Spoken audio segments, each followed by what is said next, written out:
that's about all, so we might as well get started. Robin Quayle and I last year about this time, and Sherry McCord sitting over here, with three of us brought Bill in last February, had a real good turnout, and we decided to do it again this year.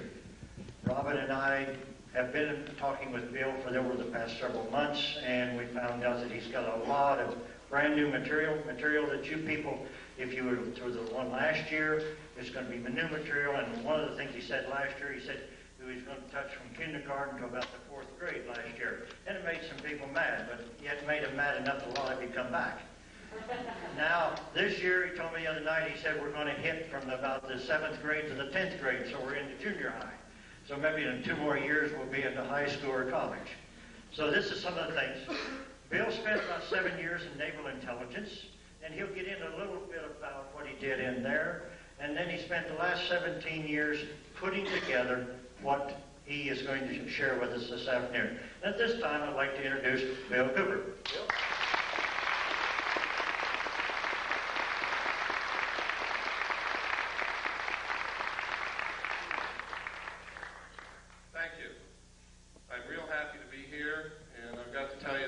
Hospitality is wonderful. When they talk about Georgia peaches, they're not kidding. And probably the best breakfasts that you can get anywhere are down south. My mother was from North Carolina, from Charlotte. And I was raised on grits and all the good things. And it was funny, I didn't like it much when I was a kid. But now I can't get enough. Seems like we change over the years. And sometimes the poison becomes sweet.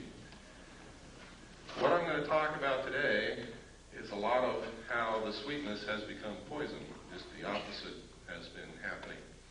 But it doesn't have to be that way. We can change it.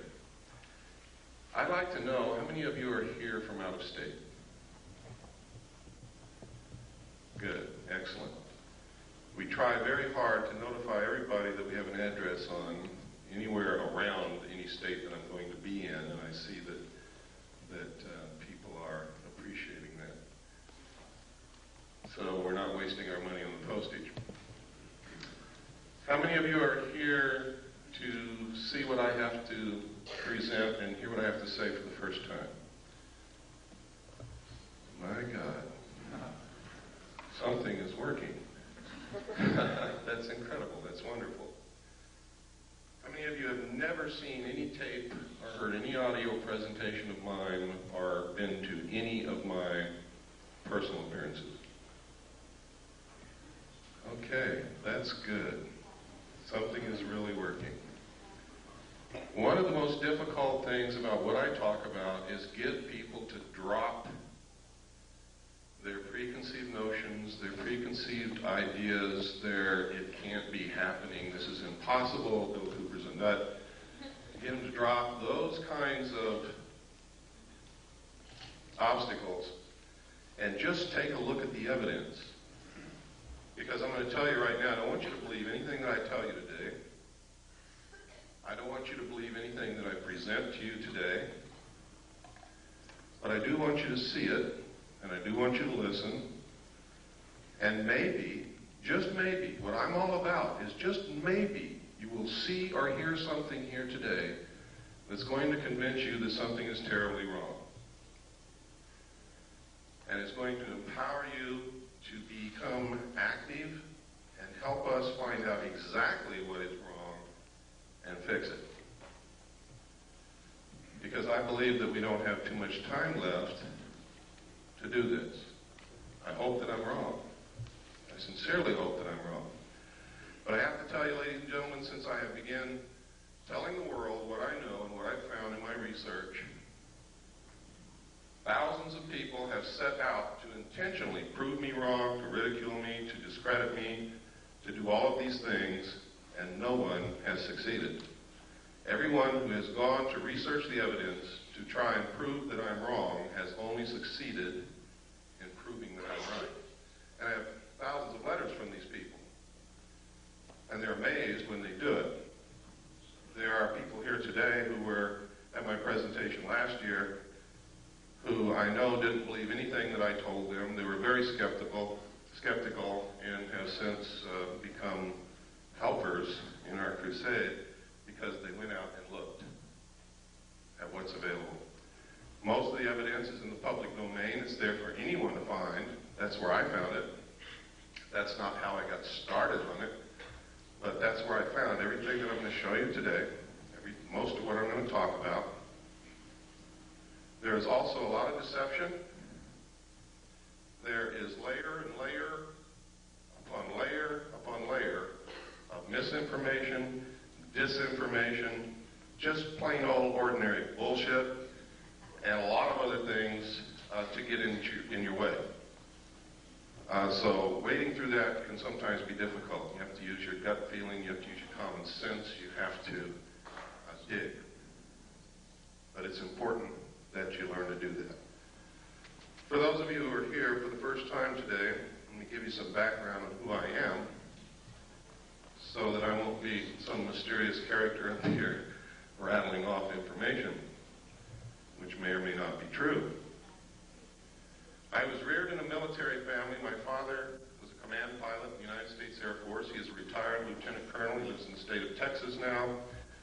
A command pilot means that he literally has flown aircraft for thousands of hours and he's still alive. He started in biplanes and he ended up in jets. When I was a child, I can remember, I think I've scrambled through every airplane that the Air Force and the Army Air Force ever had when I was a child. My dad used to take me out to the flight line to see these planes. I've flown in many of them.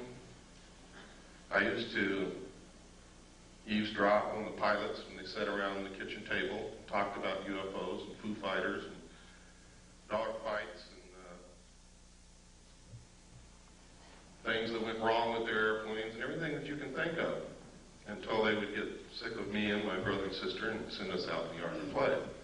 And then we would play what we heard. When I left home, also I was reared all over the world. We lived on Air Force bases in foreign countries. When I left home, I went into the Air Force. I was in the Strategic Air Command. I worked on B-52 bombers, KC-135 refueling aircraft, and Minuteman missiles as an aircraft and missile hydraulic technician. In the Air Force, of course, you have to understand I was a young man at that time. Went in when I was 18. I spent 4 years in. I got out when I was 22.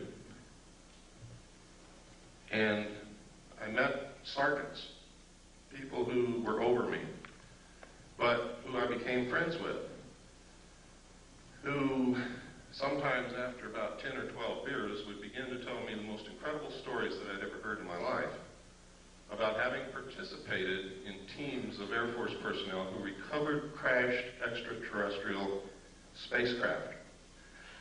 Now, you got to understand, if they'd already had 10 or 12 beers, so had I. That's the first thing you've got to know. Second, you have to understand that after 10 or 12 beers at the age of 21, I wasn't interested in extraterrestrial crashed spacecraft. I was interested at the girl, and the girl at the other end of the bar. So I didn't pay too much attention to all of this, and you could never get these guys to talk about it when they were sober. And you still can't today. And in fact, today it's much more difficult because they have means that they have perfected of mind control and memory erasure, to where now some people who work in very top secret projects don't even know what they work on. They know that they go to work in the morning, they get off of work and go home, they don't remember anything that they did all day. The technology for this is well documented. It's in the public domain also, and it's one way that they've figured out how to keep projects secret. If you don't believe that the military can keep things secret, consider this. You just recently heard of the stealth fighter for the first time. This is 1991. I think the first mention of it publicly was in 1990. Did anyone hear of the stealth fighter before 1990? What year did you hear? Early 80s. Early 80s? Would anybody like to venture a guess on when the first flight of the stealth fighter took place?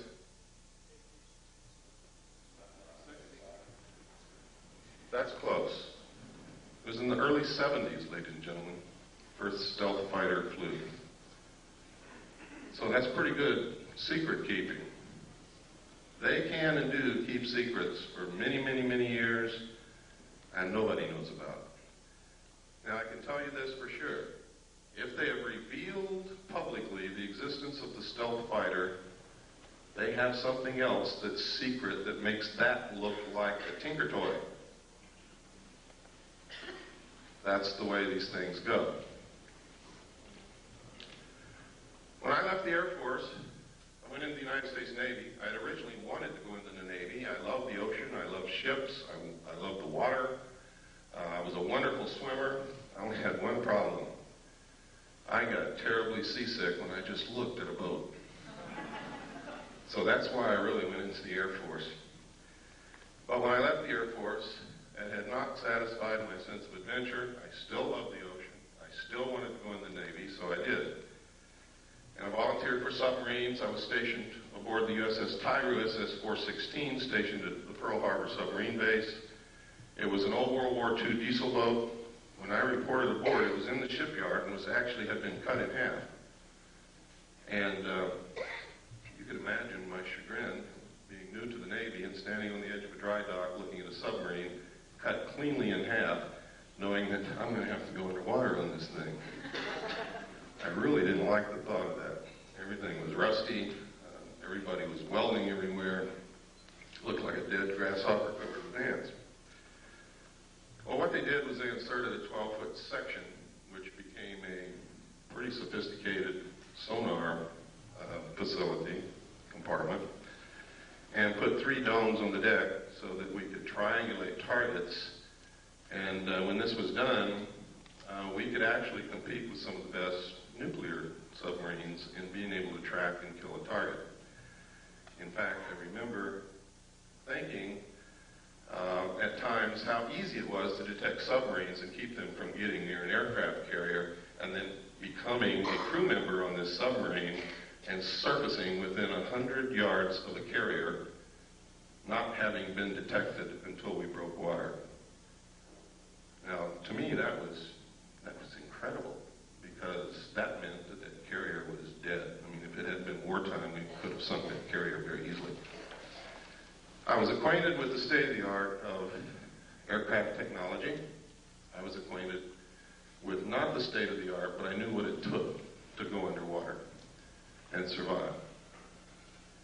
It was while on this submarine as the port lookout on the transit between the Portland-Seattle area. We had been up there for the Rose Festival as a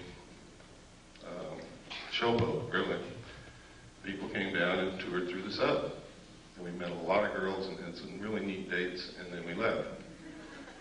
And about 1/3 of the way back from the Portland-Seattle area to Pearl Harbor, I was the port lookout. We were on the surface doing about 10 knots when off the port bow, I saw, and I was the only one that saw it, a huge flying disc the size of an aircraft carrier come up out of the water, tumble on its axis, and disappear into the clouds. Well, needless to say, I was stunned, literally speechless. I started to say something, but couldn't talk. Nobody else had seen it, and I knew that they weren't about to believe what I had seen if I told them. And it scared me a little bit, too, because I had never believed in these things, even though I had heard stories about them all my life. And I didn't see your little run-of-the-mill 30-foot flying saucer. I saw something as big as an aircraft carrier. But I had a duty to report this because it could have meant a danger to the vessel. My duty was to the vessel and to the crew. But I wasn't about to tell the officer of the deck that I'd seen the flying saucer. So I told him, his name was Ensign Ball, I told him that I had seen something off the port bow at a relative bearing of approximately 15 degrees. Would he help me find it because I've lost it? And you work that way on the bridge of a ship. You work as a team. Everybody helps everybody else out. Since the lookout can't leave his station, officers very often bring them coffee. Well, he looked over there, and the starboard lookout had also heard what I said, and he looked over there too. And I was turning around to look back again, bringing my binoculars up, when the same craft, or another one exactly like it, I don't know which to this day, came back down out of the clouds, tumbled again on its axis, and the most incredible thing happened. There was no splash. It was as if the ocean opened up ahead of it, and then it went into the hole which closed behind it. Now this sounds incredible. And to tell you quite truthfully, it is incredible. And if somebody had told me that and I hadn't seen it, I wouldn't believe it. And I would blame any one of you for not believing it. But I hope before this day is over, you're going to at least consider the possibility that these things exist, because I'm going to show you some real film, pictures, and documents, government documentation. And we're going to talk about a lot of other things that are going on. It's extremely important that people get out of the stuck in the mud, narrow view frame of mind. I can tell you that over the last 17 to 18 years that I've been doing research, I have discovered that our normal, everyday concept of reality is an illusion. It is a manipulation in most instances of the power structure that really runs this country and the world to keep us ignorant so that we won't know what the truth is. I can tell you that when George Bush says, out of the Middle East crisis will come a new world order, he is not joking. And the new world order is not what you think it is. Friendly nations working together. It's going to be a one world, totalitarian, socialist government. Some of the reasons for this are good, some of them are not. I can tell you that there is a hidden secret technology that is astounding, resembles nothing less than sheer magic, would literally set us free, enable us to cure most diseases, if not all, give us probably a source of, if not free energy, very close to free energy, very inexpensive energy, which we need very badly. And I'm going to talk to you why these things are being hidden, when this all came about, and try to give you a basic understanding of what's going on. All of it is covered in my book, which you may or may not have seen. The name of the book is Behold a Pale Horse. This book has more suppressed information printed in it than any other book that's ever been printed in the history of the world, I can guarantee you. And if they don't succeed in suppressing it, a lot of people's eyes are going to be wide open when they read it. Everything that I have found, I document. So it's not a question of deciding whether or not to believe me, it's a question of whether or not you can accept those documents as proof. Someone once said you can put 10 tons of proof in front of people. If they're not ready to accept an idea, they will not accept the proof. No amount of evidence will suffice to prove anything. It is the jury that will decide. And you are the jury. Smart people know that.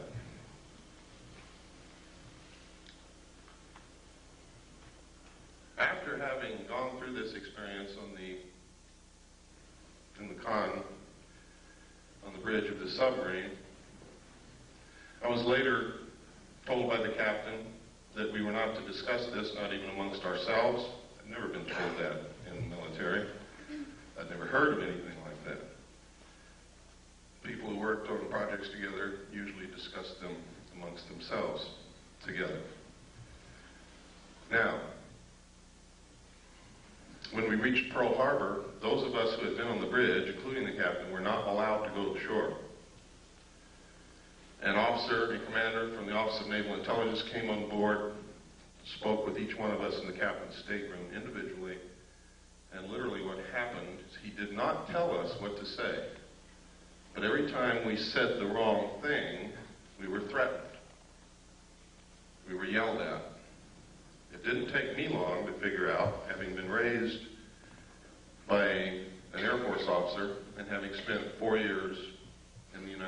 Air Force what this man wanted to hear. So I told him what he wanted to hear. Sir, I didn't see anything. I want to get the hell out of here real quick. Please, let's get this over with. That pleased him. I then was given several pieces of paper to read, which literally all said basically the same thing using different words. They were different rules, regulations, and laws governing the safeguard of information pertaining to the national security. And then I had to sign a security oath saying that I would never talk about what it was that I had just told this gentleman that I had not seen.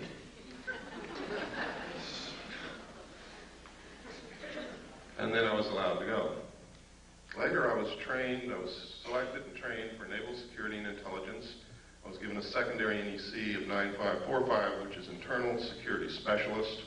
My job was to safeguard, control classified information, secure perimeters, buildings, naval installations, detect bugging devices, all of these things. I was specifically trained to conduct Pacific Area intelligence briefings.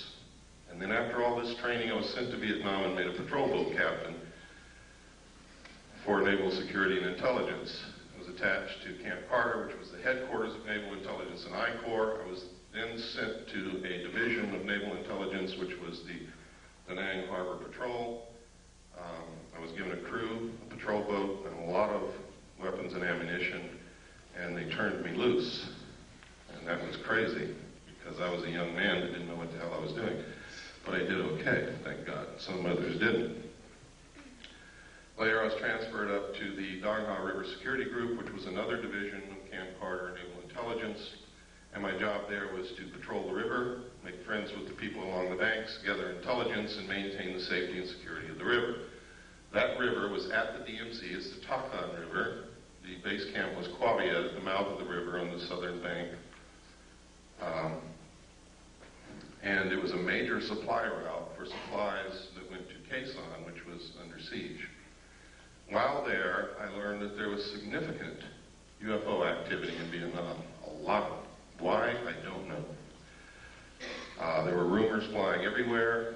We heard stories of enemy troops firing at UFOs, our side firing at UFOs, UFOs flashing back with blue lights that did crazy things, the same things that you hear happening today. I know of one instance for a fact that after UFOs hovered above a South Vietnamese village all night, the next morning there was not a living soul in that village. Don't ask me where they went because I haven't got the slightest idea. But it's incredible. We were told that any UFO information that we sent in dispatches, messages, or discussed over the radio, we were to use the code word enemy helicopter activity. And that's what we did. The enemy had no helicopters in Vietnam, period. So anything you see in the history of Vietnam that refers to enemy helicopter activity is in fact referring to UFO activity, unidentified flying objects. When I left Vietnam, I was sent to the USS Charles Berry DE-1035 for a short period with NIS Naval Investigative Service to conduct an investigation on board that vessel. 3 months later, I left, was transferred to the staff of the Commander-in-Chief of the United States Pacific Fleet, who at that time was Admiral Bernard Clary, and was specifically attached to his intelligence briefing team. I also stood watches. In the Navy, you have a primary job. Some people don't know this, so let me explain it. In the Navy, you have a primary job, which you do. You also have to stand additional duty, which is called watches in the Navy. My watch station was Petty Officer of the Watch in the Command Center, which meant I was the senior enlisted man in the Command Center, in charge of the Command Center and the information. I was also the designated speak-out operator, which meant top secret, crypto, communications that came in under a specialized, compartmentalized category. I was the only one on watch who was allowed to handle that information and direct it to the specific place where it was to go. Now, normally these things are handled by radio men and communications technicians in a communications center. But in a command center where they have to have information instantly, everything that goes to the communications center also comes to the command center, so that there is not a delay in important information, urgent information getting to the right people who have to make command decisions. It was there that I saw documentation that I have to tell you right now could have been shown to me or given to me, or I could have been put in that position in order to see these documents so that I would specifically talk about them later. I'll tell you why in just a few moments that might have occurred. I don't believe that's the case. I believe that the information that I saw was real, was accurate, and is occurring. The documents stated that extraterrestrials were real, that UFOs were piloted by them and had been visiting this Earth for many, many thousands of years, that there was a project called Aquarius that had researched this history and compiled the history from written human records, starting with the ancient tablets left by the Sumerians, the Assyrians, the Mesopotamians, the Egyptians, right up to modern times. These documents were quite thorough and very convincing, believe me. There was documentation that the United States had actually recovered crashed alien craft. The first one occurred near a small town called Roswell, New Mexico in 1947. The crash site actually covered 2 locations. One location was on a ranch belonging to a Mr. Brazel. The other location was approximately 60 miles from there, where the main bulk of the craft had come down, from which they had removed 3 dead alien bodies. I saw photographs of these bodies, I saw photographs of the autopsies, and I saw photographs of the internal organs of these beings. It stated that in 1949 another crash had occurred, also in New Mexico, from which they had recovered more bodies, and that they had found 1 live alien creature wandering in the desert. Now you have to understand, just because I saw these documents doesn't mean that all of this actually occurred. These could have been presented to me to make me believe that this had occurred. It stated that they had kept this live alien in captivity until June the 2nd, 1952, at which time he died of unknown causes. They instituted a project called Sigma to attempt to contact the race that this being belonged to. Sigma evolved into the National Security Agency. That eventually contact was made. Landings occurred, communication took place, an alliance was agreed upon. This actually was supposedly happened at Muroc, which is now known as Edwards Air Force Base in California, in 1954. President Eisenhower was on vacation at that time in Palm Springs. During this time, you can see by reading the newspapers that he disappeared. The newspapers went crazy. Reporters were combing the countryside looking for the president. They were told that he had suffered a toothache and was flown by helicopter to a dentist. Well, this was not true. The true place where he was taken was Muroc, Edwards Air Force Base. The base was closed. This is also on record for 3 days. No one could go in, no one could come out. There are witness accounts that say 3 unidentified flying objects flew over Edwards Air Force Base and landed. We have a letter, which I'm going to show you later, from a Mr. Gerald Blight, who states that he was there when President Eisenhower was there. He saw the ships. He saw these creatures.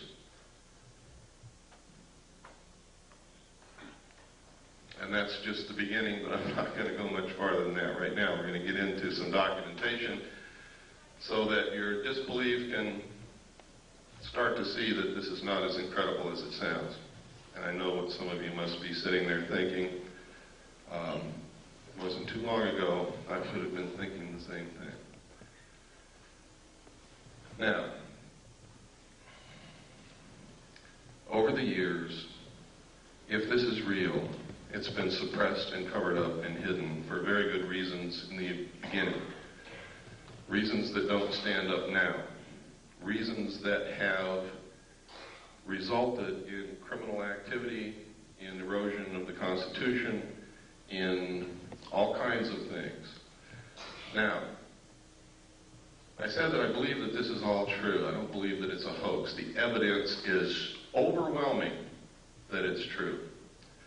And by overwhelming, I mean exactly that. When you get into really investigating this, looking at it, the evidence will overwhelm you.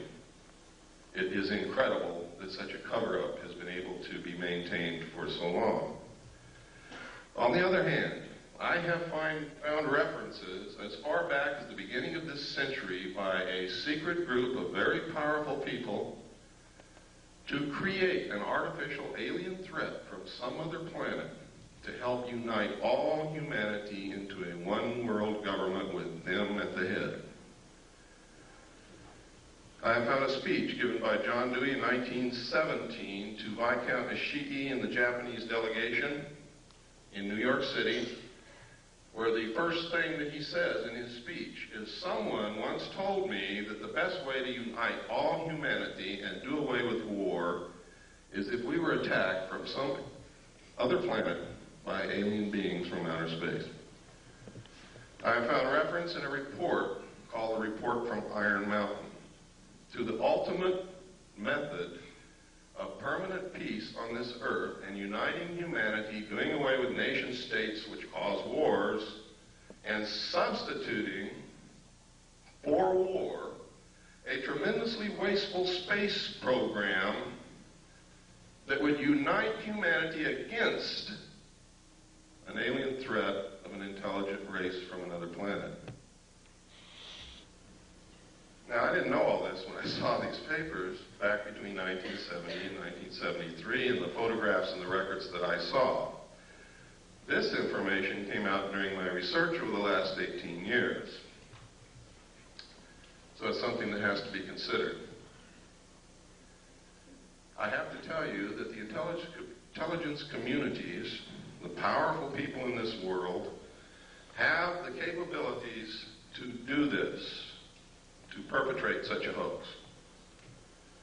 They can do it. They have methods and ways to make us believe damn near anything they want to.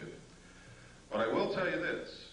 The only question is whether extraterrestrials are real or not. There is no question whatsoever about the craft. The craft are real. They've been seen by millions of people all over the world. Credible people, military people, doctors, lawyers, bag ladies, elevator repairmen, people who work in grocery stores, heads of colleges, politicians, Jimmy Carter, Ronald Reagan, and many others.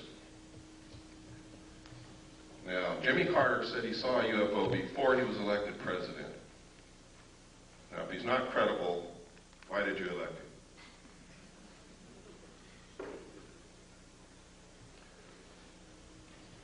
If we can send a man to the gas chamber or the electric chair on the testimony of two witnesses in court, why won't you believe millions of people who are telling you that they have seen these craft flying in the air, that they're metal, that they are intelligently guided, that they are real, and that they demonstrate a technology beyond anything that we know of publicly anyway?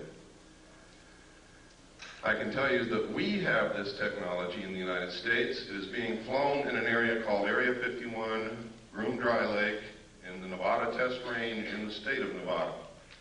I have seen it fly. Many other people have seen it fly. I have a photograph of it in my book. I also have a drawing given to me by one of the people who have been there and touched it and seen it. The drawing matches the craft in flight exactly. I'm also going to show you a videotape of another craft, what they call a cigar-shaped craft, above the test site here in just a few moments. So, when you hear people talking about secret weapons, when you see the stealth fighter unveiled, what they have behind it in the wings, that you too can also go see, by the way, in Nevada, if you have the money and the time to go out there and stand in the desert all night. If you look toward Groom Lake between sunset and sunrise on any given night, you can watch them test fly these craft. But you have to be prepared to stay there 2 or 3 nights because they don't always fly every single night. Now, at this time, to show you that I'm not so far out in left field that you could turn it off, I'm going to show you a tape now, and this tape is going to prove to you that the government's been lying to you for a lot of years. Now, when I say the government, I don't mean our constitutionally authorized and legal and lawful government. I mean the men who have infiltrated our government over the years and who are controlling it, subverting it toward their own end. Have been lying to us. Our government hadn't had a chance to work over the last 40 years. And you're going to see why. What I'm going to show you is a tape of the Kennedy assassination. It's not a tape that you've ever seen before. I hope you will pardon the editing because I'm not a professional editor and I have to do this at home because I cannot let this tape out of my possession because that would be totally irresponsible and it would probably disappear. Keep your eyes on the driver of the car. Do not watch Kennedy. Don't look around at the scenery. Keep your eyes on the driver of the car. That's important. They have always known who killed Kennedy, and they have covered it up for all these years. Okay, if we can have the lights off, and please run the Kennedy tape. Can I sit down? Can that door be closed? Yes.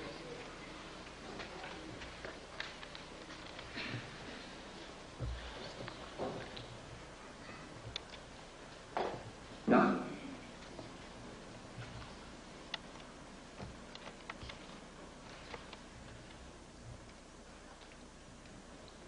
It was politics that motivated Kennedy to make the trip. Can you turn up the volume, please? To reconcile differences between two factions of the state's Democratic Party, as well as draw political support in the state that he had barely carried back in 1960. Kennedy, in fact, had felt the visit to be so crucial to his re-election chances that he persuaded his wife, Jacqueline, to accompany him. The first day of the trip, which included visits to Houston and San Antonio on November 21st, had been very successful. Despite his mediocre rating in the latest Gallup poll, overwhelming and enthusiastic crowds greeted the President and the First Lady at every stop along the tour.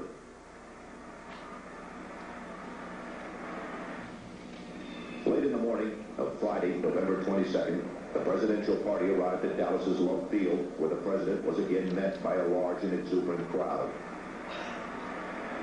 After taking time out to shake hands, the Kennedys, along with Texas Governor John Connally and his wife Nellie, stepped into a waiting limousine which would take them through the downtown district on the way to the city's Trade Mart, where the president was to give a luncheon speech. As the motorcade made its way through the streets of Dallas, it was obvious that Kennedy's trip was a tremendous success.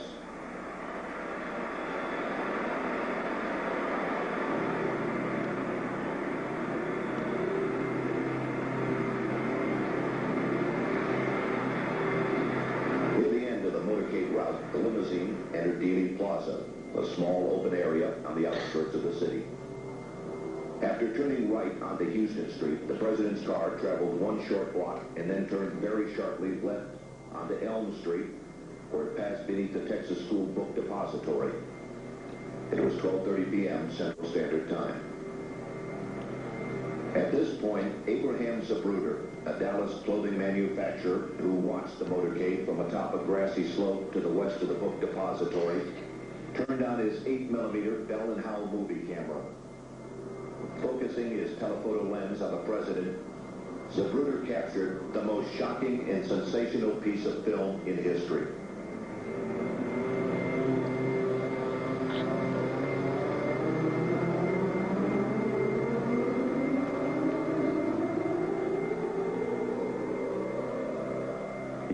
Motorcade in Dallas on November 22nd, 1963.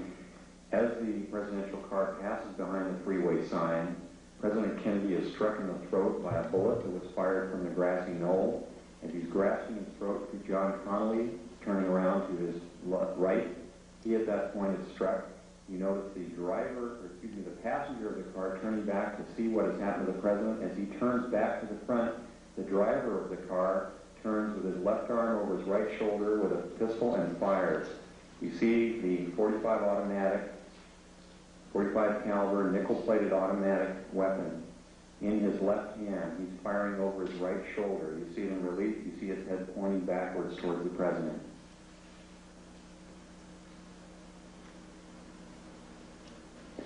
In this enhanced close-up, you see the impact of the bullet upon the president. The force of the shot drives him violently backward against the back of the seat. You see Mrs. Kennedy react in horror. The ugly gaping wound, which is evident here, according to many observers at the scene, was actually created on the print. This was not the actual nature of the wound. But you notice that Mrs. Kennedy wasted no time in trying to exit the vehicle because she clearly was able to determine exactly where that shot had originated. And it was her personal bodyguard, Clint Hill, another Secret Service agent, who attempted to keep her in. What the arrow is indicating here is what appears to be the outline of a man, a hat, and his rifle. The arrow is pointing to the rifle barrel of the man in the bushes who possibly was the rifleman on the grassy knoll who fired that shot. Another view taken by another photographer. Again, you see Mrs. Kennedy trying to exit the vehicle at all times. Here you see the passenger in the front turning back, looking at the president. Instead of jumping back to assist him, he turns forward. The driver is now rotating. The weapon comes into view and he fires. You'll see this repeatedly in these sequences. Kennedy's been shot in the throat. He's leaning to his left. The driver now begins to rotate. His left arm comes over his right shoulder and he fires now. Again, you see the driver rotate. You see the weapon come into view. He's rotating again. The weapon is in view. He fires.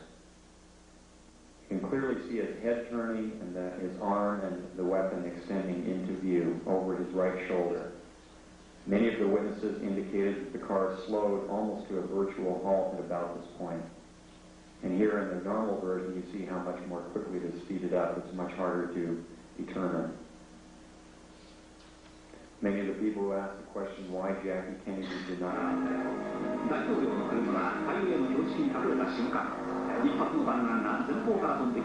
This is the same film that we sent to Japan to have a computer analyzed. The Japanese concurred. They said that I was absolutely right in the outline what they found from the computer analysis.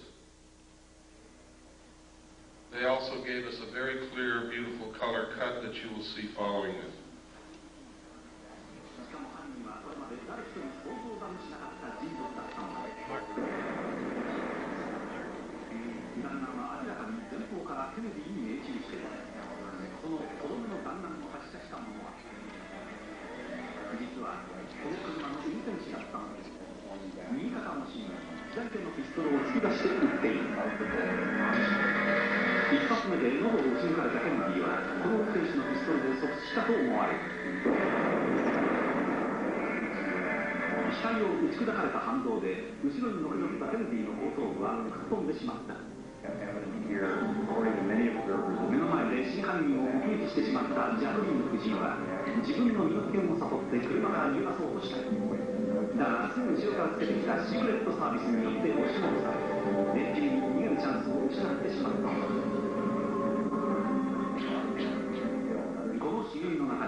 What the arrow is indicating here is a man, a hat, and his rifle, the arrow.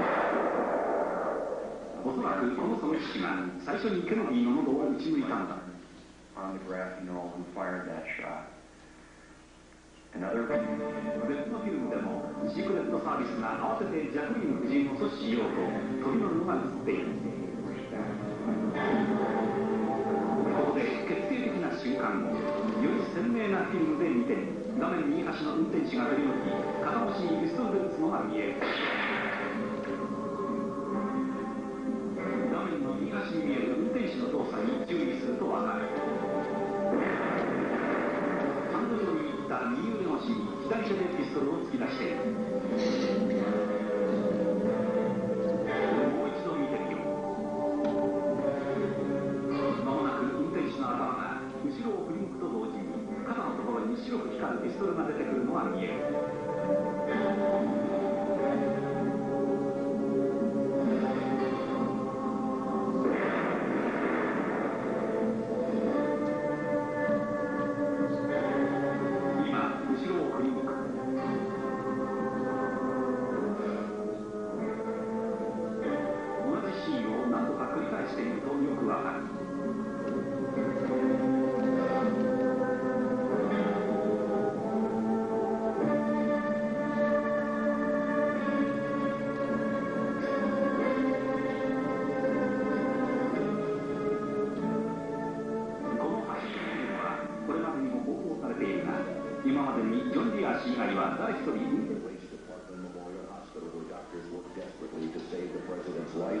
and to care for Governor Conley, who was also seriously injured in the shooting. Although the governor would make a full recovery, it was obvious to the doctors that Kennedy's wounds were fatal, and at approximately 1 p.m., the president was pronounced dead. Forth from this time and place to friend and foe alike, that the torch has been passed to a new generation of Americans born in this century, tempered by war, disciplined by a hard and bitter peace, proud of our ancient heritage, and unwilling to witness or permit the slow undoing of those human rights to which this nation has always been committed and to which we are committed today at home and around the world. What began with such promise, however, would end less than 3 years later in tragedy. On November 22nd, 1963, President John F. Kennedy was assassinated, shot to death while riding in an open limousine through the city streets of Dallas, Texas. The death of such a young and vigorous leader was an overwhelming event which stunned both the nation and the world. In the years that followed, though, the Kennedy assassination became much more than a national tragedy.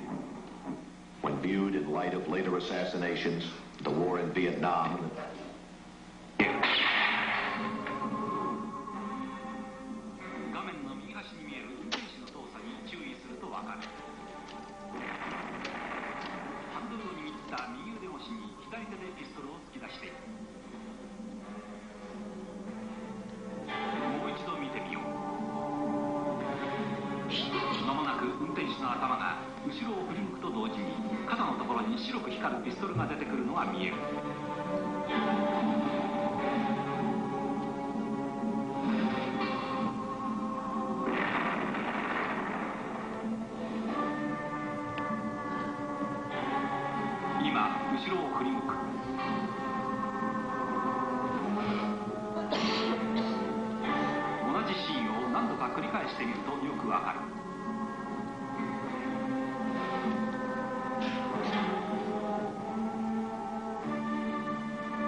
lights, please.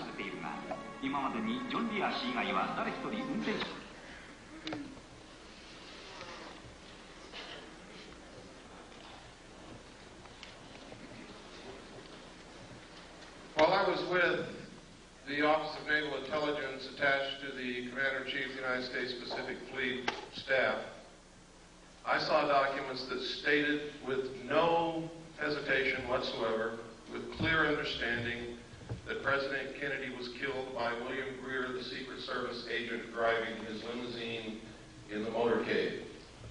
These documents disclosed to me that the people involved in the assassination of the President were the Office of Naval Intelligence, the Secret Service, Division 5 of the FBI, and the Central Intelligence Agency.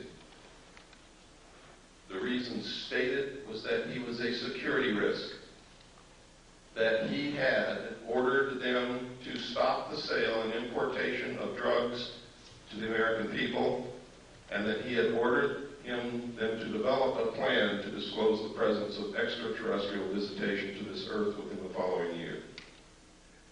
He had also ordered a printing of legally constitutional silver-backed money, which is not in the best interest of the world bankers or the power structure or the Federal Reserve, which is not an agency of the federal government, but is a private corporation run, and the stock is held and owned by bankers, most of whom are European bankers controlled by the House of Rothschild. They pay no taxes on the national debt that we pay them and the money that they earn from the interest. So they were dead set against the printing of this money. Kennedy had also discovered what the CIA had been doing for many years. You see, being president, you get to open a lot of drawers that nobody usually gets to open. And he had informed the CIA that he had intended, and he said this publicly, by the way, that he intended to disband the CIA and scatter it in 1,000 different directions. So you see, he made some pretty big enemies. And there were some pretty powerful people who thought that he needed to be killed. Many of you saw this and found this out for the first time today. How many of you are upset by this? I am. I have been, ever since I saw those documents, I've been terribly upset. In fact, in my book, I enclosed parts of my service record in the appendix. You can see the exact day that I found out that the Office of Naval Intelligence was involved in the assassination of President Kennedy. I went over the hill with no intention of coming back. It was my good friend Robert Swan who talked me into returning so that I can do what I'm doing today. He said, Bill, you can't help anybody if you're in jail, and that's where you're going if you don't go back. So I went back after 8 days. But you can see the exact day in 1971 when I saw the document that told me who killed President Kennedy. Let's take about a 5-minute break. Let's take a 10-minute break.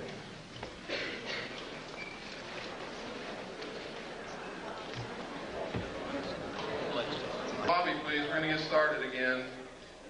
I'm going to show a videotape of a UFO. You're not going to want to miss this because it's extremely rare footage of what they call a mothership, a cigar-shaped craft.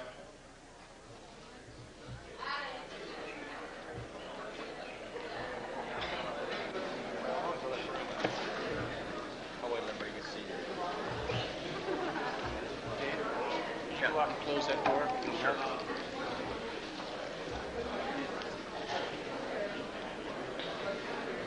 I meant to say this in the beginning, but forgot all about it. For those of you who have ordered my book, all the paperback books that were ordered have been sent. They've been sent for over a week. So if you ordered it and haven't got it, it's probably in your mailbox right this moment waiting for you to come home, or will be there in the next couple of days. The hardback books are printed, but they are not bound yet. They will not be sent for another 2 weeks.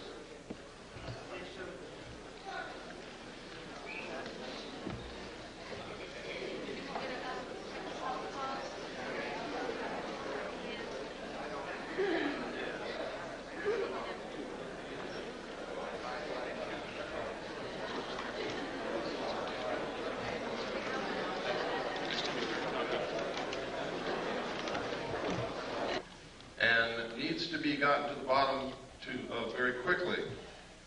And that is that some people are coming forward and telling us that they're being abducted by alien beings and taken aboard their spacecraft. They're literally helpless. They can't move. Their clothes are taken off. They're given medical examinations. Some people are operated upon. Samples of their tissue is taken. Sometimes sperm and ova is harvested. Sometimes females are impregnated. It's all medical fact that these things are happening. It is not a joke. The only question is, was it really aliens and were they really taken into a spacecraft, or did something else happen and this is a planted story that's been put in their mind to disguise it? You see, this is a classic thing that they do in brainwashing. If they want to cover something up, they just put a different memory in your mind. Now that sounds difficult, sounds impossible, but if you go read the books that have been published by people who have participated in mind control experimentation, and the documents that have been released under the Freedom of Information Act, this is not a joke. They can do it, have done it, and will do it again in the future. Now, if this is a hoax, if it's the biggest hoax that's ever been perpetrated in the history of the world in order to create an alien threat from outer space in the consciousness of humanity so that we'll accept the elimination of the sovereignty of nations, the destruction of our Constitution, and will accept a one-world government wherein we may not have the freedoms that we have now in order to face this alien threat together as one humanity. If it's a hoax, that means we're being manipulated on the grandest scale in history, that people are being hurt, that their minds are being screwed with. And if this is happening, we have to find out if it's really happening. We have to be able to gather enough facts to prove it, and we've got to stop it. If, on the other hand, these are really extraterrestrials that are doing these things, we have to find out why. Because these people are being implanted with very small devices, about the size of a small BB, that are literally microchips in the brain.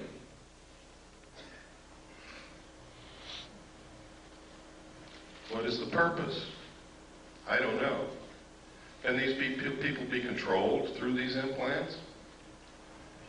I'm going to show you the locations where these implants are put into the brain. They're easily detected by MIR CAT scan, by anybody who is a medical professional adept at identifying foreign bodies in the human body. So, aside from the obvious reasons why we should be looking into this, those are some of the other reasons why we should be looking into it. If the New World Order is so benevolent and so good for us, why is it that we have to be coerced and manipulated into it? Because this isn't the only coercion that's going on if that's what's happening.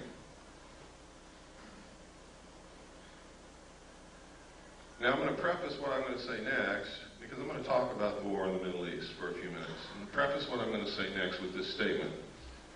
I was in the military. I'm a veteran. I support the Constitution and the government of the United States of America and will fight anyone who attempts to overthrow it or destroy it. I am for our troops in the Middle East. I am for them. I hope that not a one of them gets killed. And as long as we're engaged in battle, I hope that we win. But I'm going to tell you right now, we are not there for the reasons that you've been told. And let me give you a little history of this. Number one, George Bush comes on television and tells you that we have to send troops to the Middle East because Hussein wants to raise the price of oil and we can't afford that. That's what he said. It's on tape. It's documented. Next, he says, oh, it wasn't the oil that we sent the troops there for. It's because Hussein was not going to stop with Kuwait. He was going to go into Saudi Arabia. We're there for defensive purposes. People questioned that. The next statement came from Baker, James Baker, the Secretary of State, who said, We're not there for oil. We're not there to defend Kuwait. It's jobs.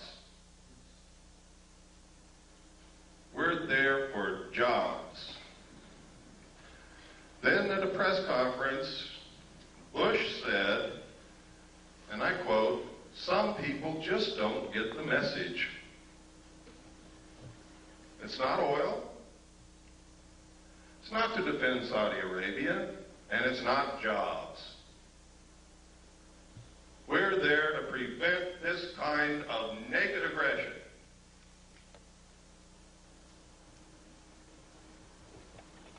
Now, I submit to you that if the President of the United States and the Secretary of State don't know why the hell we're there, and they change their mind every minute, that none of the above is true. The truth is, a legal precedent has to be established that says that the United Nations is the ruler of the world. It has to be a legal precedent that all nation states submit to the will of the United Nations and give up their sovereignty to the United Nations and submit to the rule of the law of the world, which is the United Nations Charter and the resolutions passed by the United Nations. And the United States military is acting as the police force for the United Nations to establish that legal precedent. And Bush has said on television, no nation can ever again stand against a world united. And if they try it, the same thing will happen to them. Margaret Thatcher was the last world leader who was opposed to the one world government. And she is no longer the Prime Minister of England because of that. I'm going to tell you now that the only obstacle to the New World Order coming together at this moment is the right of the American people to keep and bear arms. That is why there is such an effort to take your guns away from you. You see, the intent of the Second Amendment, the second article and amendment to the Constitution, was not so that we could go hunting. It was not to protect the possessions in your home or to protect you from burglars. The intent of our forefathers in establishing the second article and amendment to the Constitution was that as long as every American owned a weapon, whether they ever fired it or not, our government could never oppress us just with the knowledge that we all had that weapon in our closet. That's the reason. That's why every time you see a bill to take weapons away from the American people defeated in Congress, 4 more are introduced immediately. It's a never-ending battle. That's why they lie about the statistics. The truth is, in a town where everybody owns a weapon and everybody knows it, there is almost no crime.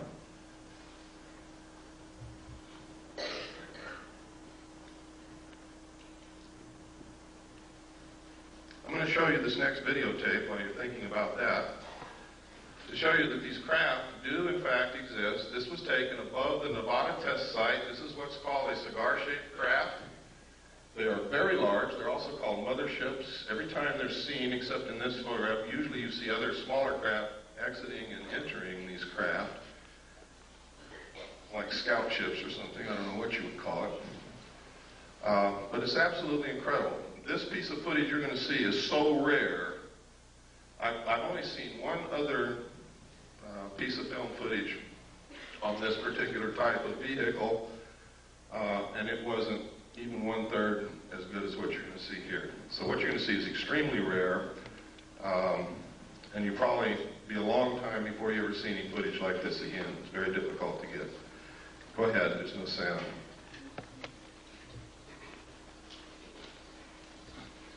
Kill the lights, please. Now you can see the craft just below the tip of the white cloud. And if you watch, it's going to move from right to left and then turn into the clouds and disappear.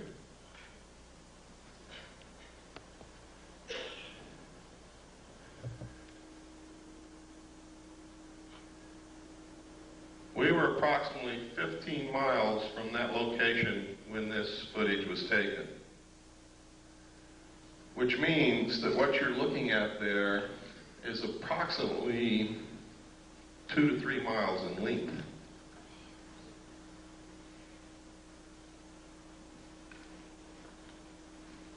That's very impressive, and to me it's very exciting that someone can make something that flies in the air that's 2 to 3 miles in length. That is the actual time that you see there. Those are the actual seconds passing.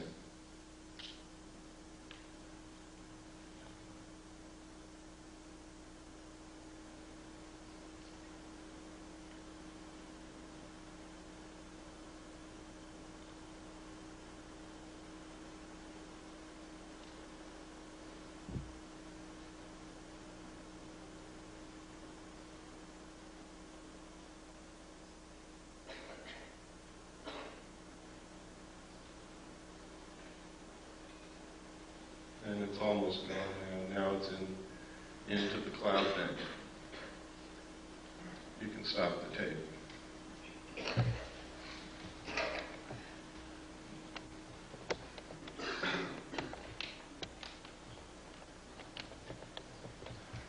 Okay, if you'll turn on the slide projector, we'll get into some of these slides. I'm going to be going very fast through these slides. Some of you have seen a lot of them before. You're going to see some very startling information here. You're going to see some documentation that's going to prove to you that the government's been lying to you for many years. You're going to see some documentation that proves who I am and what I'm all about.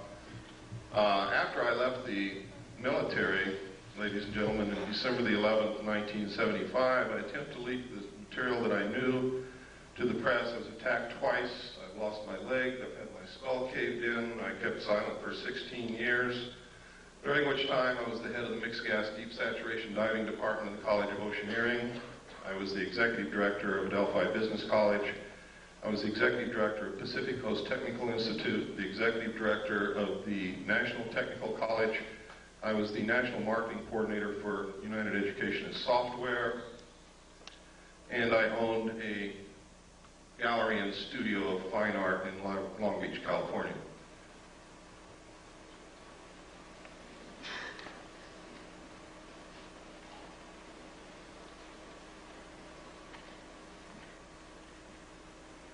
Is it on? It's on. Maybe you just go forward one.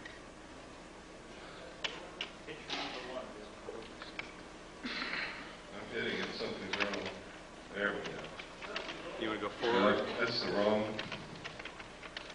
I want to go forward. There we go. Okay. This is a letter from Jim Joyner, who's the head of the Mixed Gas Deep Saturation Diving Department of the College of Oceaneering. And basically what he's saying in this letter is I worked for him, I was the head of the department, I was an instructor, and I'm a good guy.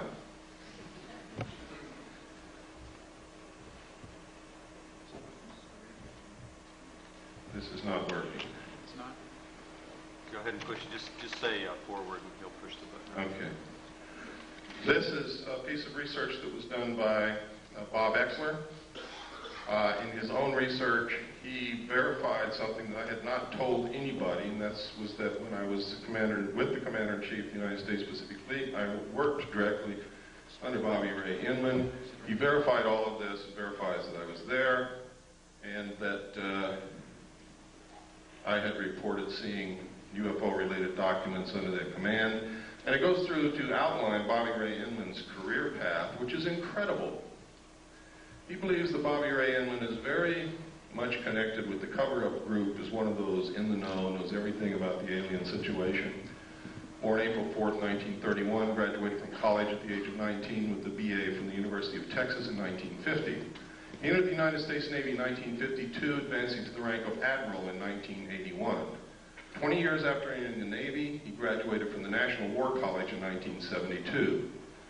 He was the assistant to the Naval Attaché in Stockholm from 65 to 67, and no records are available for his service assignments from 68 through 71. From 72 to 74, he was assistant to the Chief of Staff of Intelligence Office of the Commander of the Pacific Fleet. Inman was the director of naval intelligence from 1974 to 1976 before moving on to become the vice director of the Defense Intelligence Agency. You can see what he did? I mean, he skipped over some pretty senior people, and he's going right straight to the top. And only people who are considered to be of the inner circle do that. He became the director of the National Security Agency in 1977, holding that post until 1981 when he attained the rank of admiral and became the deputy director of the Central Intelligence Agency. He retired from government service in 1982 and became the CEO for MCC. Remember what I was telling you about implants? Microelectronics and Computer Technology Corporation. MCC is a private sector joint venture supported by and share funded by the government and corporate shareholders. The venture was motivated by the Japanese fifth generation artificial intelligence computer project.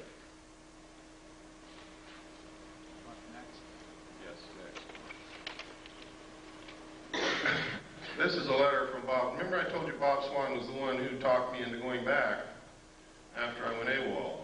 Later, I got married on June the 2nd, 1972. On June the 1st, 1972, I sat down with Bob and a bottle of scotch and I told him everything I knew and gave him a set of documents to prove it.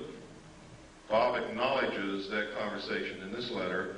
He acknowledges what I told him about alien installations on the moon, about the Kennedy assassination, about the fact that I gave him documents that were highly classified, and he says that he doesn't know what happened to them, he doesn't have them anymore, and it's exactly what he should say.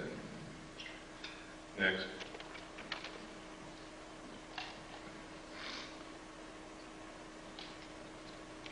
And next. This is a document known as the Eisenhower Briefing Document. Was brought out by a research team of Moore, Chandray, and Friedman. William Moore, with Charles Berlitz, wrote a book called The Roswell Incident, which was the first legitimate work on the so-called crash of the flying saucer near Roswell, New Mexico in 1947. This document is a fraud, and I can prove it to you very easily. But it has a lot of truth in it. In fact, the document itself reads as if it were taken right out of Moore's book, The Roswell Incident. All of the designations on it are legitimate. Top secret and magic was the same designation given to the material that I saw when I was with Naval Intelligence. Magic means Magi controlled.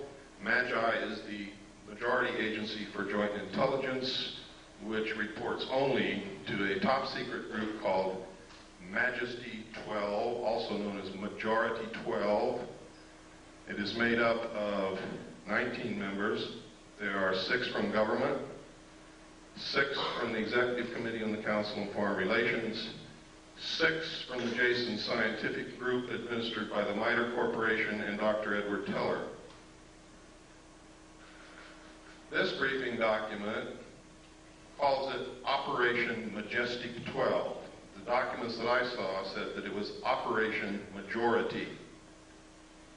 Also, look at the date, 18 November 1952. Eisenhower was not yet president, and if this is truly one of the highest held secrets in this country, he would never have been exposed to this information until he actually took the oath of president.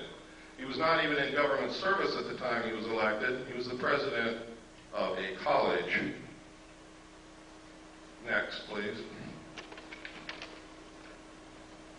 I can tell you that of those listed there, those names, Admiral Roscoe Hillenkoetter was the director of the CIA when this group was supposedly formed. If in fact it was formed at that time, he would have definitely been a member. Secretary James B. Forrestal, according to the documentation that I saw, was a member and was the man responsible for the operation of the recovery of the craft at Roswell, New Mexico. And it is really his story that is outlined in Whitley Strieber's book called Majestic. The main character in that book was an abductee, carried the bodies from the crash site to Los Alamos National Laboratory. In the documentation that I saw, that actually did happen to James B. Forrestal. Next slide, please. And next slide. We don't have time to go through every sentence and every paragraph, so I'm just going to hit the major points. Next. Next. On this page, you can see, without any doubt, that this document is a fraud.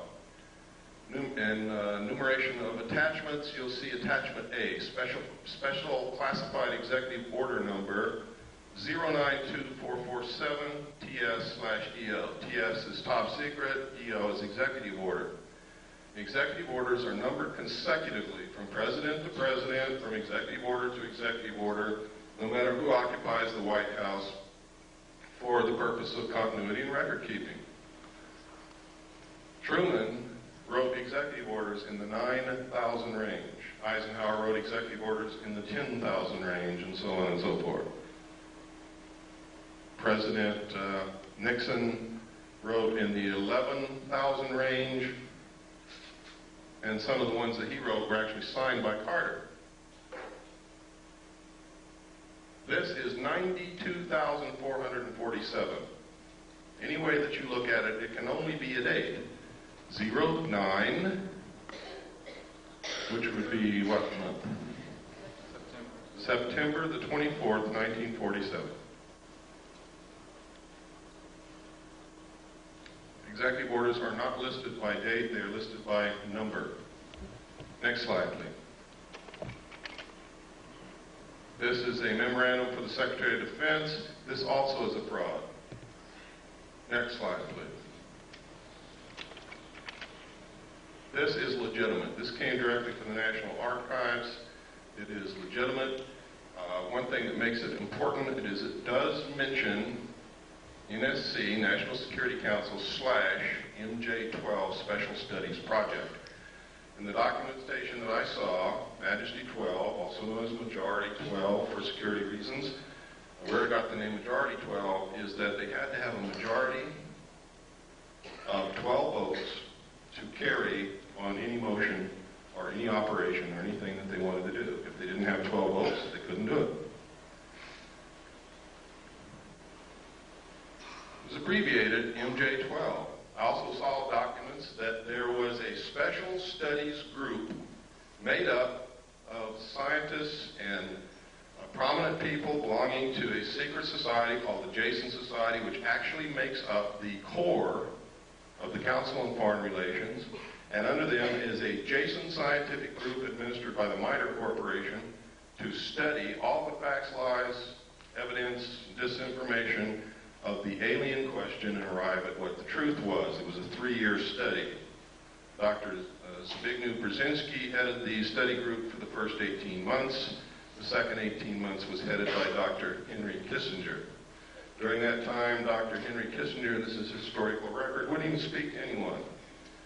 He was gone, get up early, he'd leave, he'd come back very late at night, didn't talk to anybody, didn't care about anybody. He was so engrossed in whatever he was doing that it was like he was living in another world. His wife actually divorced him for this.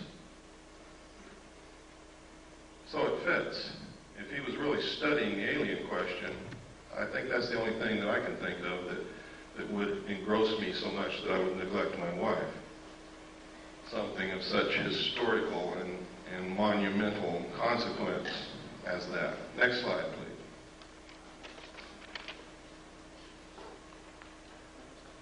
This, nobody knows if this is real or not, but this is one of the documentation that Moore, Channery, and Friedman came out with.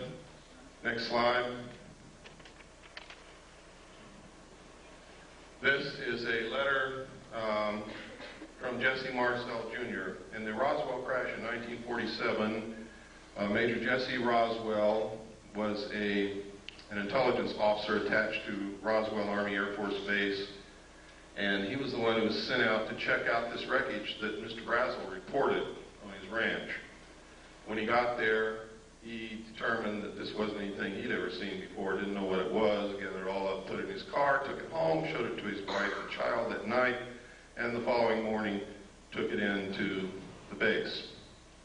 That night, when he showed it to his child, Jesse Marcel Jr., interpreted that this was a was pieces of a flying saucer. Now, I don't know if his father told him it was a flying saucer or not, but I believe that the suggestion was probably planted in the kid's mind because the only thing that the father had was bits and pieces of stuff that looked like tinfoil from cigarette packs and balsa I-beams, although they weren't balsa, it was some kind of metal, but they were very light.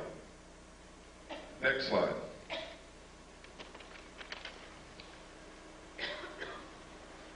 In this letter, he recounts that he saw the pieces and it wasn't the remains of any kind of aircraft that he knew of and that he thought it was a flying saucer. Next slide. This is the results of an interview from Jesse Marcel himself, the father. The father goes through and he makes several interesting points. He said that he was familiar with all air activities, and it was not a weather balloon, nor an aircraft, nor a missile. It was something else, and we didn't know what it was. There were just fragments strewn all over the area, about 3/4 of a mile long and several hundred feet wide. We proceeded to pick up the parts of whatever it was and load it in the vehicles. It was one thing obvious to me, that whatever it probably exploded above the ground and was strewn over the ground, traveling in a easterly direction, probably northeast to southwest. We filled the vehicles and then proceeded to come back home to Walker Air Force Base, which is now called, or was then called, Roswell Army Air Force Base, where I was stationed, and that's how it was. Now notice that Jesse Marcel, the father, doesn't say that that was a flying saucer. He just says he didn't know what it was. And that's significant, and it's never been pointed out before. Everybody cites this letter as proof that he picked up pieces of a flying saucer, and that's a lie. He doesn't say that anywhere in this interview. Next page.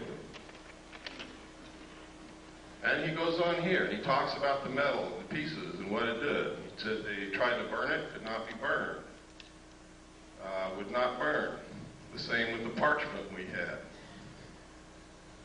The metal was so thin, just like the tinfoil in a pack of cigarette paper.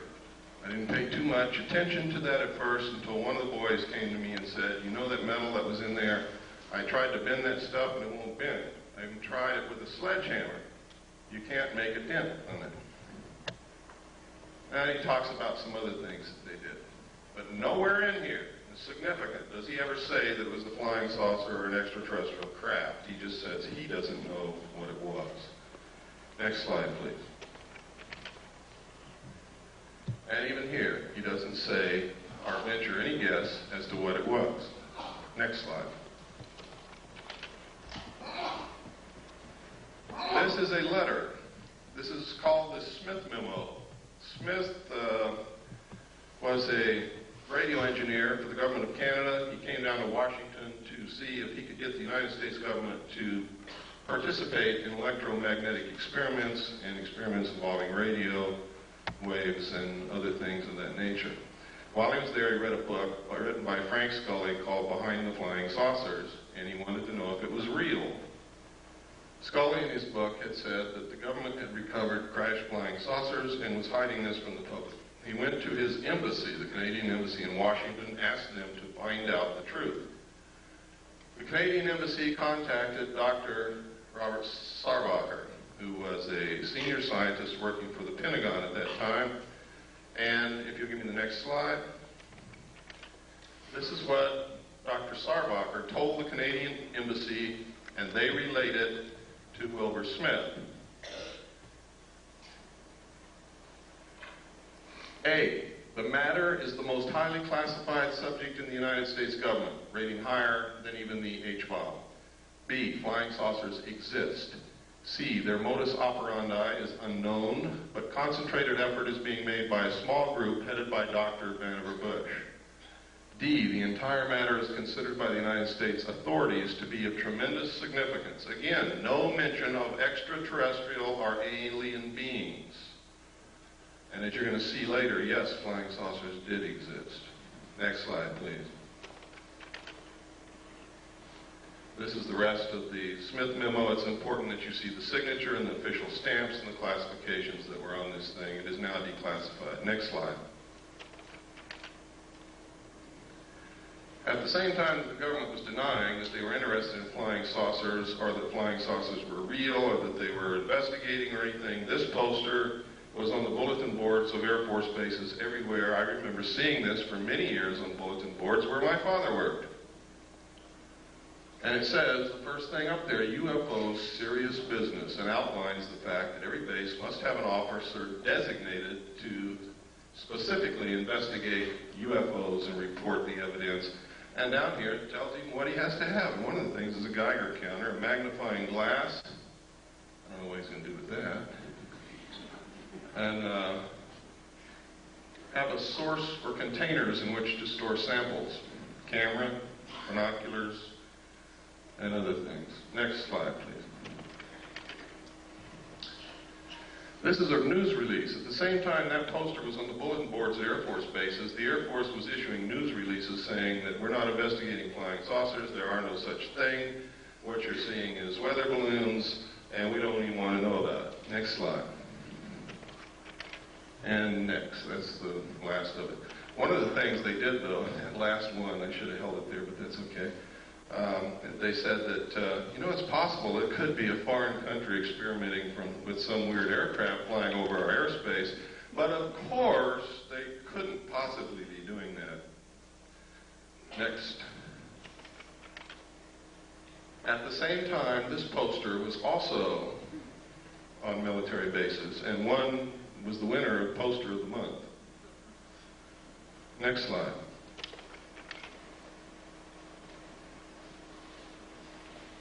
These are cows.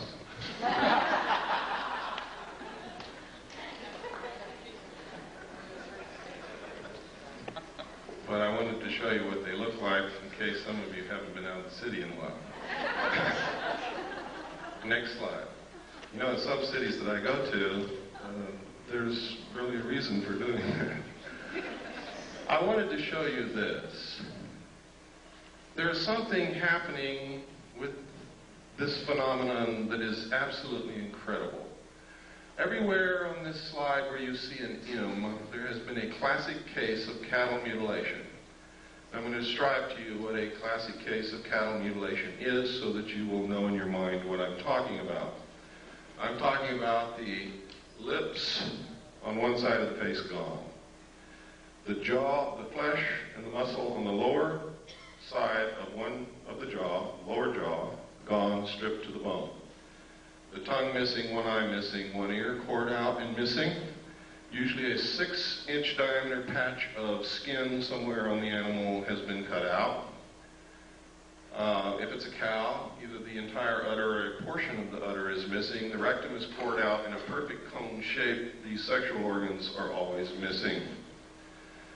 If the cow is pregnant, sometimes the fetus of the calf is gone, but the fetal bag is not open or cut and has not been invaded in any manner. Now that's incredible. But the most significant thing is that all the blood is drained from the animal's body with no vascular collapse, and there is not a drop of blood anywhere. There are no cigarette butts on the ground, there are no tire tracks, there are no shoe prints, there are no footprints, there are no gum wrappers, there is nothing. The government says that coyotes did that.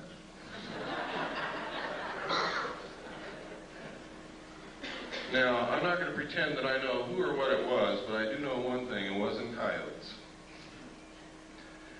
And I also know that our medical personnel, with the best surgical tools at their disposal, cannot make or duplicate the same cuts that are bloodless, that seem to be literally between the cells. There is no blood in any of the wounds. There are always 2 holes on the neck of the animal.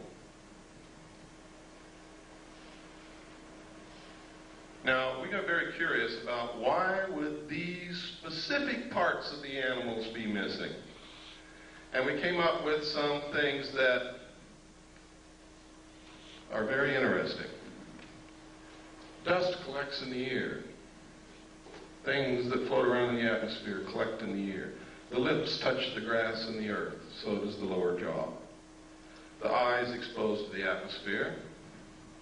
The rectum is where most of the heavy impurities, the things that cannot be digested, that are poison to the system, collect, and that's why people get rectum cancer and colon cancer from these things. The sexual organs, which show genetic damage. And where does radioactivity show up first in a mammal? In the milk.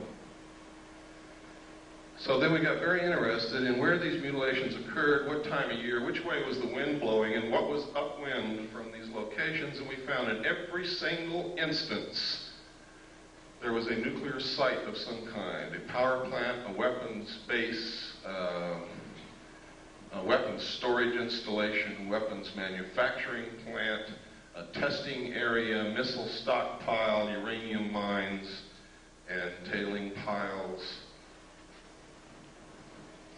waste disposal areas. In every single instance were upwind from these sites. From that, I deduce that whoever is doing it is trying to find out how much radiation has leaked into the atmosphere, the food chain, and the groundwater, and what is it doing to the living mammals in its path. The fact that they leave these carcasses laying out there is an act of terrorism. Literally. I mean, if you want to check for something in these animals, that's fine. But there's no reason why you couldn't take it somewhere else, chop it up, dispose of it, or eat it, or whatever. Why is it being left on the ground? That's an act of terrorism. It's done intentionally to scare people. Why? Maybe to create an alien threat from outer space. Maybe because aliens don't eat beef.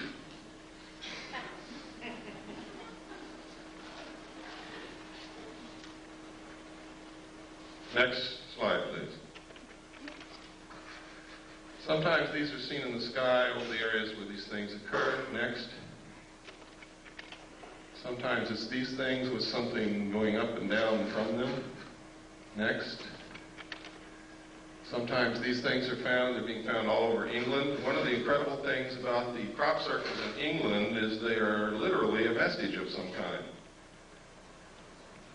There's a book called The Father of Lies. In the back of that book, it gives an example of the cipher that the secret societies used in ancient times to communicate with their members so that people who were not initiates would not learn the secrets of the society. The symbols of their cipher match exactly the crop circles found in the ground in England. Now, this was by accident that I ran across this. There's a woman in California who lives in Victorville, who is a wonderful woman, discovered this. She had been looking at pictures of crop circles. She had the book, Father of Lies, and she was reading the book, and it struck her all at once. These are the same. And so she let us know, and we have verified it. They are exactly the same. Secret societies have a lot to do with what's going on, believe me. Next slide. Sometimes these things are seen. Next slide. Always they find this. Next.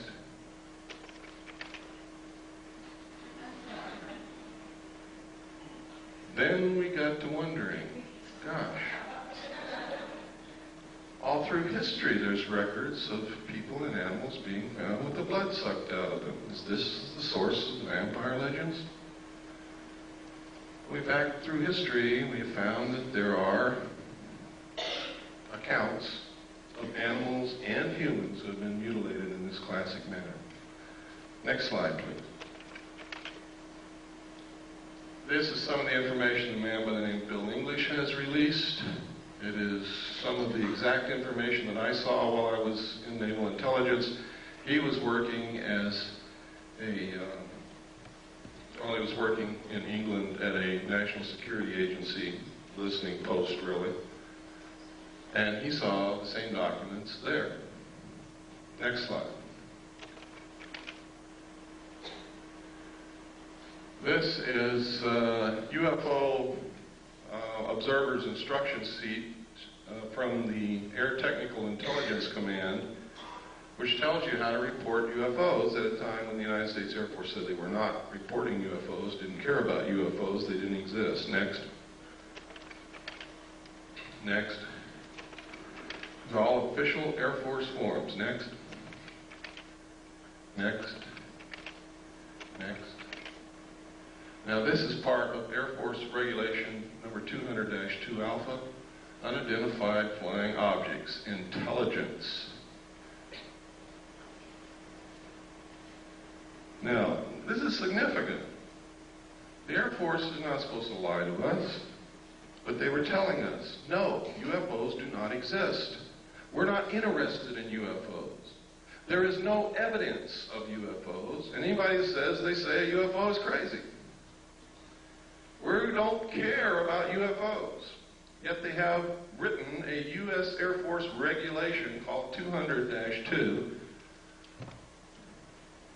And this says on the cover sheet, direct communication is authorized between ATIC and other Air Force activities in matters pertaining to UFO investigation. Specifically, the ATIC may call upon the commander of the 1127th Field Activity Group, Fort Belvoir, Virginia, to conduct further field investigations if review of the initial report indicates such a requirement.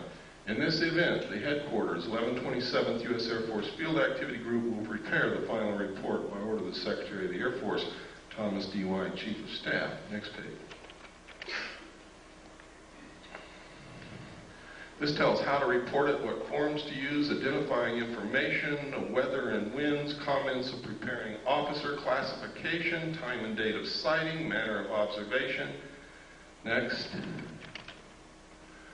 General information, releasing information. That's funny. Releasing information, it says under here. All information of releases concerning UFOs, regardless of origin or nature, will be released to the public or unofficial persons or organizations by the Office of Information Services Office of the Secretary of the Air Force. This includes replies to correspondence, except congressional inquiries, submitted direct to ATIC and other Air Force activities by private individuals. Exceptions. In response to local inquiries resulting from any UFO reported in the vicinity of an Air Force base, information regarding a sighting may be released to the press or the general public by the commander of the Air Force base concerned only if it has been positively identified as a familiar or known object.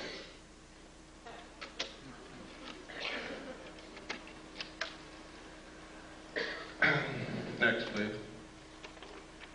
And it goes on, but we just don't have the time. This is how to report one that moves around in the sky. Next. Next. Next.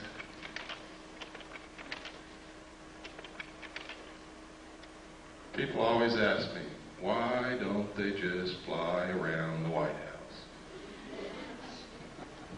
Well, there's a UFO. This photograph was taken in the early 50s, and that's certainly the White House. Next slide. Those are not butterflies. The truth is, in the early 50s, there was extensive UFO activity in the immediate area of the White House on an almost nightly basis over a long period of time. It is in the headlines of the newspapers. Pilots were scrambled in their aircraft to go and get them out of the airspace around the White House because it's prohibited airspace. And every time they would scramble, get in their planes, take off, the UFOs would disappear. The pilots would go back and land, the UFOs would come back. This kept happening night after night after night until the pilots got so disgusted and so frustrated they wouldn't even get in their planes anymore. Next slide. This is another, this is 200-2 identified flying objects UFO. This is the rest of it. Go ahead, next. All Air Force regulations. Next.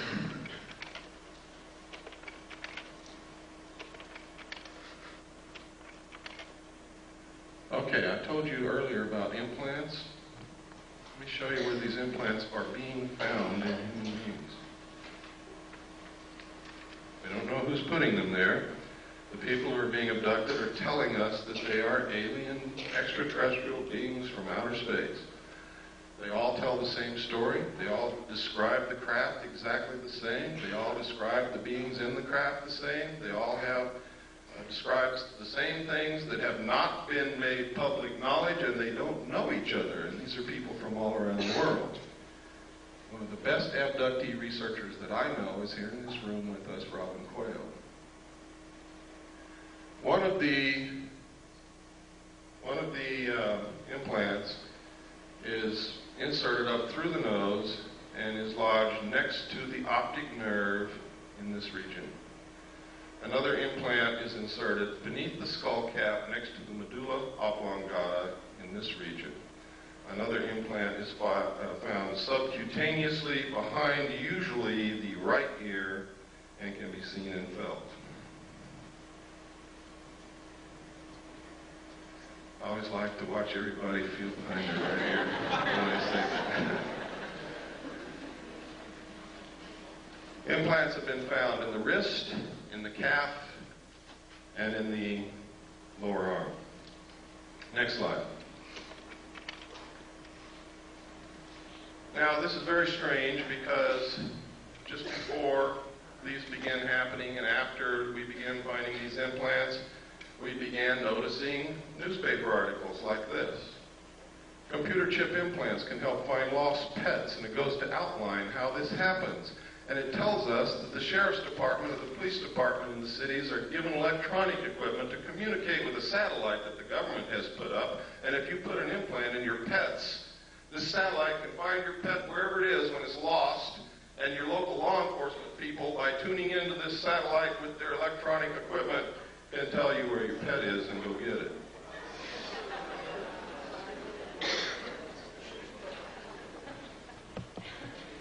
Then, next slide, please.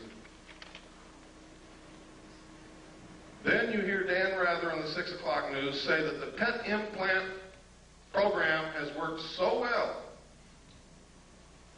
that 97% of all lost pets that have been implanted are being found and returned to their owners, that you should have your children implanted. He said this in 1989.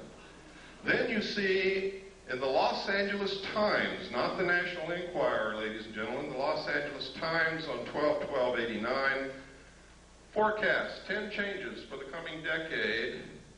And one of those 10 changes, number 4 in fact, will become necessary in the future with the availability and widespread use of electrical and chemical implants that will allow 24-hour-a-day control of individuals' behavior.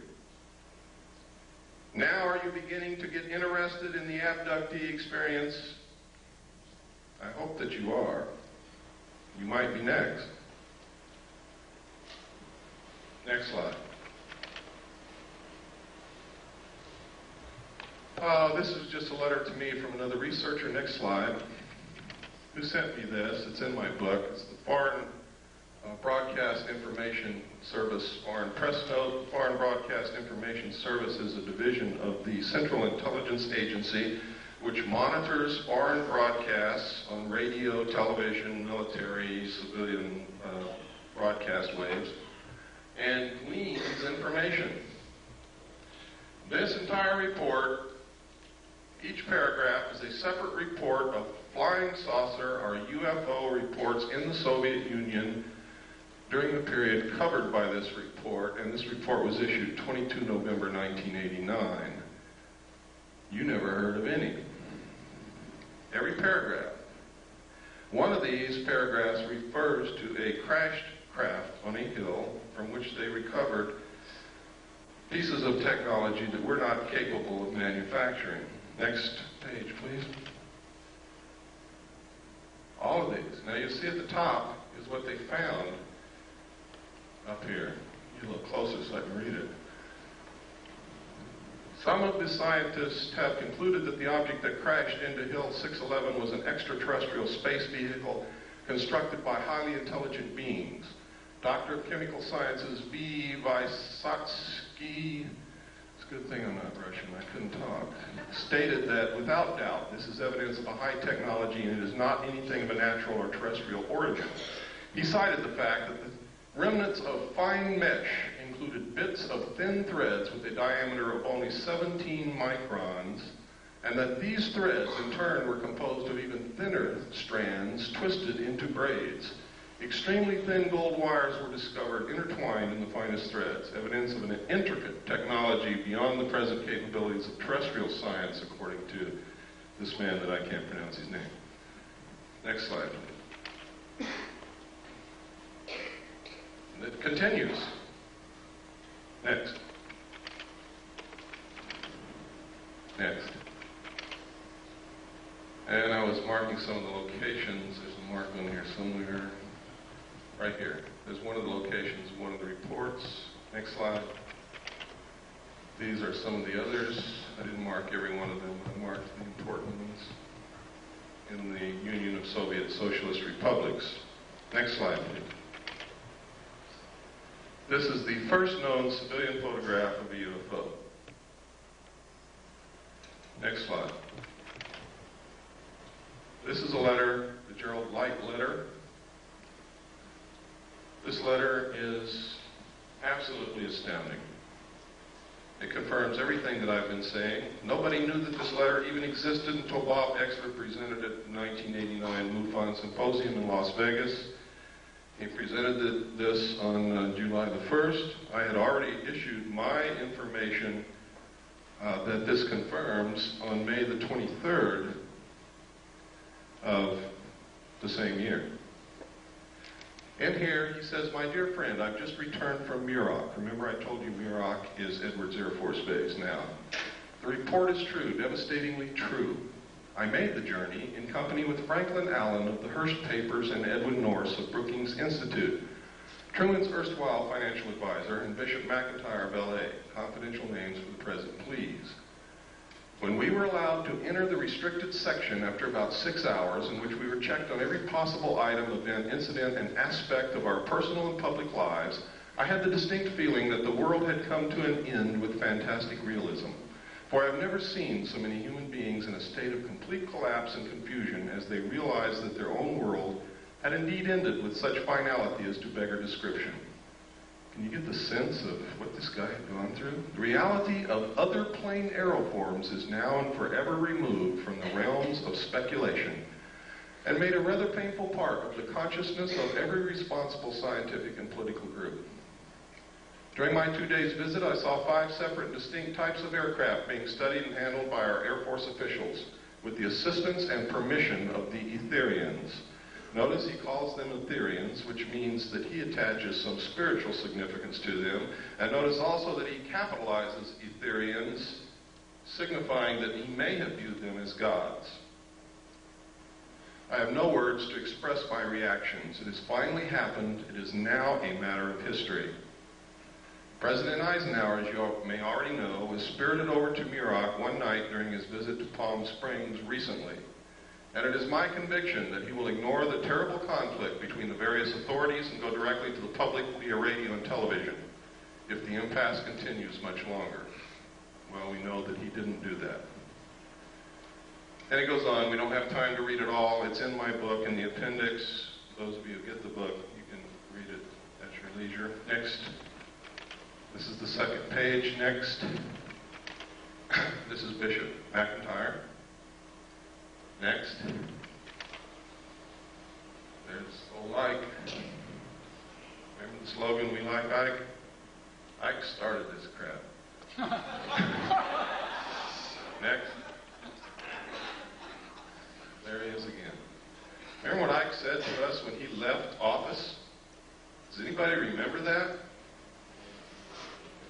He tried to warn the American people against a group, a powerful group within the defense industrial complex, which might seize unwarranted power and destroy this country.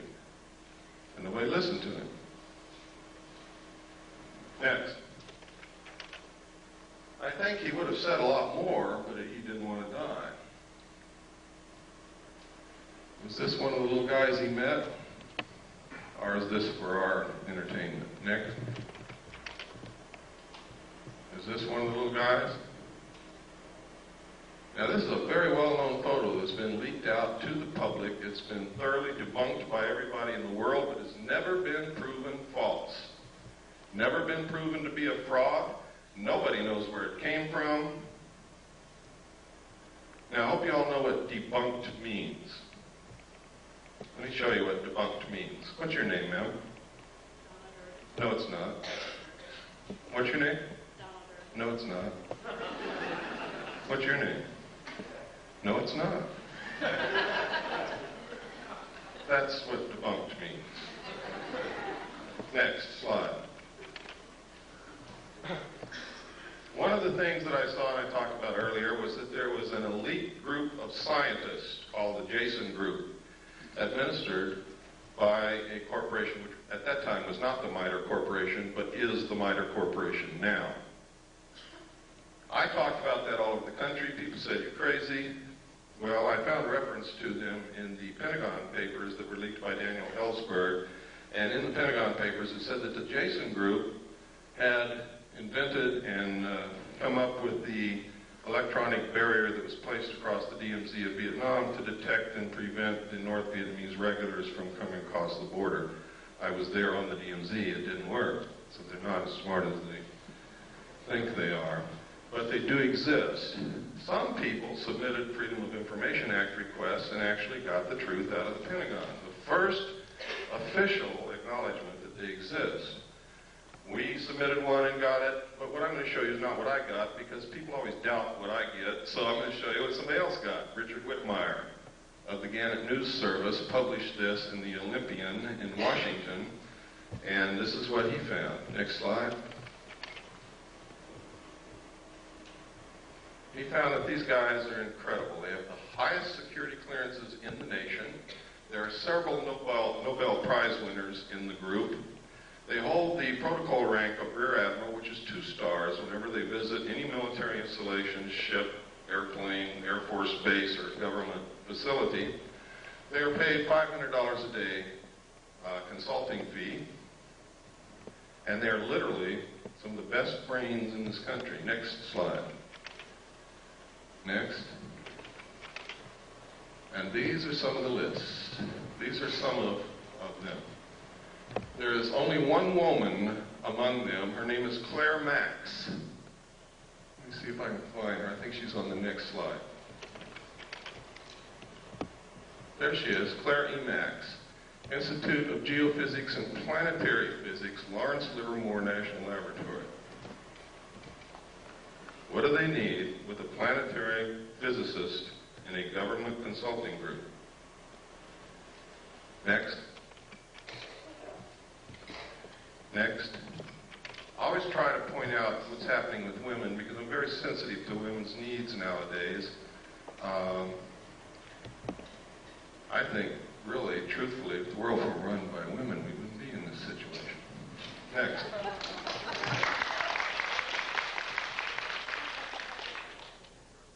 This is Bob Exler's idea of what the cover-up structure looks like. He believes wholeheartedly that to have a cover-up of this kind, involving this kind of technology, you would have to have full support from what we call corporate America. Now, this would be very easy in this country because who is corporate America? It's literally the Council on Foreign Relations. And I'm going to show you later that not only is this possible, it's probably absolutely right on. Next. Next, we've already looked at this. This is a piece of film that was sent to Leonard Stringfield, who is another researcher, who, the person who sent this film said that this was an alien extraterrestrial body recovered from a craft that had been burnt.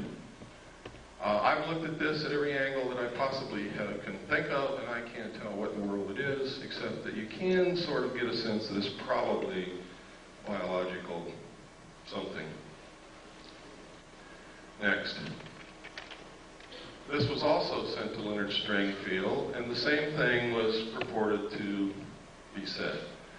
They said that this was the burned body of a crashed extraterrestrial being from a crashed spaceship. And this one is a because right here, under the body, is a pair of Air Force flight glasses.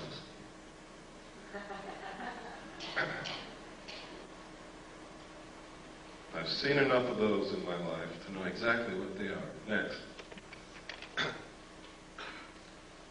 This is an official U.S. The newsreels captured it. We went down to watch Roy Rogers on Saturday morning, and they showed us this thing hopping around the flight line in front of a bunch of reporters in bleachers, and it never went anywhere. It just sort of hopped around, and the pilot had this incredible, terrified look on his face. Next slide. This is a photograph taken at a junkyard at a, I believe it was White Sands test range. Nobody knows what it is. Looks like a mad welder went wild. Next. This is a photograph. It's supposed to be able to learn how well parachutes of different designs work with this thing. Is that true? I don't know. Next. This is another one. We couldn't figure out what this is used for. We compared the shape and the size of this to the known nose cowlings of large aircraft, and we haven't been able to find anything that it fits. But there's a lot of experimental aircraft that you never get to see, so that doesn't mean anything really. Next.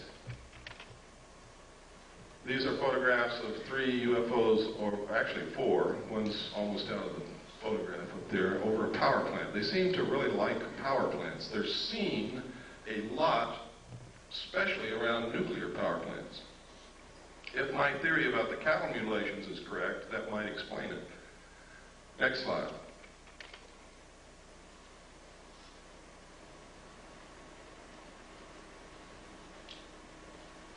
February 27th, 1951. Isn't Lassie beautiful? Next slide. This advertisement was in this magazine. Flying mobile camper of the future may be electric powered, plugging into any electric outlet for recharging. Now this is during the period of time when people like Herman Oberth, the world-renowned rocket scientist who was the teacher to Dr. von Braun, was saying that we couldn't take credit for all the technology that we've developed in the last decade. And when the reporter asked Dr. Oberth, what do you mean? What other nations helped us? He said, it wasn't another nation, son. It was those little guys from out there. And security people grabbed him and hustled him right out of the press conference. That was at his retirement. It was also the same period of time when William P. Lear, John Lear's father, said on a television talk show, when asked what he could see for the future, he said, you will be able to get into a phone booth in Los Angeles and step out in New York City. And he wasn't joking, and the audience laughed at this man. This was one of the bigwigs in the defense industrial complex who knew exactly what was being researched in our laboratories at that time. Next slide. And also in this magazine, this scientist, Richard Wilson, exposes flying saucers. He says what they've been saying for day one, they're weather balloons. Next slide.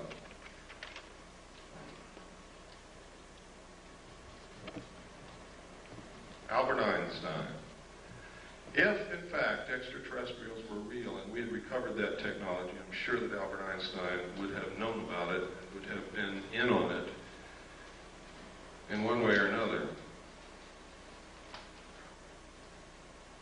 Next slide. And he may have known about things like this, the proceedings of the Lunar and Planetary Exploration Colloquium. May 13th, 1958. Look at that date because it's very significant when you look at what's in this book. And I'm going to show you a few pages. I've got this book at home. I can guard it carefully because it's the only copy that's ever been able to be located, and I've got it. Introduction to the Initiating Group, Scientific Aspects of the Lunar Surface How did they find that out? The physical characteristics of the lunar surface. The geological aspects of the interior of the moon. Evolution and nature of the lunar atmosphere. Didn't someone tell us that there was no lunar atmosphere? Isn't that correct? Or was I not paying attention that day? Next slide. In this paragraph, they say the introduction to the initiating group is that this is a lunar-based planning group.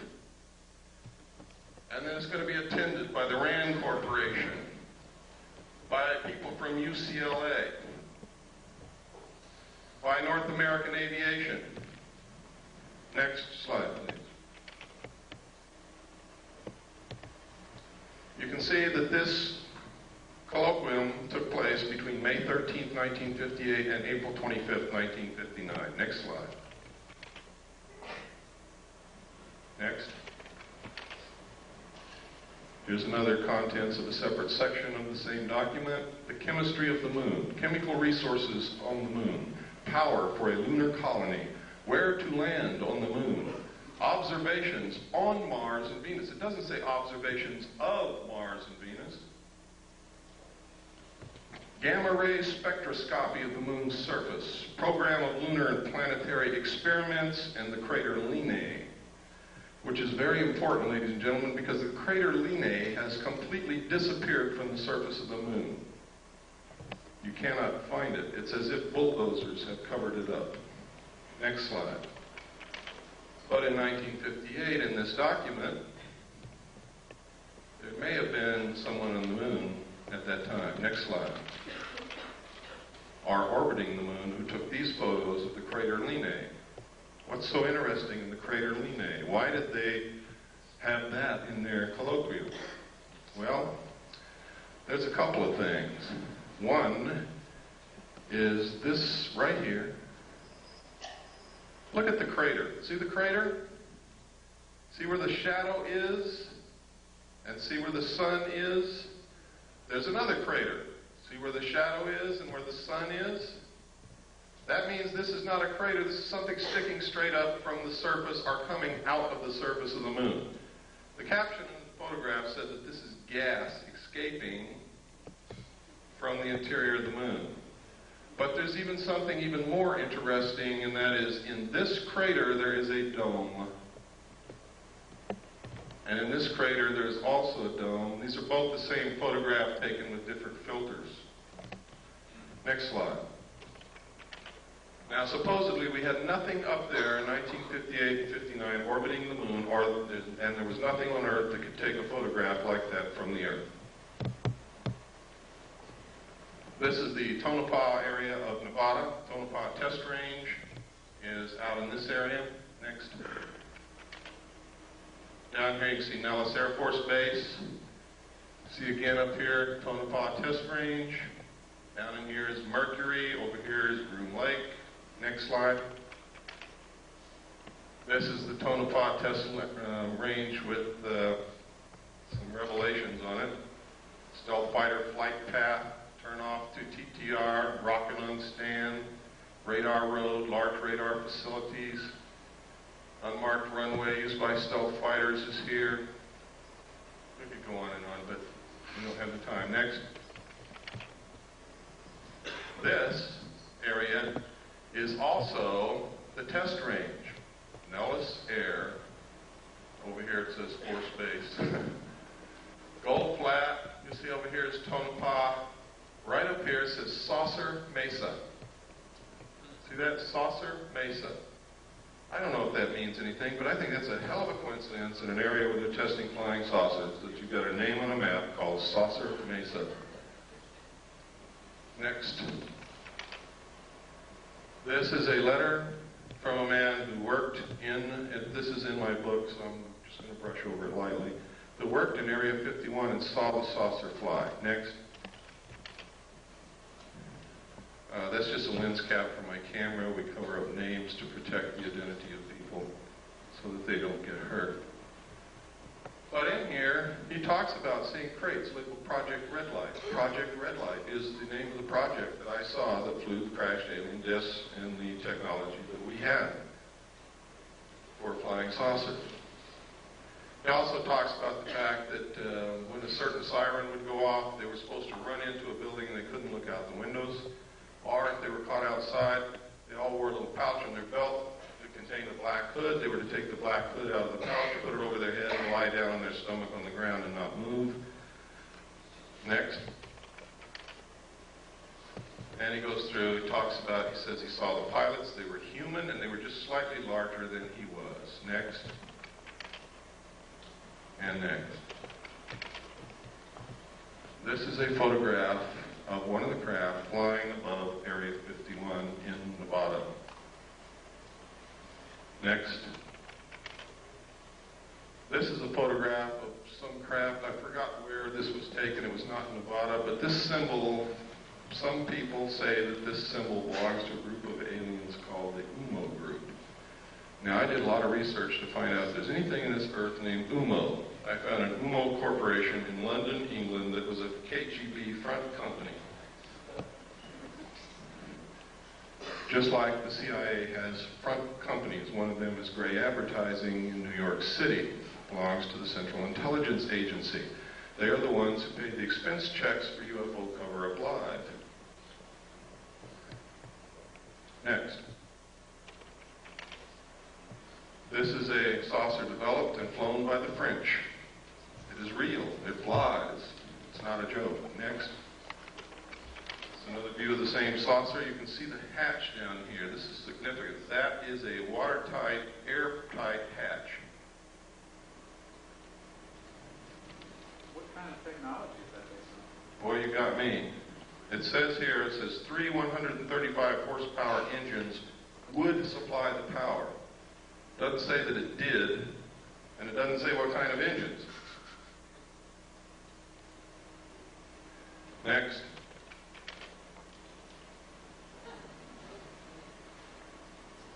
Now, if you remember, not too long ago, Jackie Gleason's wife, after he died, released an unpublished manuscript, and in it she says that Jackie Gleason told her that he was asked to accompany President Nixon to Homestead Air Force Base, where President Nixon showed him dead alien bodies in a morgue. Jackie Gleason was very much interested in UFOs and all of that kind of stuff, and he was a friend of President Nixon.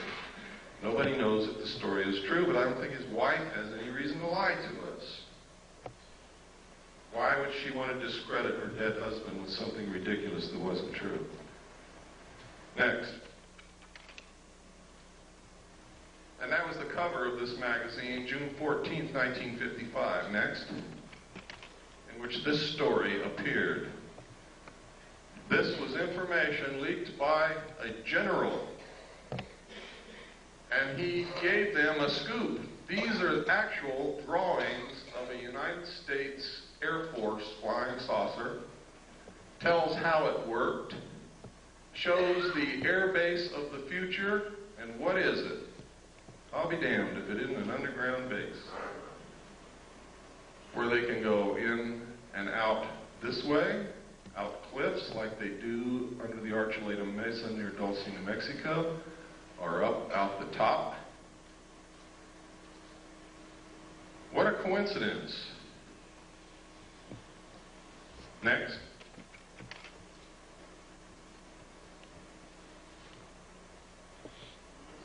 Next. As it evolved into this. Here we are again at the Nevada test range. Next slide. Now, this is Broom Dry Lake right here. Notice it says danger. Right up here is where the 29.5-mile marker is. Right up here somewhere is the little alien. Down here is Las Vegas. This highway goes up out of Las Vegas through Alamo to Ash Springs. Then you take this highway down here to the 29.5-mile marker. And you look directly at Groom Lake on any given night from dusk till dawn, and you will see them fly. You can take photographs of them. You can videotape them. Thousands of people have done it.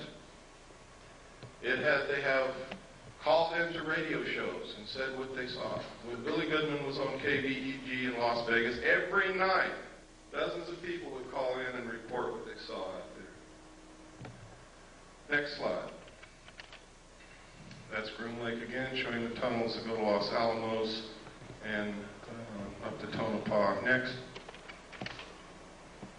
These are the facilities at Groom Lake. The United States Air Force and the government say that there is nothing there.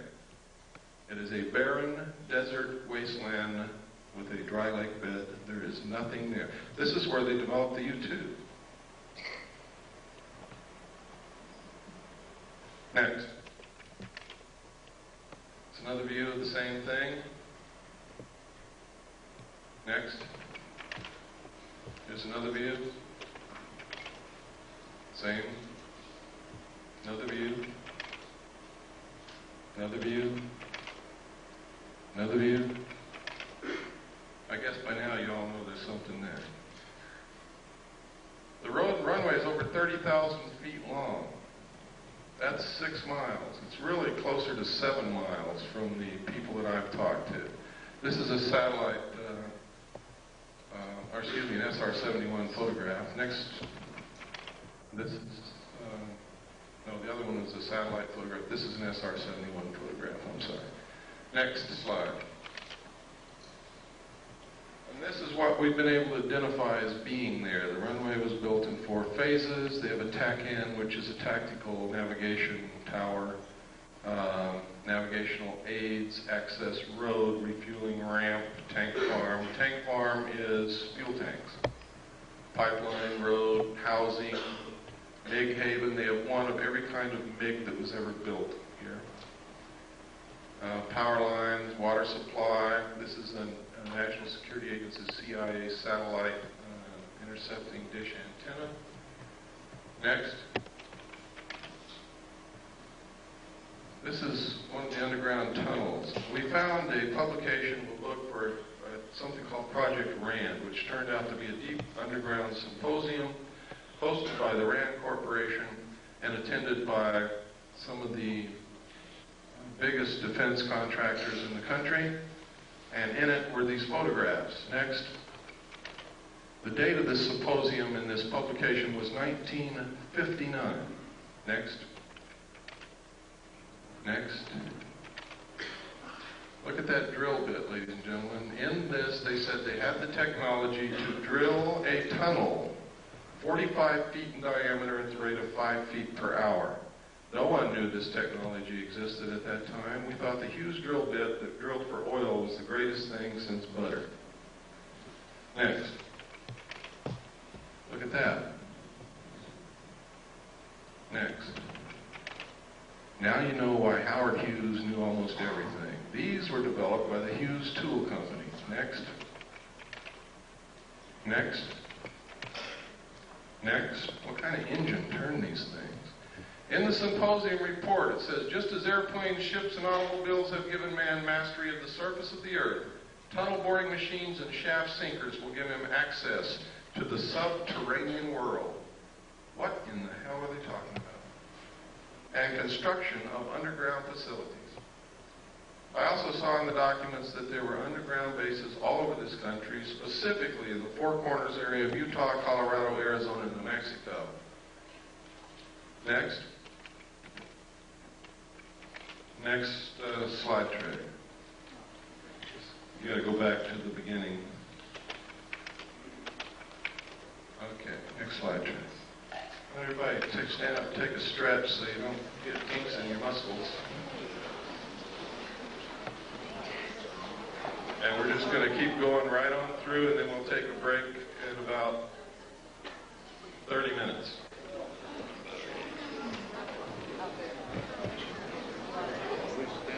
Totally wrong, and you need to help us find out what the truth is. I don't pretend to know all the truth. I think I have some of the answers. I think I have reached some pretty good conclusions, but again, those are my conclusions, not yours.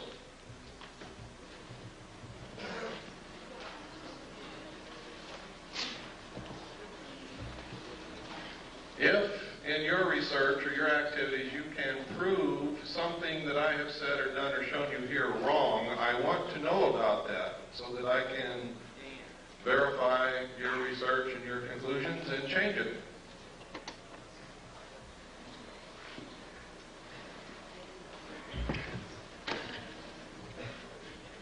Just go ahead and put the first slide on.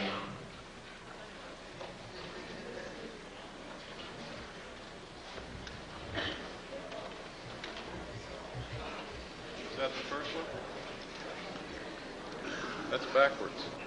Backwards? I think so. Is it first? Okay, go back to 0. Oh, go back to 1. Is that 1?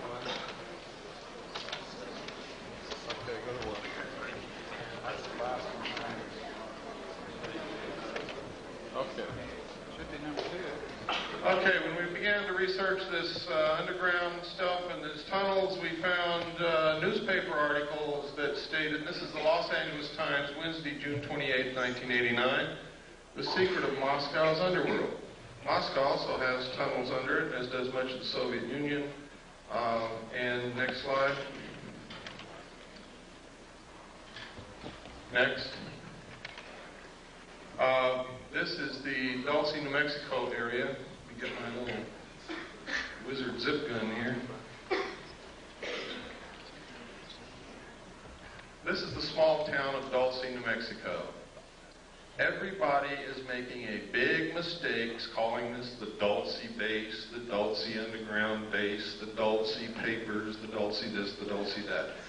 It causes confusion. I don't know how many people have gone to Dulce, New Mexico, walked all day around that little town, and have come back and said to me, there's nothing in Dulce, New Mexico.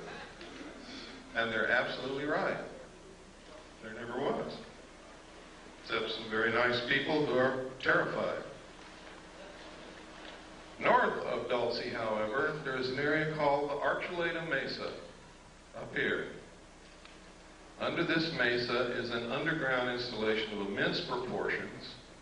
Up Seguro Canyon here, there's an area right in here where there are 400-foot cliffs, out of which people who have gone on expeditions that knew exactly where the base was, because they came and talked to those of us who know and found out where to go, have gone up to these peaks across Seguro Canyon from Archuleta Mesa and observed the mesa and these cliffs and the surrounding area. They have seen UFOs fly over this mesa. They have seen them stop over the mesa and showers of sparks come down. Nobody knows what it means. They have seen craft fly in and out of this 400-foot cliff area here. They have seen strange marks on the ground from the air. They have reported during the night hearing what sounds like CB radios or police radios coming from in this area. And I'm sure you've all heard what that sounds like. But there's nothing up there. There's not supposed to be anything up there. The old-timers who live in the area will tell you that, and that's on the Colorado side up here, the old-timers who live up here on the Colorado side, will tell you that back in the 50s, there was a logging road built up in there, and logging trucks went back and forth every day, but they never brought out any logs. Next slide. This is the Colorado side of Archuleta Mesa. Here's the logging road that they built. You can see it. Went all the way up here and then up into the mesa. It's not being used now. This is all under the Jicarilla Apache Indian Reservation, and Archuleta Mesa is considered to be their holy land, their holy ground. It's an excellent security proposition for them. They didn't have to build fences or anything. The Indians keep people away. The Indians see the strange lights and the craft flying back and forth, and they attributed this to their religious beliefs that they have seen all through their history, that it's in their writings, in their tales, in their stories. You can get some of the most incredible stories about UFOs from American Indians, when they will talk to you. Next slide, please. These are some more of the photographs from the Rand Symposium. Next. Oh, This is a page from an Air Force textbook. Space, let me see. I forgot the name of it. I think it's Physics and Space Technology, I believe. But anyway, in this textbook, it says the most commonly described alien is about 3 1/2 feet tall, has a round head or helmet, arms reaching to or below his knees, and is wearing a silvery spacesuit or coveralls. Other aliens appear to be essentially the same as Earthmen, while still others have particularly wide wraparound eyes and mouths with very thin lips, and there is a rare group reported as about 4 feet tall, weight of around 35 pounds, and covered with thick hair or fur, and in parentheses they have clothing with a question mark. Members of this last group are described as being extremely strong. Human fear and hostility, it says, besides the foregoing reasons, contacting humans is downright dangerous. Might be one reason they want to keep themselves secret if they're really here. Now, this is a textbook. This is a page out of a U.S. Air Force Academy textbook. Next page. This is another page out of the same textbook. It says, this leaves us with the unpleasant possibility of alien visitors to our planet, or at least of alien-controlled UFOs. When this textbook got into the hands of researchers, they excised the entire chapter from the textbook. Next.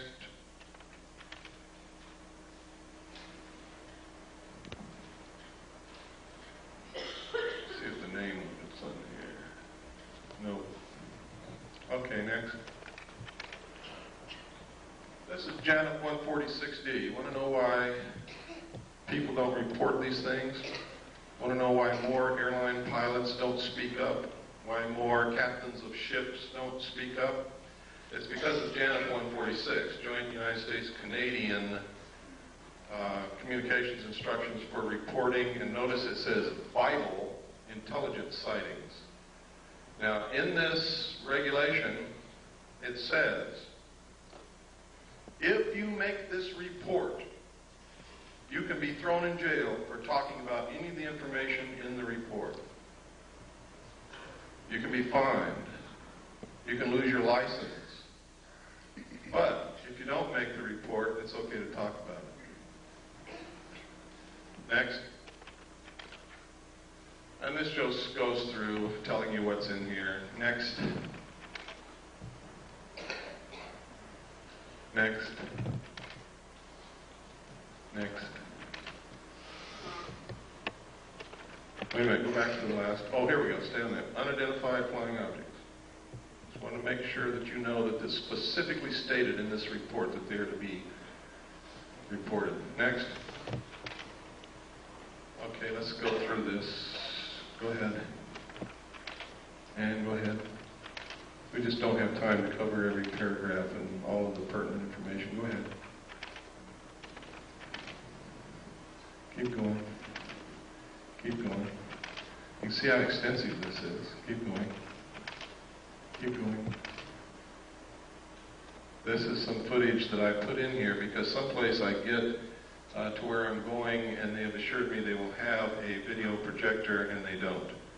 So you'll see a little bit on Kennedy assassination here. I use these photographs because this man was extremely human and photogenic and charismatic. So much so that if you hated his politics, you still couldn't help like John Kennedy. Most of the pictures you're going to see came out of this magazine, next, this magazine, next, and this book, next.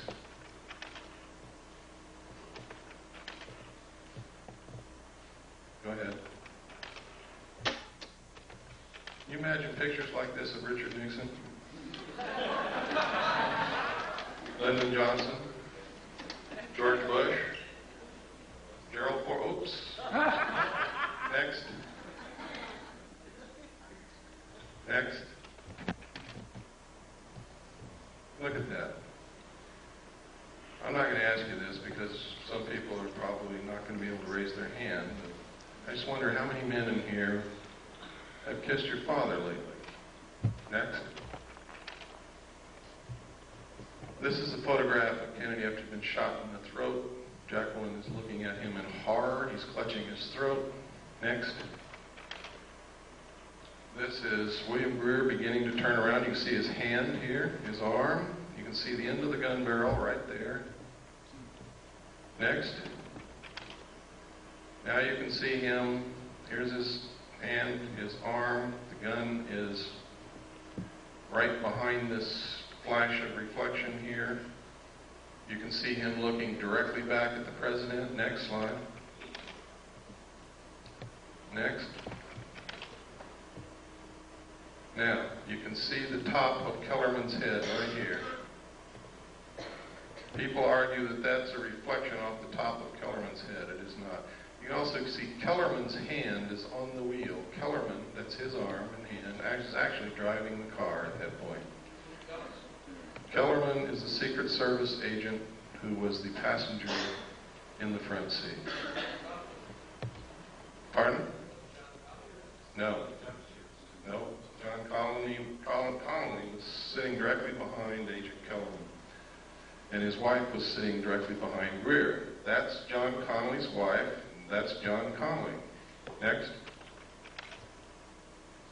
This is Kennedy's grave. Next. Everybody wonders why Jacqueline Kennedy never said anything. That's the reason right there. Where were her children? They were being guarded by the Secret Service, who just shot her husband. It was the Secret Service. Who the hell was she going to tell? And what was she going to tell them? To this day, her children are in the guard of the Secret Service, and so is she. Next. It was not Lee Harvey Oswald, ladies and gentlemen, because that's him right there, standing in the doorway of the Dallas Book Depository as the motorcade drove by.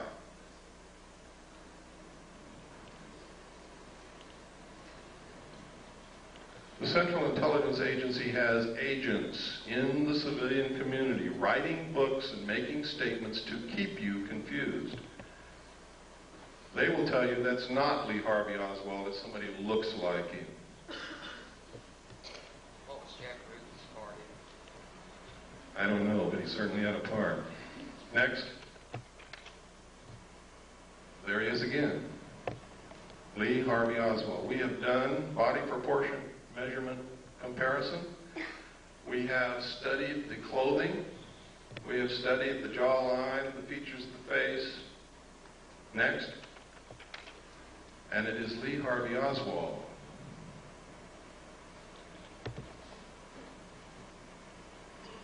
Next. And that's us if we don't do something quick. Next. Now, everybody wants to know, why do we have to have a one-world government? Why is it that they won't let us have these things that we know will cure disease? Why are they so hard on homeopathic medicine? Why this, why that, why this, why that? It's simple, folks. Once you really get into it, there is no doubt about it, there is a serious population problem. At the end of World War II, or actually during the war, they did a study to try to determine the effect of the returning soldiers from the war upon the economy. What the people who made the study projected was that there was going to be a whole bunch of babies born. They did a study again in 1957, which stated that the exponential increase of the population would ensure that the population would double between 1957 and 1990, and it did.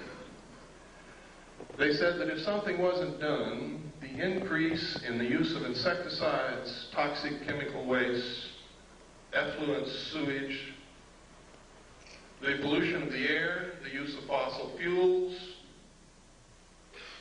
the use of timber, the increased need for raw materials was going to put us in a crisis, because they said that if something wasn't done to stop the growth of the population would double again 28 years from 1990. And it will. And then we will need twice as many trees, twice as many homes, twice as many cars, twice as much oil, twice as much food, twice as much everything. We will be putting twice as much sewage into the earth, twice as much pollution into the atmosphere, twice as much toxic waste material. And the study said if we don't stop this, if something isn't done, the human race will cause itself to become extinct shortly by or after the year 2000. Some people still didn't believe it. So the Club of Rome was formed secretly by Dr. Aurelio Pacheco in Rome, Italy. He got together a group of elite men and scientists, and they did another study and came up with exactly the same answers. They then commissioned a group of people in the United States at MIT. They put together a team to establish a computer model to determine what can be done to stop this, what can be done to ensure that it doesn't happen again, what can be done to ensure that the human race survives. And the answer is some of the things that I'm going to show you. All of this is in my book. It's thoroughly documented. It's going to really upset some of you, but it's true. The first indication publicly was this book written by Dr. Paul R. Ehrlich. Now, y'all wonder why is Dr. Paul Ehrlich writing these books? It's because his wife, ladies and gentlemen, is a member of the Club of Rome. Next slide. This was copyrighted first in 1968. It was the first indication of the results of the secret studies. This was published by Paul Ehrlich. Next. It says here, probably accurate to say that if all the food produced in the world today were in some sense equally distributed, that everyone would have an adequate diet. Does that mean that those who claim that there is no population problem, only a problem of distribution, are correct? Absolutely not. Population pressures are a product of animals as they exist, not as they might be. If lions ate grass instead of antelopes, the plains of Africa could support many more of them before the plains would be overpopulated. Similarly, the carrying capacity of Earth for saints is considerably higher than the carrying capacity for Homo sapiens. In theory, the problem of human overpopulation could be solved by a reduction in population size or by a change towards more saintly behavior.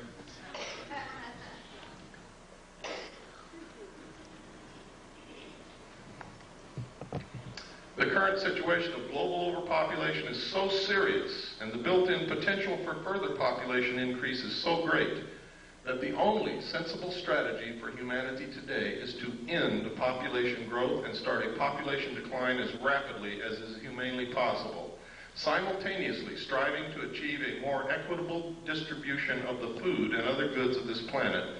Limiting births and increasing social justice are not alternative strategies to preserving society. They are, ladies and gentlemen, necessary complements. Next slide.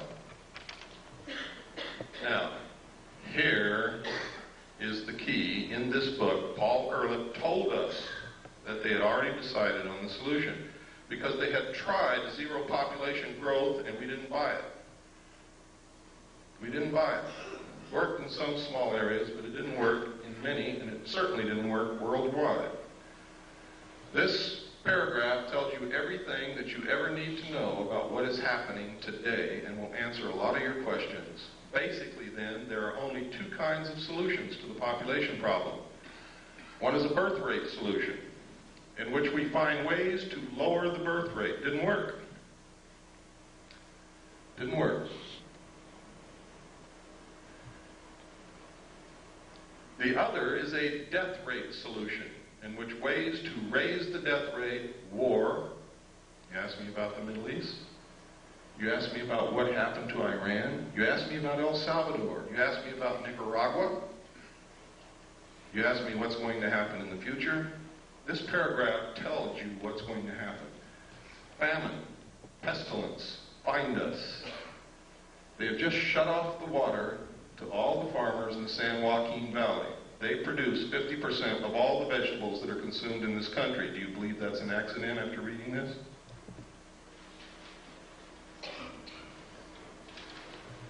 Large corporations and banks have been forcing the small farmer out of existence and buying up land which sits fallow. Do you think that's an accident? We have sold all of our grain to the Soviet Union. Do you think that's an accident?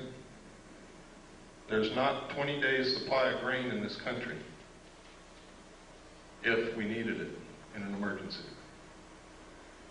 Now listen to this. The problem could have been avoided by population control, in which mankind consciously adjusted the birth rate so that a death rate solution did not have to occur. He's telling us, ladies and gentlemen, that they have already decided upon it and that it is in effect. Next. The next warning was the limits to growth. This was published by the Club of Rome. Next. The conclusions are, and this is only what they've revealed to the public, what they told to the power elite of the world is an entirely different story and is much more radical. If the present growth trends in world population, industrialization, pollution, food production, and resource depletion continue unchanged, the limit to growth on this planet will be reached sometime within the next 100 years. The most probable result will be a rather sudden and uncontrollable decline in both population and industrial capacity. And what they don't say here that they said in the secret report is that the masses of people in the world will result to the overthrow of their government and anarchy will reign as they try to feed themselves and their families and find jobs.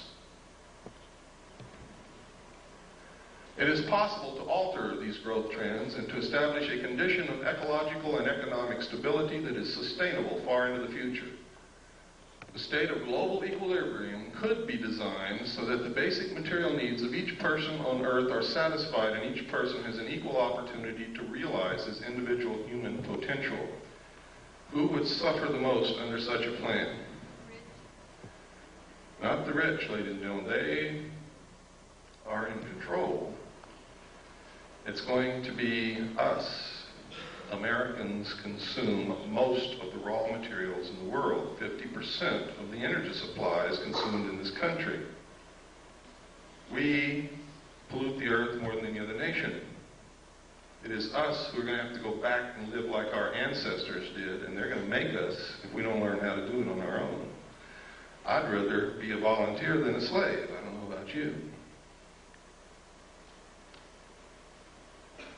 If the world's people decide to strive for the second outcome rather than the first, the sooner they begin working to attain it, the greater will be their chances of success.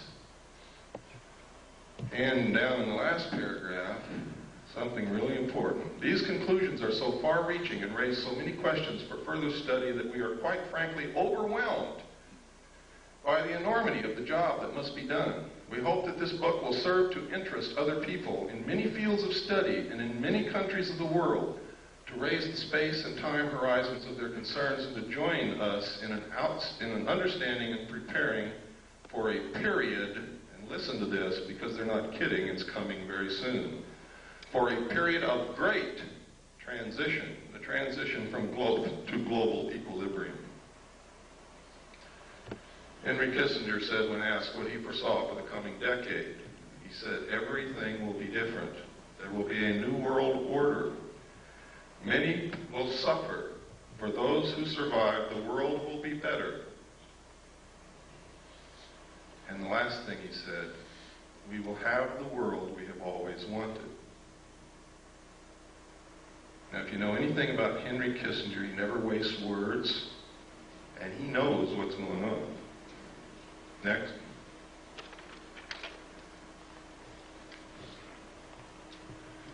This is the regionalized and adaptive model of the global world system from the computer model at MIT, designed for the Strategy for Survival project of the Club of Rome. Patriots in this country have been running around calling the Club of Rome a subversive organization. They've been trying to ensure our survival. They're a study group, a think tank. That's all they are. They don't make the decisions. Next.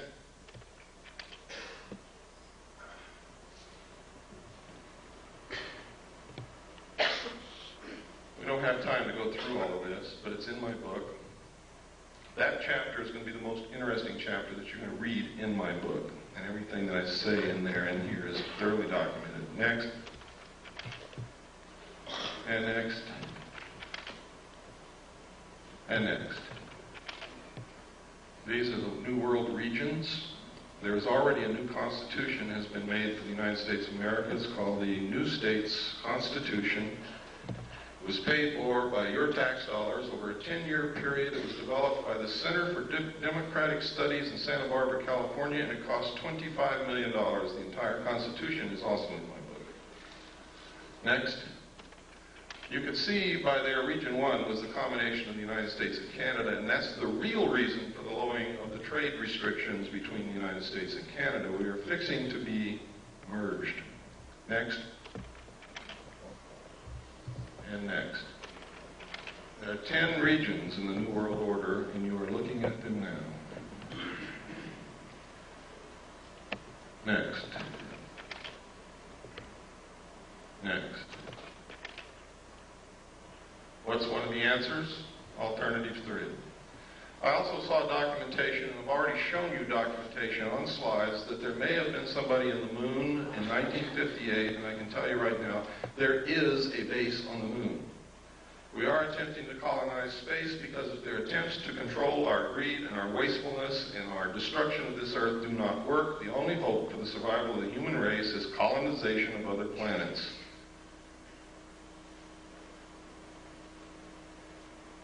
Next.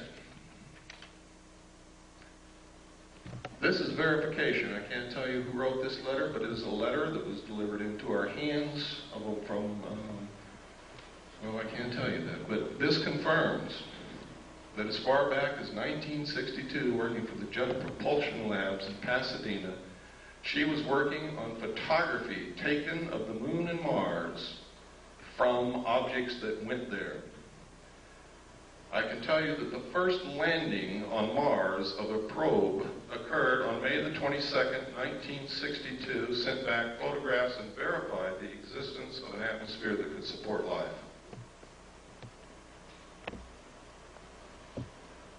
This woman was married to a man. She says in this letter, his function was to design domed modular living facilities, next slide please, for colonies of Earth scientists to be stationed on the moon and then Mars. It was called Project Adam and Eve. We didn't get this letter, ladies and gentlemen, until August of 1989. I had already revealed the presence of a colony on the moon and Mars on July the 2nd, 1989. Okay, next. Next. Next. Report from Iron Mountain on the possibility and desirability of peace. Next. This is really important. Though not yet expressly put forth as the development of a long-range sequence of space research projects with largely unattainable goals, this kind of program offers several advantages lacking in the social welfare model. First, it is unlikely to phase itself out regardless of the predictable surprises science has in store for us. The universe is too big. In the event some individual project unexpectedly succeeds, there would be no dearth of substitute problems. For example, if colonization of the moon proceeds on schedule, it could then become necessary to establish a beachhead on Mars or Jupiter and so on. Next. This is a book called Exploring Space with a Camera, published by the National Aeronautics and Space Administration. Next. In which you see tracks on the surface of the moon.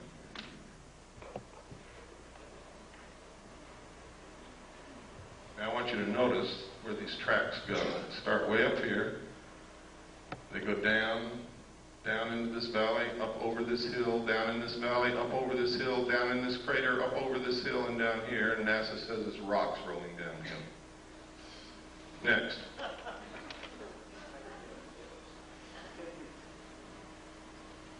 Next.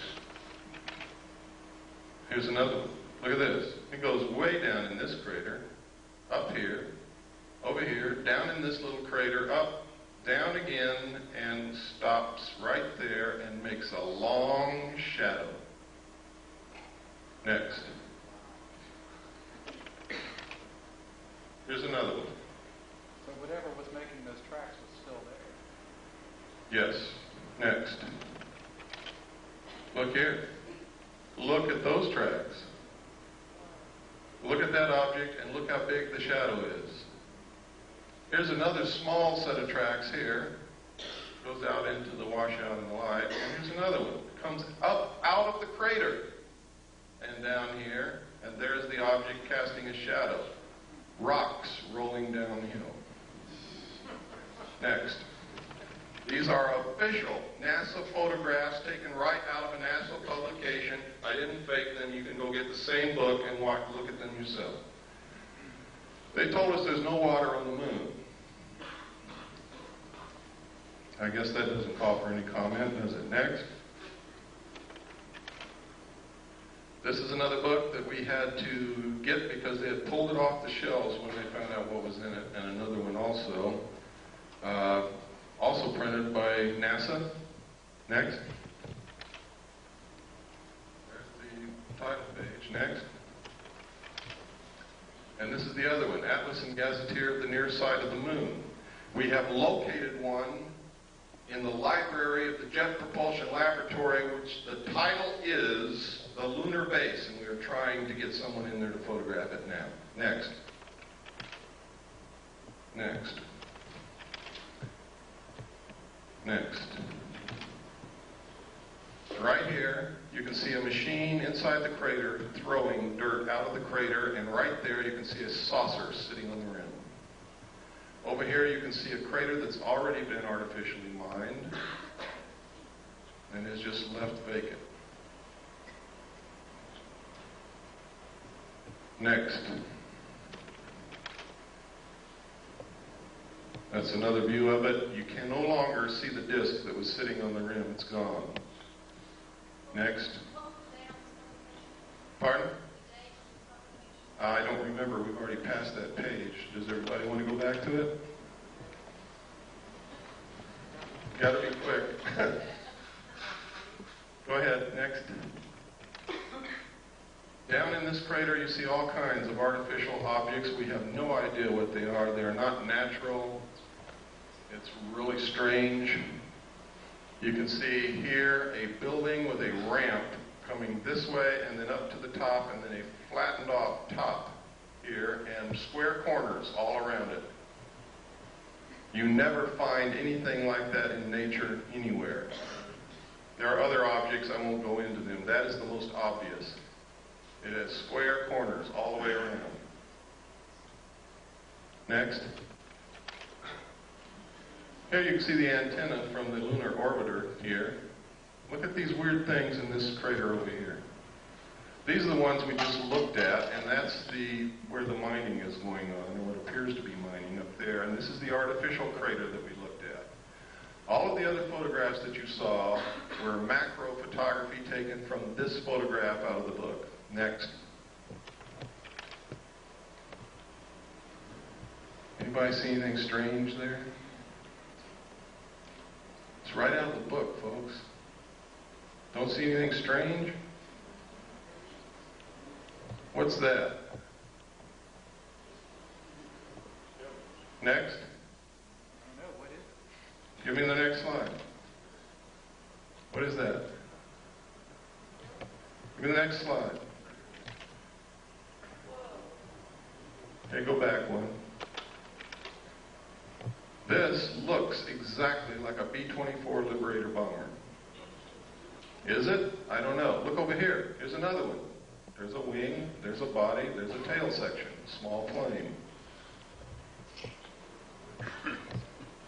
Next. Look here. See this mountain that has been shaved off? The top is flat and there are 4 domes on it. Can you see it? Give me the next slide. I know there's somebody out there that's faking. They don't see it yet. Okay, give me another slide. Now can you see it? Right out of the book. Look at this dome here on this flattened off area. It looks like a piece of pie. There's a dome. 4 domes on this mountain. And we're talking from way, way up. Those domes are big, even though they look small to you. Next. This is the crater Kepler. Anything unusual there? Right out of the book. Look at this. You see those 4 domes lined up in a row right there? You see where the side of the crater has been cut out? You see where somebody's built it's either a road or a wall beside a road that goes from here down into the crater.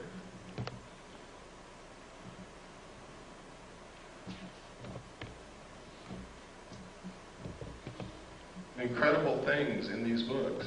Now, we only had a short time to look. We didn't have any magnifying glass of any kind, and we had to take these pictures. If we had had the time, we probably would have found a lot more. But we had to do what we had to do and get out of there because of the restrictions put upon us. Next. There's a close-up again. You can see the 4 domes right in a row. You can see that the crater's been artificially cut out. Next. Look at this. What is this? This is the weirdest thing I've ever seen. We don't know what it is, but it resembles the freeway interchange in Los Angeles, doesn't it? We don't know what it is. We didn't know what it is. But look what's in this crater right here, and you see it all over the moon. If you look real good in these craters, it's a big, giant, T-shaped object that can bend itself to conform to whatever it's sitting on, and you see them in all of these photographs. Next.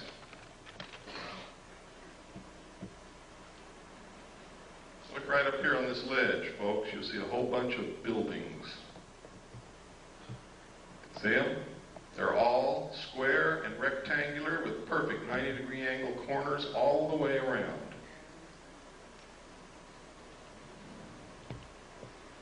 Next. This is what we were looking at, the freeway interchange. I don't know what it is. I just call it that because... Next. Oh, go back. I'm sorry. There's something I wanted you to see. What is this? Next.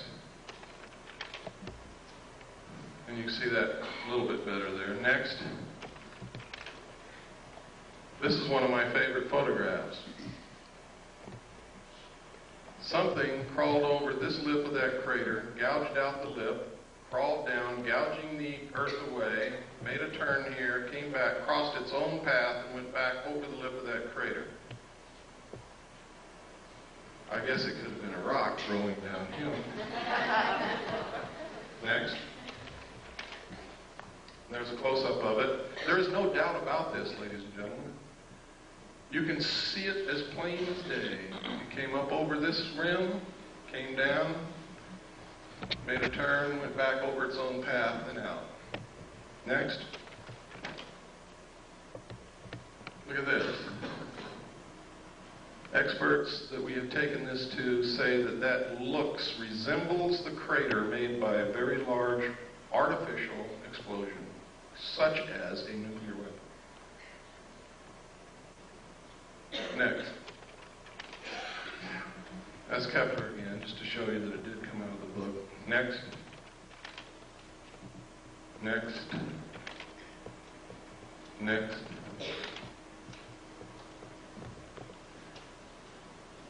What was it? Oh, you can see these T-shaped things again. There's another one. You can see here an opening into the moon here, shaped almost like a triangle or a pyramid, and there's something parked right there. I have no idea what it is. There's another one up here. The opening, triangle shape, and something parked right there. Look here, there's another T-shaped object here, or cross-shaped here. There's a building right here, or what appears to be a building. Look here. Look at these tracks. Look at this. It has an arm coming out the side and something trailing behind it. Next. Look at it. Boulder rolling downhill. Next. I forget what this was. I think we were just looking at this strange, looks like somebody's been running around there with a bulldozer. We don't know what it is. Next. Can you see the clouds? Can you see the clouds in the lunar atmosphere, ladies and gentlemen? This is an official NASA photograph out of an official NASA publication, a book that they printed that shows clouds in the atmosphere of the moon. Next. Of course, we could be imagining things, but we're not, because you can see those clouds go over geological formations and over the rims of craters. Next. You ever seen a square crater?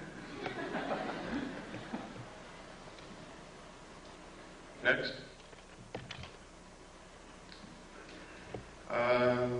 Oh, look here, folks. What is that?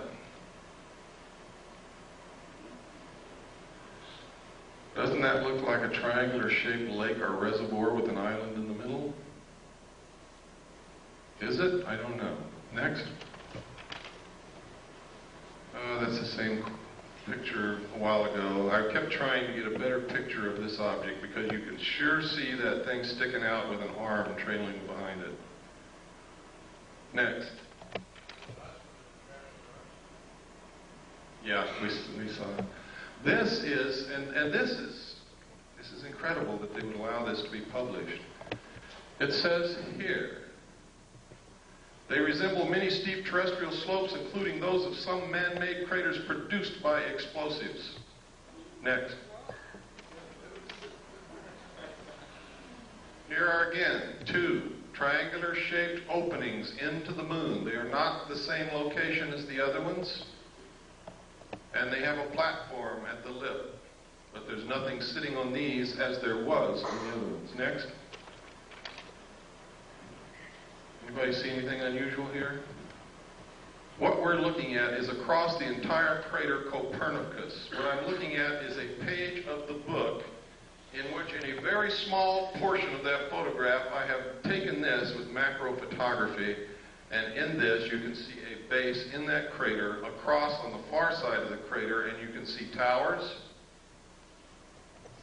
you can see buildings, you can see tanks, you can see another tank or a tower over here, and you can see it even better. Next slide. Check it out. Next slide. Look at this. Look at this big Christian cross right here. Look at these buildings here. Look over here. It looks like what's a building up under this ledge. These are all perfectly square corners. They do not occur in nature. Any expert will tell you that. Next. This right here is a pyramid, exactly to the same scale of the Pyramid of Cheops. This is a Christian cross. Now, this is so far away that this cross has to be hundreds of feet high. A rock. Next.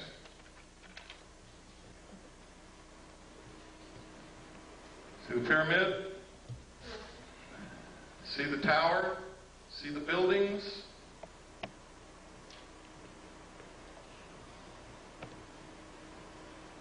Next. Again, there's the cross. It is huge. You can see tanks right along here. They look like oil tanks. Here's another tower over here. See it? Next. Again, you can see the pyramid, you can see this tower, you can see the cross, you can see looks like a city here. These are buildings. All have perfect 90-degree angles, all over the place. Again, here's the tanks, look like oil tanks. Next. What was this? Sometimes if I don't look at these all the time, I lose what the heck I was even looking at to begin with. Oh, right here. Look at this. This is some kind of an artificial installation that has been built.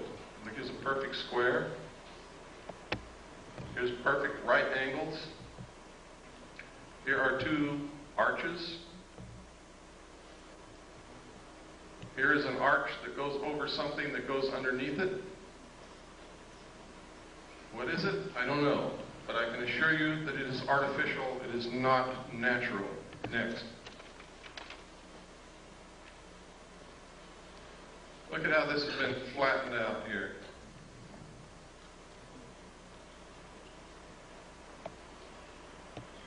And I think there were some domes or something here, if I remember correctly.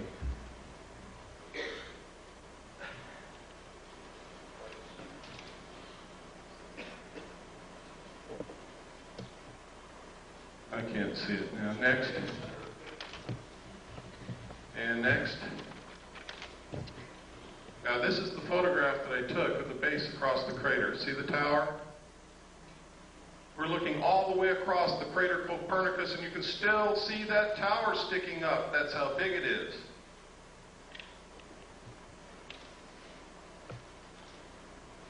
That's what caught my eye. And then I began to take macro photographs. It wasn't until we really developed the film that we knew that we had anything from that, because this is the photograph that I was photographing. That's why NASA put it in the book. They overlooked it. Next. That's Kepler again. Next. That's the crater Copernicus. That's the one. This is the photograph that I took the pictures over there. The last one you looked at was a close-up of about this area. And the close-ups that you saw where the base was were right in here. Next. That's the one, remember, we talked about, we didn't know what it was. It looked like a bulldozer had run back and forth inside the crater. Next. Next. Next. Next. Boulders, downhill, moonquakes. There's the Christian cross. This is the base again. These are the buildings in here. Next. These are photographs of Mars, ladies and gentlemen. What you're looking at is agricultural terracing. Ancient agricultural terracing. You can follow each terrace all the way around. NASA says this is wind erosion. But NASA tells us that Mars doesn't have any appreciable atmosphere, only 1% as dense as Earth's. Next. Next. These lines are exactly like the lines on Nazca, and you can see that each line carves into the lip of that crater. Next. Here you can see the face on Mars. Up here you can see an arrow in the surface of Mars. See it? Over here you can see pyramids. What we call the fort. We don't know what it is. Incredible? Damn right it is. Look at this plateau with these buildings on top of it. Next, or whatever they are. Another view. Next. Under computer enhancement, the face has eyeballs and also has teeth. Up here, I was reading this book, which is the Encyclopedia of Space or something put out by NASA, and this covers Mars. And on here I notice this Mars airplane Robotic surface exploration, Mars airplane. What are they talking about? They told me Mars only has an atmosphere 1/100th as dense as the Earth, yet they're preparing to build a Mars airplane? Well, maybe my concept of a plane is wrong. Let's pursue it a little further. Next. There's an official NASA photograph of the Mars airplane that they intend to build. If what they tell us about the atmosphere of Mars is true, this airplane will not fly in the atmosphere of Mars. It's absolutely impossible. Look at the nose of that airplane, ladies and gentlemen. You will see a propeller spinning. Next. Now, this confirms the alternative 3 scenario. Franklin D. Martin, NASA's Associate Administrator for Exploration, has the host of reasons for sending humans to Mars, but after he gives all those reasons, he says, science is one of the reasons you do these things, but it's not the driver. The driver is the survival of the human race. Next. These are some more of those lines like Nazca on Mars. Here you see the arrow.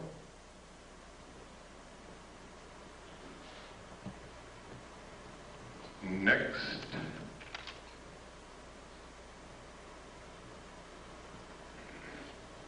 Next. Oh. Okay, let's go back one and change slide trays. We're almost through the slides and we can get into some serious stuff.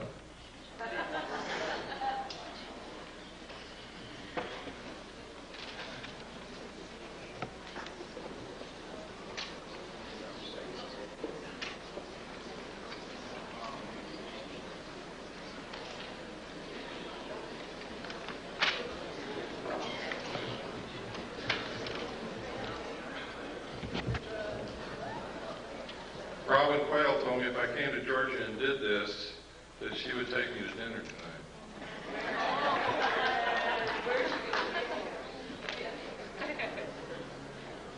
But I think she left already. This is the face on Mars again. Look at that square crater right next to the arrow. We measured the arms of this arrow and the length across it. It's a perfect triangle in here, and these arms are exactly the same length. The chances of that being a natural occurrence are almost zero. I imagine there's some remote chance, but I certainly wouldn't give that much credence. Next.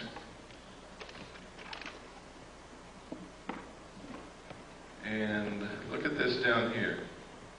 It's almost boat-shaped, with what appear to be buildings on top. They may not be buildings. We can't get perfect 90-degree angles on it, but that could have been eroded away over who knows how many centuries. Next. The black dots. Those are places where the spacecraft was sending back the information and it didn't make it to Earth. They're not freckles, they're not painted dots on Mars, they're just where the bits of information didn't make it from the spacecraft to the Earth. Yeah, the face is approximately 1 mile across. Next. I really don't know, ma'am. I try not to guess at things, especially if it doesn't even remotely look like what we might guess it might be. You have to understand, when we're trying to interpret something totally alien to this Earth, we have to understand the concept of what the word alien means. What we might perceive as a landing strip might be a carnival to them. Who knows? Look at this. This is the Martian probe that we landed in 1976, I believe. And it took this picture of something flowing from up here down to here. Could be sand. Sand does flow under the right circumstances, or it could be water. If that's flowing water, then that's significant. If it's sand, it means nothing. Next. Government scientists call newly discovered heavenly object a stray asteroid. Sounds kind of interesting, doesn't it? Until you read the subhead. Astronomers worldwide in disagreement with official explanation call phenomenon an intelligently guided object. London Evening Standard. I think that's 7/10/60, page 3. Next. Now, if you won't believe all this other stuff, how many people in here believe that Gordon Cooper, the astronaut, is a credible individual? Can I see a show of hands? He's an astronaut. He's also a colonel in the United States Air Force. Now he's retired. He wrote this letter to the United Nations, and in the first paragraph he says, "I wanted to convey to you my views on our extraterrestrial visitors, popularly referred to as UFOs, and suggest what might be done to properly deal with them."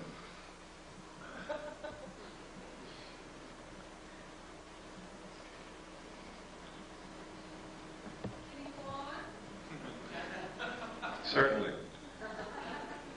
I was waiting for the gasps to die away. I believe that these extraterrestrial vehicles and their crews are visiting this planet from other planets, which obviously are a little more technically advanced than we are here on Earth.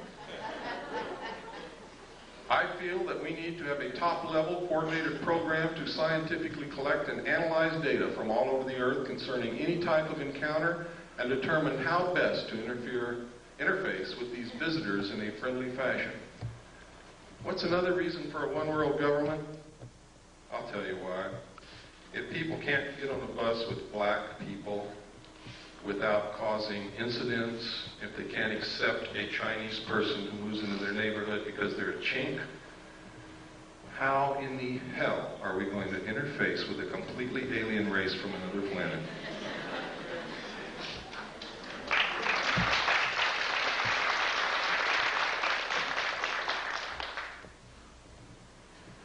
Okay, next slide.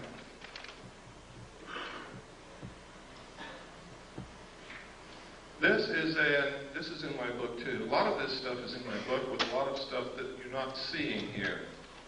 In fact, there's a lot of stuff in my book that nobody has ever seen before in their life outside the secret government. This is an accident report that occurred at Ellsworth Air Force Base, South Dakota, 7 miles southwest of Niland, South Dakota. They got an alarm situation that at a missile site called L9, there had been a security breach. They sent a SAT team out that consisted of Airman First Class Jenkins and Airman First Class Reiki. There was SAT alert team, or security alert team called SAT. Next slide. When they got out there, they saw these crazy little guys running around in silver suits with helmets on their head and something hovering real bright above the missile silo. Reiki went up the hill, challenged them, told them to stop. They didn't stop. He raised his M16, and they blasted him with some kind of a light and melted his M16. They never even found a piece of it, and gave him second and third degree burns all over his hands and arms.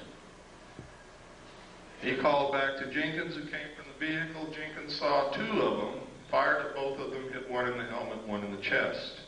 They both fell to the ground. A few seconds later, got up and ran off and went up into this craft, which zoomed away into the sky. Further investigation showed that the nuclear components of the warhead was missing from the missile. Next. And next. UFO photographed over Disneyland, that's it down there. In the space of clicking the shutter of the camera, this thing moved back and forth about 12 times and then caught it here. That's how fast it was moving. And the reason I included this, because while people who go to Disneyland may be interested in fantasy, they're usually families, they're usually middle-class people, they're usually respectable, they're usually credible, and thousands of them saw this. Next. There it is.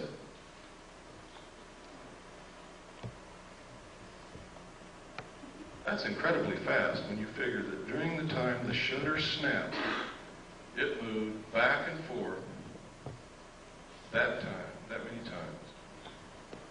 Next. This is a Billy Myers picture.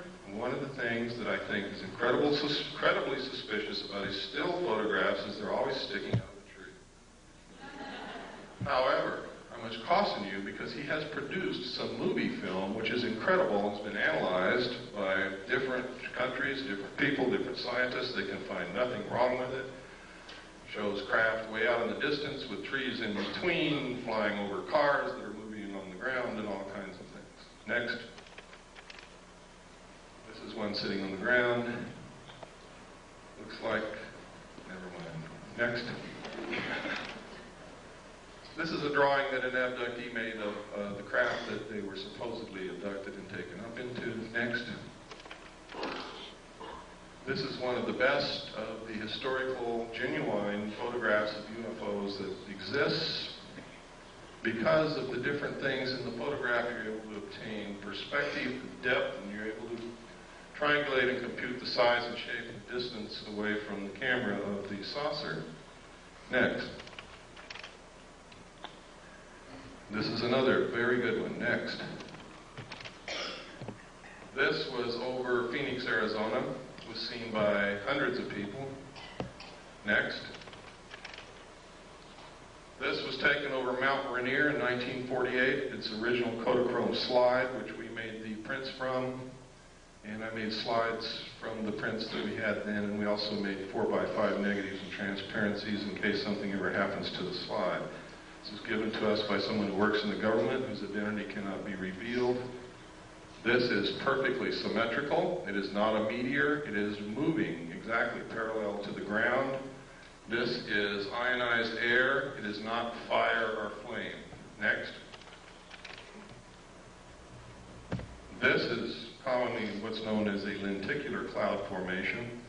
This red haze over here is the test firing of a rocket at the Rocket 9 facility at the west end of the San Fernando Valley. I only know that because I used to live right on top of the mountain next to it. Next. Somebody's hat blew off. Next. Notice that photograph was taken by the local barber. These are photographs that were taken in New Mexico and Colorado during a particularly heavy, what they call a flap. There's a lot of sightings by a lot of people in one area.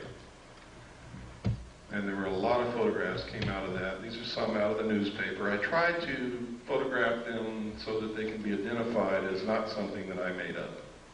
I have been accused of being the most rotten bastard that ever lived, making up everything, phoning photographs. So I have to be very careful. Next.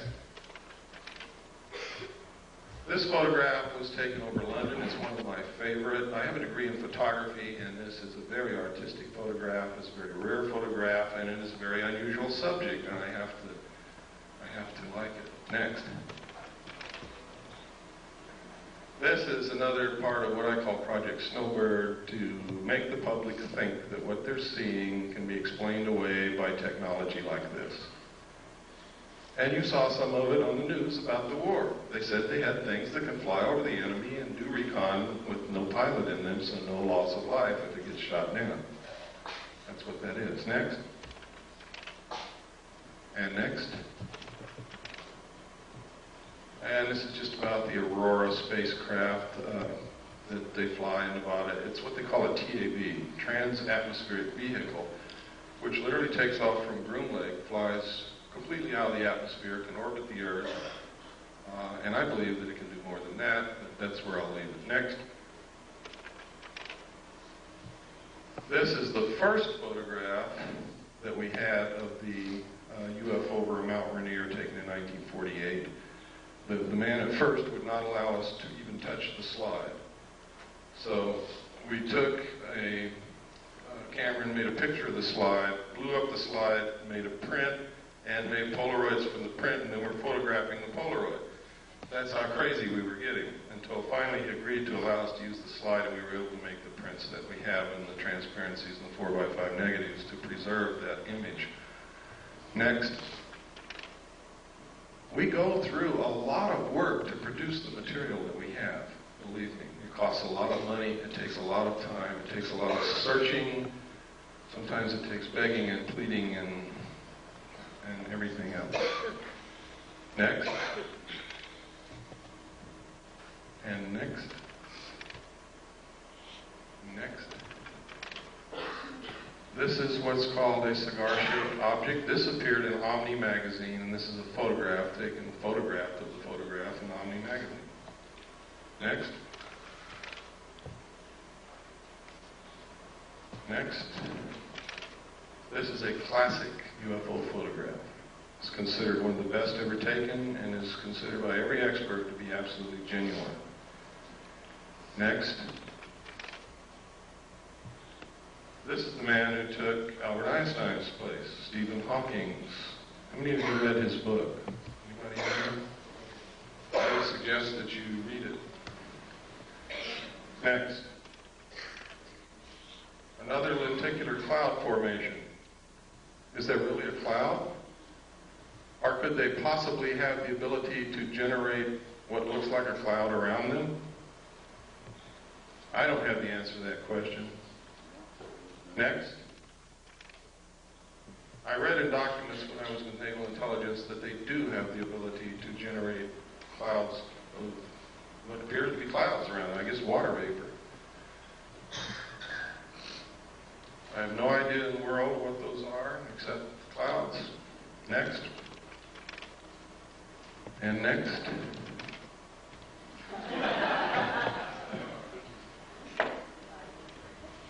Is this what they're trying to make us believe is happening?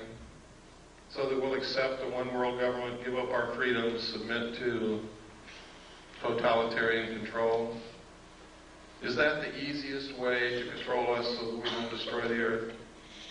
Is that what this is all about? That, by the way, is from The Creature from the Black Lagoon, which was a classic horror film for the buffs. Next. And next. They do exist, folks. For those of you who thought they didn't, never saw any, they exist. This was taken from an airplane window. So you know that nobody threw a hubcap into the air. It's above the clouds. Next. This was taken by a tourist in Hawaii. He didn't even know that it was in the sky. He was taking a picture of these beautiful women, and it wasn't until he got the pictures back and he was showing his vacation photographs to a friend, or at least this is the story, that his friend said, "What's that?" And he said, "What?" I never saw that. And this is a close-up. Next slide.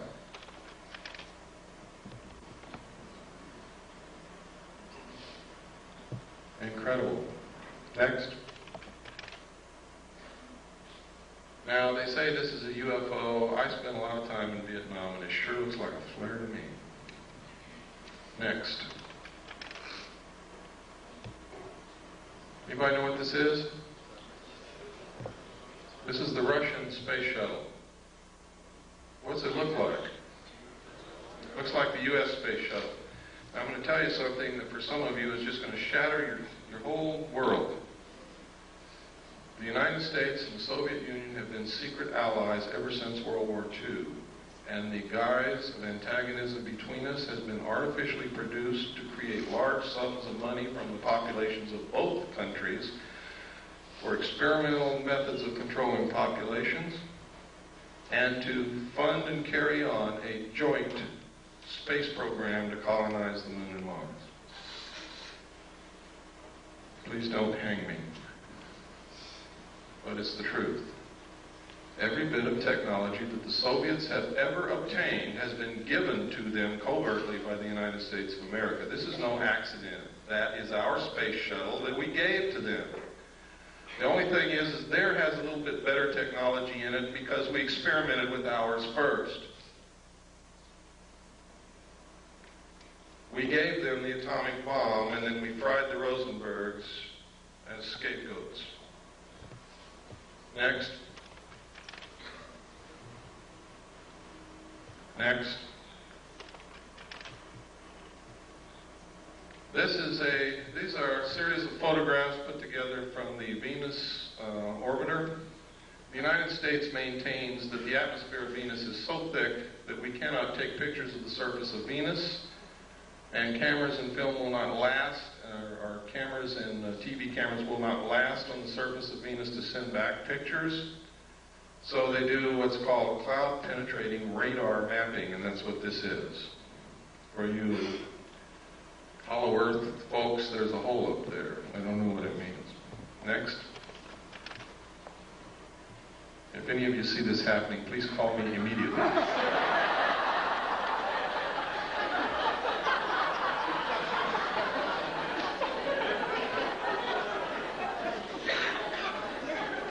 Next. This is a photograph of the Russian Venusian lander sitting on the surface of Venus, sending back pictures of a sun-drenched desert landscape. Somebody's lying. Immediately after the Russians released this photograph, officials and government people from Washington called a high-level meeting with the Russian space program people, and you never saw it again. Next. These are comparisons of the two, the Russian photographs and the photographs that we get. Now, I want to give you some food for thought. Recently, they had a flyby of Uranus. Remember that? And most of us were glued in the middle of the night to our TV set, hoping to see something strange that we'd never seen before and get a little bit of illumination from what was happening out in space. The target of the probe was the planet. Does anybody remember that? The target was the planet. The main interest for the flyby was the planet. What did we see? Anybody know? Did anybody stay up like I did and watch? We saw the moons of Uranus. We saw one long-range shot of the planet, and we never saw it again. But we saw the most incredible close-ups of the moons of Uranus that you could possibly hope for. Why? Why wouldn't they show us the planet? And it happened elsewhere also. Next. This is a book after its kind. In the documentation I saw, that symbol there was said to be the trilateral signal, or the trilateral symbol used by the aliens as their symbol. It literally means, in ancient writing, I found it finally. The first place I ever saw it, outside of the official documents, was on this book. The second place was in a Bible that contained a page of old ancient Christian symbols. And another one, I found a book in the library, I forget the book, but it was about symbology and symbols. And this is an ancient symbol that means mother and father with the children. See, these are two old symbols. You take this apart and you have a mother symbol and a father symbol, or a man and a woman symbol. Put them together, it's mother and father. It could also mean the process of reproduction. With a circle on one side, it means one child. With a circle on the other, it means two. This literally means mother and father with the children. The thesis for this book is a scientifically dependable yet popular analysis of the theory of evolution. In it, he asserts that there must have been some outside interbreeding or influence or genetic insertion into the human race to produce modern man. Next slide. This book was first written in 1927. Next. This is an article that just says how they can move technology, secret technology, from government laboratories into the world. Next. And next. Oh no, go back one. Go back one. Right here. This is a perfect illustration, folks. Look at this photograph, and you'll see that in the shadows there is no detail whatsoever. In space, without an atmosphere, there can be no detail in shadows, because the only thing that will produce light in shadows is diffusion of light through an atmosphere. Now, next photograph. which proves that this photograph was not taken on the moon. Or if it was taken on the moon, there is an atmosphere. Next. Oh, this was right after I gave my talk in Sedona, which I'm sure some of you know about. I was driving back the back roads because I wanted to see some of Arizona because I had fallen in love with Arizona, and now I've moved there, and then I'll show you how much I've fallen in love with it. And I saw this cloud form. There was nothing there. There was no cloud in the sky anywhere, and all of a sudden, bam, a saucer-shaped cloud right in front of my eyes. I stopped and took the next picture, and it disappeared as equally, as quickly as it had formed. There was not another cloud in the sky. There's no lake. There's no water anywhere. It was incredible. I can't explain it, but it's certainly something worth looking into. Next. This is a drawing made by one of the students at the last college where I was the executive director. Stan was the head of the security department. Some of you know Stan Barrington. He's my only authorized representative in this world. Would put my life in his hands, and I have on several occasions. Stan was the head of the security department, and one of the students in the security curriculum was in trouble, was failing. Stan was counseling the student, and she drew this picture. And she drew, next slide, this, and next, this, and next, and these little guys. Now, she had no idea that I knew anything about UFOs or flying saucers. Nobody in the world did at that time. Stan didn't even know then, and I didn't even know then that Stan had guarded a flying saucer when he was in Delta Force in the Army. But Stan brought me these things, and he said, "You ever seen anything like this?" And I said, "I don't know, Stan, where'd you get it?" He told me, and we brought the girl into my office and sat her down, and I began to try to find out why she was failing and where this stuff came from, and it turns out she had a year of missing time. A whole year out of her life she could not account for, and she couldn't concentrate on anything, and that's why she was failing. Next. This was drawn by Krista Tilton. Notice the similarity. My student had never seen Krista Tilton in her life, had never read a UFO book, didn't know anything about any of this. Next. Next. Next. This is Aviation Week in Space Technology, November 21st, 1988. Write that down because somebody's going to ask me. November 21st, 1988. You can find it in used bookstores and libraries. Next picture. In which this ad appeared, talking about technology so advanced it will help answer some big question, and on the facing page, what's there? This picture. On the side of the neck, there's hair growing. We did extensive analysis of this photograph. We rephotographed it, we relit it, we blew it up. We tracked down the photographer who would not tell us what it was he photographed. We asked originally to Amico for the name of the artist who drew the picture. They said, "I'm sorry, we can't reveal the name of the photographer." We found the photographer. He would not tell us what he photographed, but he sent us an 8x10 copy from the original negative, and then we began to work on that as well as with the ones we had photographed out of the magazine. And this is what Amico told us. They told us several different things. First, they told us that it was a 9-foot-tall bronze statue. Second, they told us it was a 12-foot-tall bronze statue.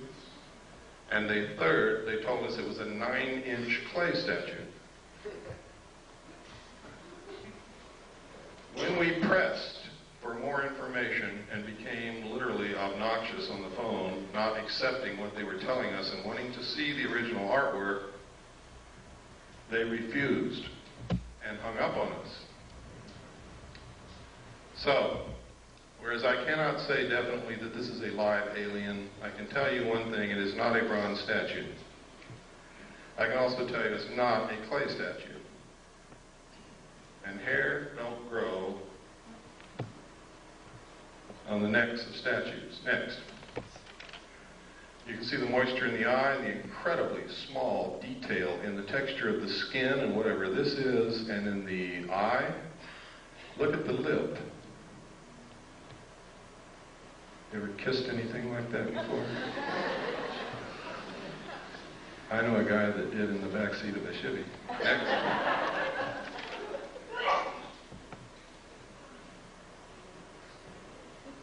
Look at the incredible detail. I have never seen an artist in my life that was capable of doing this kind of work. But I haven't seen all the artists that there are either. Next. Look at the lines on the neck. Look at the detail in the arm. Next. Look at the hair on the neck. Can you see it? It's kind of hard to see, but it's there. That little fuzzy hair. Look at the lips. Look at the throat, the detail, the wrinkles. Next. Look at the moisture in the nostrils and tell me that's a bronze statue. Look at the moisture in the eyes. Look at the incredible detail in the folds of the eyes. Look at this bag under the eyes. Next. I think they're trying to tell us something. Next. Next. These are letters from England that was a big hoax. Next. It purports that an alien craft crashed in the Kalahari Desert of South Africa is perpetrated by one guy named James Van Grunen.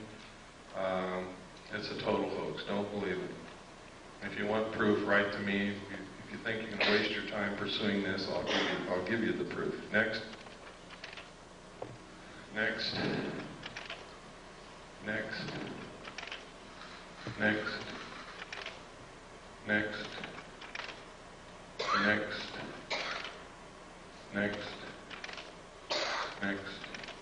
Just keep on going right on through.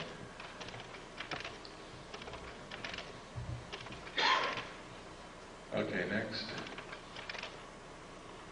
Oh, this is significant. 1917, the Imperial Japanese Mission, record of the reception throughout the United States, the special mission headed by Viscount Ishiki. John Dewey, professor of philosophy at Columbia University, he's the one who built our education system that is not teaching our kids anything. He said, first sentence in his speech, someone remarked that the best way to unite all the nations on this globe would be an attack from some other planet. In the face of such an alien enemy, people would respond with a sense of their unity of interest and purpose. Next. Knowing who John Dewey was, and knowing what he's done to our educational system, and knowing that this was written and planned a long time ago, this is probably going on. Next. This is from the report from Iron Mountain. Credibility, in fact, lies at the heart of the problem of developing a political substitute for war. This is where the space race proposals, in many ways so well suited as economic substitutes for war, fall short. The most ambitious and unrealistic space project cannot of itself generate a believable external menace. It has been hotly argued that such a menace would offer the last best hope of peace, etc., by uniting mankind against the danger of destruction by creatures from other planets or from outer space. Experiments have been proposed to test the credibility of an out-of-our-world invasion threat. It is possible that a few of the more difficult to explain flying saucer incidents of recent years were in fact early experiments of this kind. Next.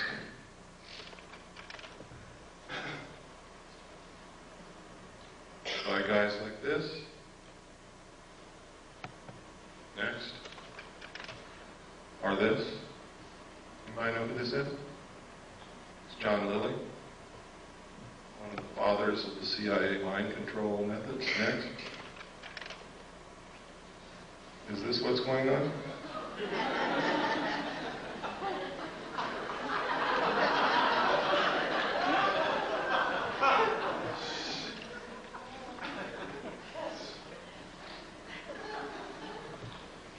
Next. Silent Weapons for Quiet Wars is the first chapter in my book. Once you read that, you will have a complete understanding of what's happening in one very important area. And you will get an understanding of what the elite think of us, the common man, the mass of ordinary, everyday people, which is what most of us really are. We're all special in our own way, but we are a part of the masses of people. They believe that we are cattle, that we do not use our intellect, that we are easily manipulated, that we will not solve the problems of the world because we are greedy scumbags. And because of that, we are nothing but stakes on the table for those who will use their intellect. And until we change that, they're going to treat us like cattle. And I've got to tell you right now, on a daily basis, we prove them right. Next.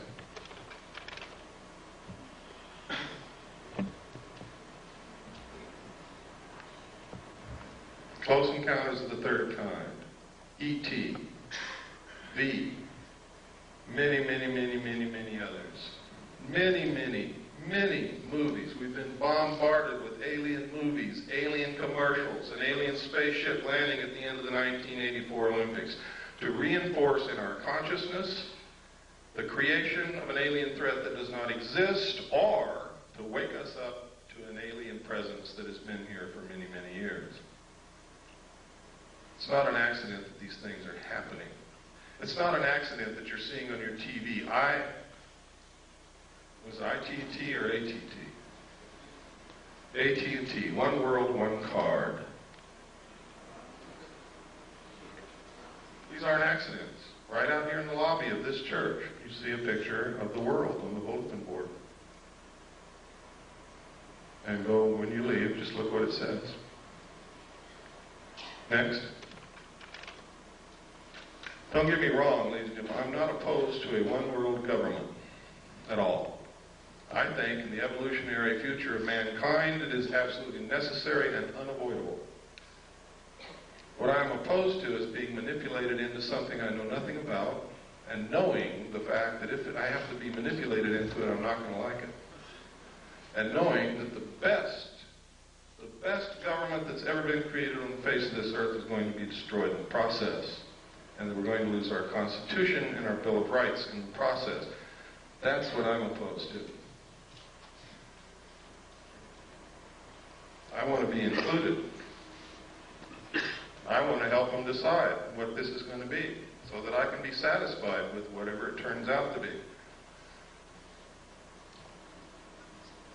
Stephen J. Kurzweil, MD. I've met this man. I've talked to him. I've researched this case thoroughly.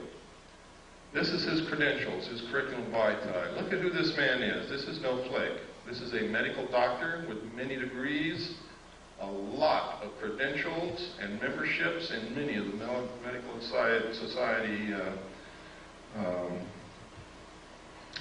what do you call them?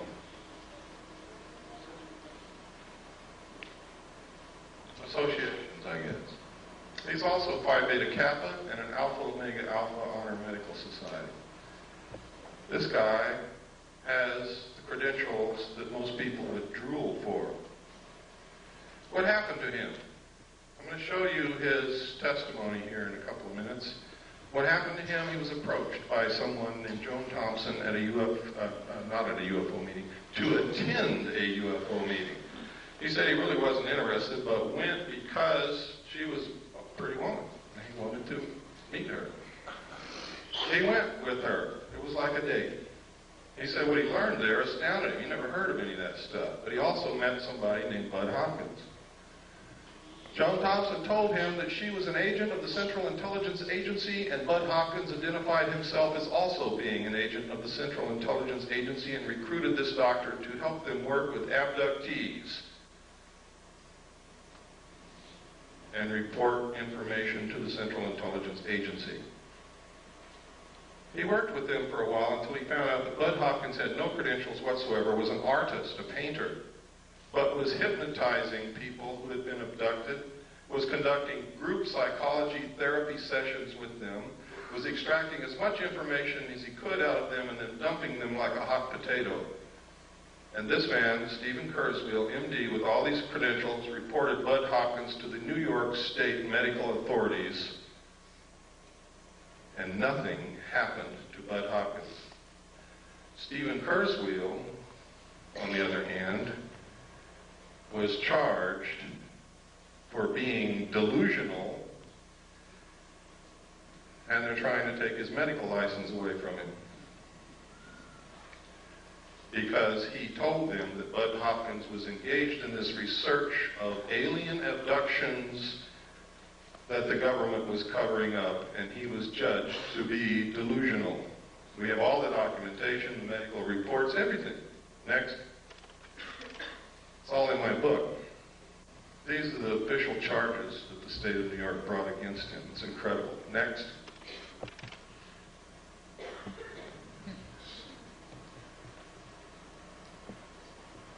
Schizoid personality disorder. Grandiose and paranoid type. Next. This is his testimony, sworn under penalty of perjury, signed and notarized. It's in my book. It proves the assertion that I've been saying all along, that most of the people that you ever see on the stage of a UFO symposium are working for the government. When they have a show on TV like UFO Cover-Up Live, which William Moore participates in, who is an admitted government agent, with all the others, and then they give a phone number at the end for you to call in and tell if you've ever had an abduction experience, and you go to your phone and call the CIA and tell them that you have had one.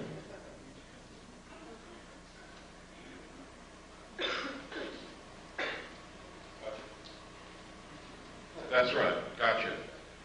You guys better start being careful, and you better start listening to those of us who are really looking for the truth and not trying to bullshit you. We are being manipulated on a grand scale by people who know what the hell they're doing. And if we don't wake up, we're going to be wherever they want us to be, and only we're going to discover that that's not where we want to be. Next. This. Oh. In my original paper, The Secret Government, which I published May the 23rd, 1989, I said that there had been a military coup in the United States. I documented in my book.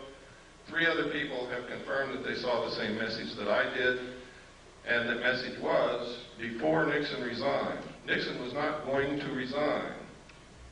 He didn't think that they could impeach him. And I don't know whether he could or not. Nobody will ever know because no trial occurred.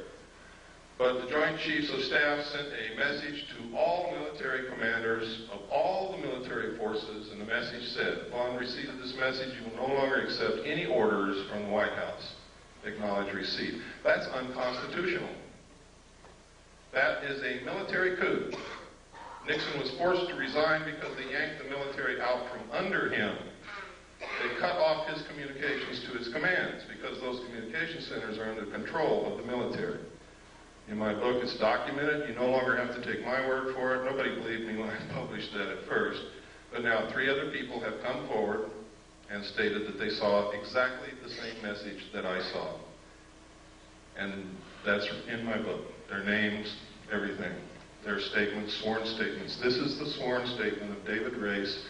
It is notarized on the original. You can see the notary seal, which didn't photograph very well. Next. He also named 4 other witnesses that saw it with him. Richard Doty. This is extremely interesting. Richard Doty. Richard Doty was the agent in shadow called Falcon on UFO Cover-Up Live. I also found reference to a project called Project Mogul, which you have to remember that it was in July 1947 that the Roswell crash supposedly took place. You have to remember this William Moore, a confessed government agent who researched and wrote the Roswell incident. It's Richard Doty Falcon who's been working with Moore for years to supply him information. Richard Doty is the counterintelligence agent for the Air Force Office of Special Investigation at Kirtland Air Force Base. These are the notes of an interview that Barry Greenwood did with Richard Doty. It's funny that Project Mogul, a project that released balloons on July the 3rd from Holloman Air Force Base, which floated in the direction of Roswell Air Force Base, on July the 3rd, 1947, and these balloons were coated with thin aluminum sheathing. Now go back and remember the description that Jesse Marcel gave of what he found in the field on Brazel's Ranch.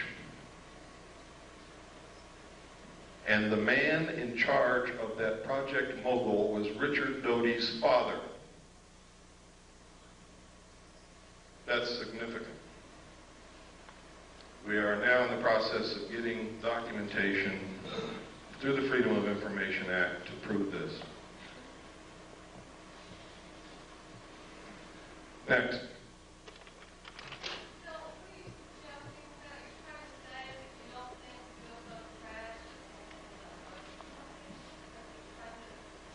I'm saying that we can no longer accept that a UFO crashed on the basis of the evidence that we now have. We've got to find out there's something else to this. They have a Project Mogul that released balloons on July the 3rd near Roswell, New Mexico. It's coated with thin sheeted aluminum. No, it wasn't. No. No. They also released balloons from Project Mogul also in June, on several dates in June of 1947. What I'm saying is that Richard Doty is participating in putting out phony flying saucer information to the world, and his father was in charge of Project Mogul, that we need to look at this more closely. That's what I'm saying.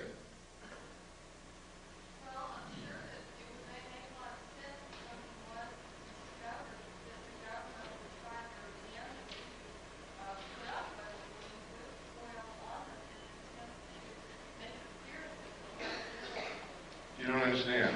These balloons were also released in June of 1947. The crash at Roswell occurred in July.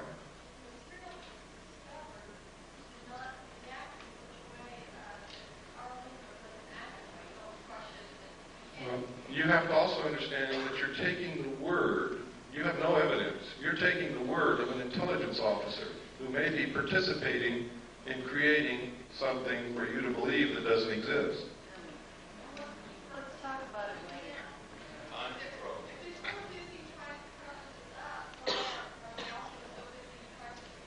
Listen to me very carefully. One of the best ways to bring about a one-world government and get you to accept the destruction of your Constitution and the loss of the sovereignty of this nation is to create an artificial alien threat from outer space so that all humanity will give up whatever they have to and band together to face this threat. That's not what I'm saying.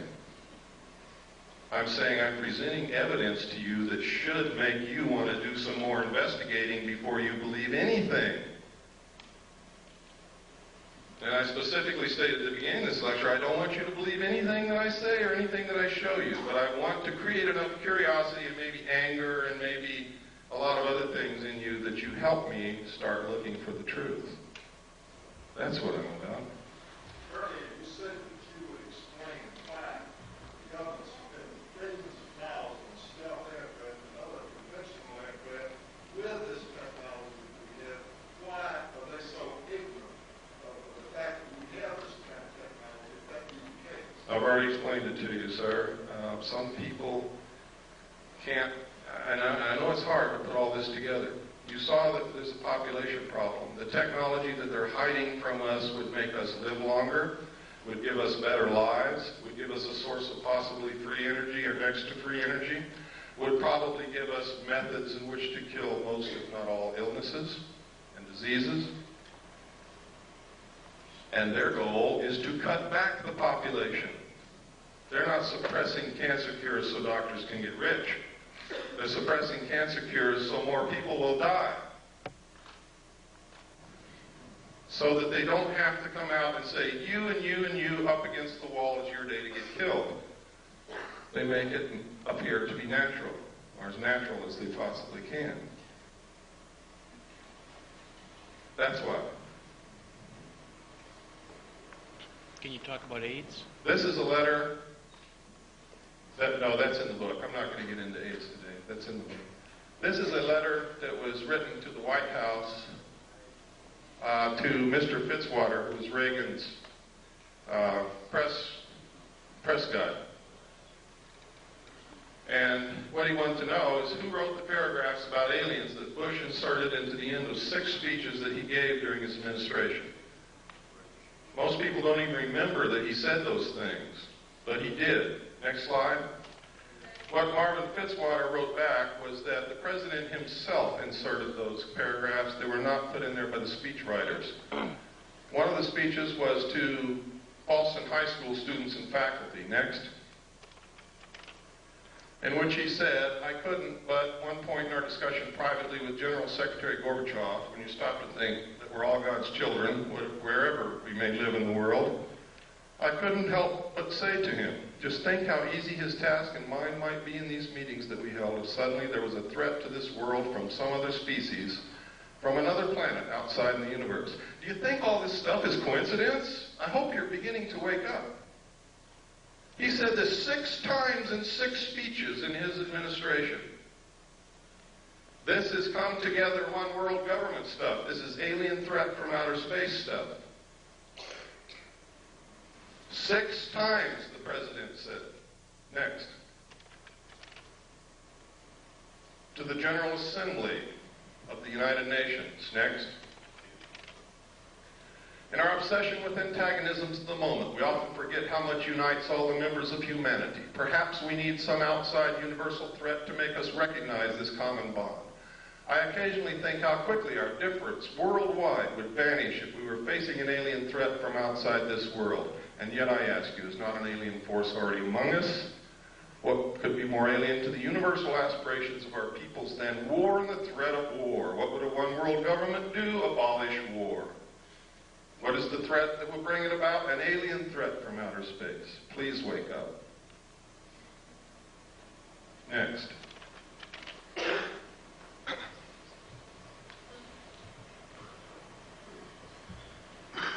In my book, I document the things our own Congress and our own people have been doing to destroy the Bill of Rights, the Constitution, and join the one world order.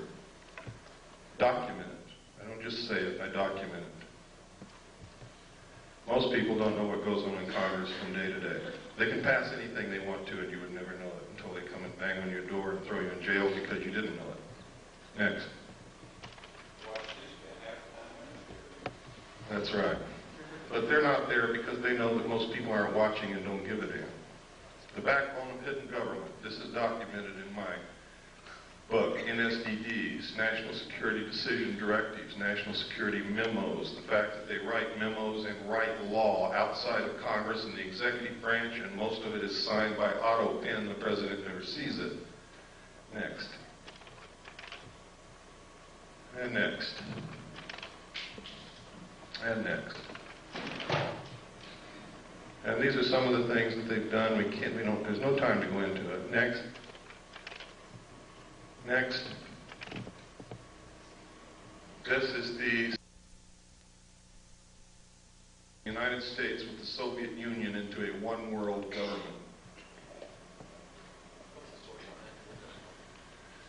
That's from an organization called Free, put out by Johnny Stewart. The address over there, it's in my book. You want to know why you can't get the truth off of television, radio, or the newspapers? CFR owns, controls them. Barbara Walters, all of them are members of the CFR. Next slide.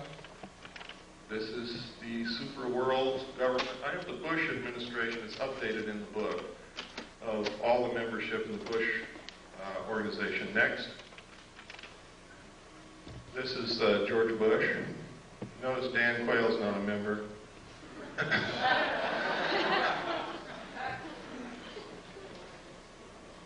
Now this is serious. Their goal is a one world order, one world government, the destruction of the sovereignty of the United States and the merger of the United States and the Soviet Union. Why do you think our generals and admirals have been going back and forth to the Soviet Union and theirs have been coming back and forth over here? They're getting ready to do it. Why do you think the Soviet Union began giving some more freedom to their peoples? The people didn't bring that about. It was given from the top down because it's time to solidify the New World Order when the European states come together. Why do you think that there are so many attacks upon our Bill of Rights right now? Because we all have to be on an equal level. We can't have all these freedoms if the rest of the world doesn't.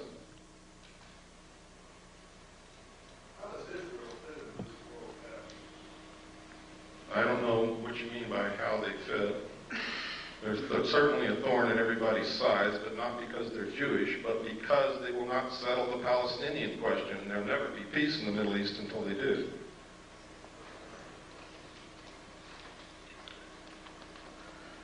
This is not a Jewish plot. This is not a communist plot. This is not the Nazis plotting this. This is a secret group of men who've been around for a long time called the Illuminati. They are made up of all different religions, all different political viewpoints. They believe in reason. They believe in solving problems. They believe in controlling the populace if the populace won't control themselves. What's wrong with it? Do you like being a free person? I'm being serious. Who's the person who asked that question? Where at? I'm saying we don't know what goes on in our government now as it is. Whose fault is that? I'm not trying to pick on you. I'm trying to get at an answer. Really, I'm not picking on you. But I have to... I don't know. I'm just questioning. Okay. The reason that this is happening is because we've all abdicated our roles as responsible citizens in this country. We bought a business. Here's what we did. We bought a business. We hired everybody that's going to work in this business. We stocked the shelves with merchandise, and we went on a permanent vacation. What do you think is going to be left of our business in 20 years when we come back?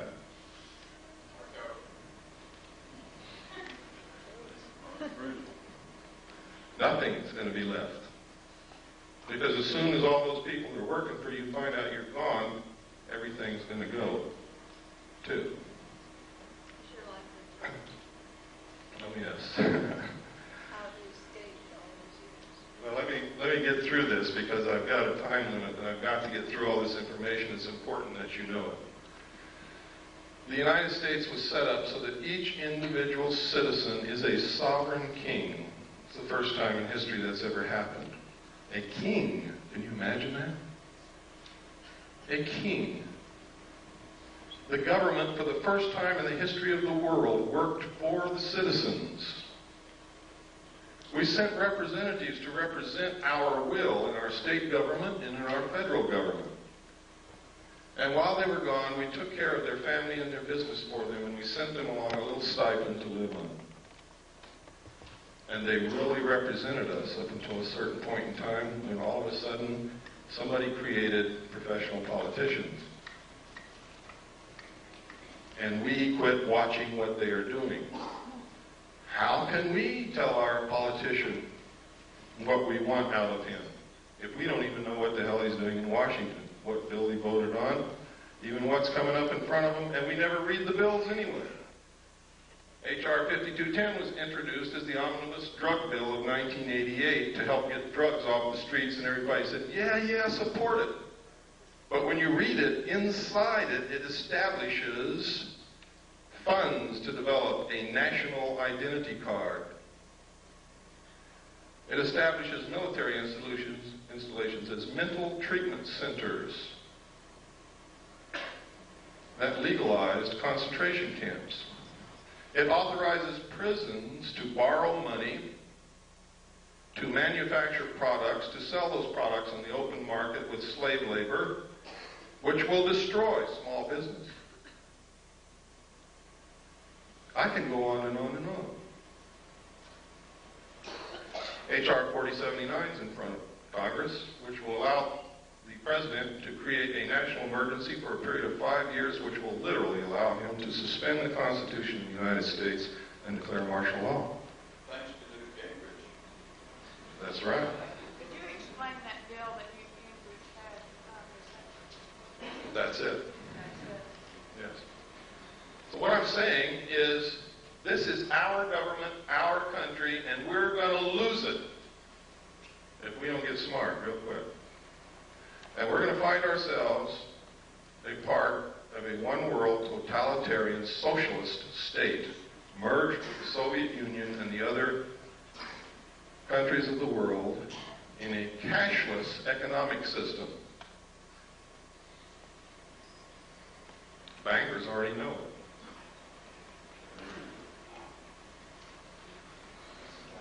That's my message to you. My message is to you that all of this extraterrestrial stuff may be phony. I may have been used. They may have passed me all this kind of stuff. And for years I believed it was real, and now I have doubts, real doubts. Now I'm telling you, I don't know if extraterrestrials are real or not, but there's no doubt in the world that the technology is real. And I've shown you documentation after documentation after documentation. And there's more in my book. Much more. So much, in fact, that book is probably going to cause me a hell of a lot of trouble. But it's worth it if we can save our country. Next slide.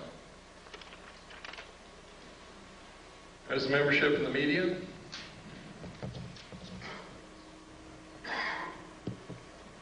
The only one that's relatively free is Cable News Network. Daniel Shore is the only member. And that might be why you see a little bit more on CNN than you see in any other network or station in this country. Next. But you only see it when Daniel Shore is off that day. Military. They have been teaching interdependence, one world order, one world government is the solution to war in the Naval Academy, the Military Academy at West Point, and the War College since the end of World War II. I'm a little confused. I thought the war was one of the things they were trying to promote solve the No, war has traditionally been used to solve the problems. They want to bring about a one-world government that will eliminate war altogether, but they have to have a replacement for war. The replacement would be a tremendously wasteful space program to repel an enemy from outer space that may or may not exist. What we got to do is find out what the truth is. How would that reduce the population?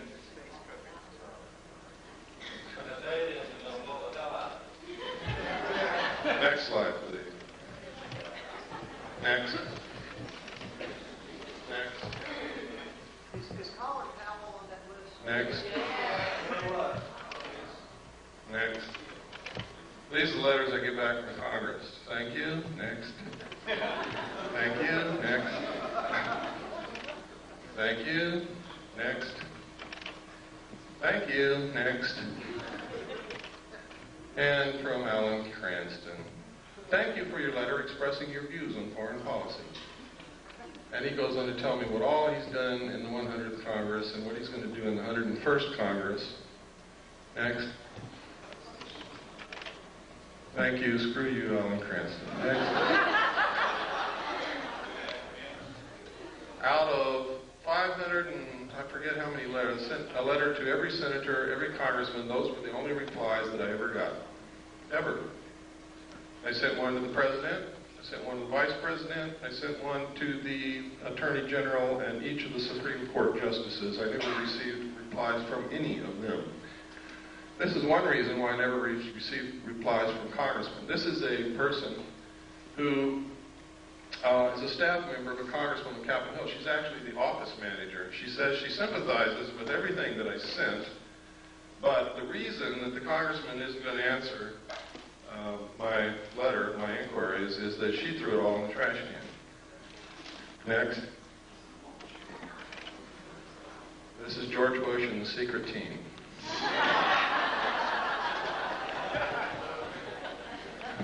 Next. Another reason for a new world order is if extraterrestrials are real, who speaks for planet Earth? Who? I mean, if they're really real, who's going to speak for all of us? Who's going to represent the Earth?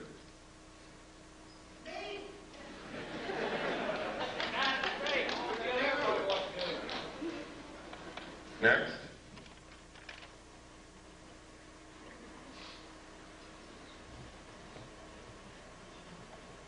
For all those of you who were going to tell me that you're just one person, there's nothing that you can do, I think this says it all. That young man stopped 17 of the most dangerous killing weapons of war that have ever existed right in their tracks, and they didn't move again until he walked away. That's a real hero. He has not been executed yet. He is a real hero. He's the only real hero that I know in this whole world. In this whole world. That's him right there. He's Chinese. And most of us would say, here comes the chinks into the neighborhood. That man is my brother. I don't care who he is.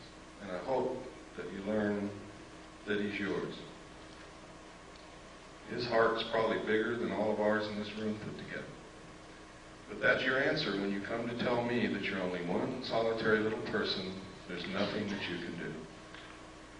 This is our country. It belongs to the people. And we can do whatever we want to do with this country, but we have to do it together. I hope that we can all find a way to do that. If we could have I believe that's the last slide. If we could have the lights, we'll have some questions and answers.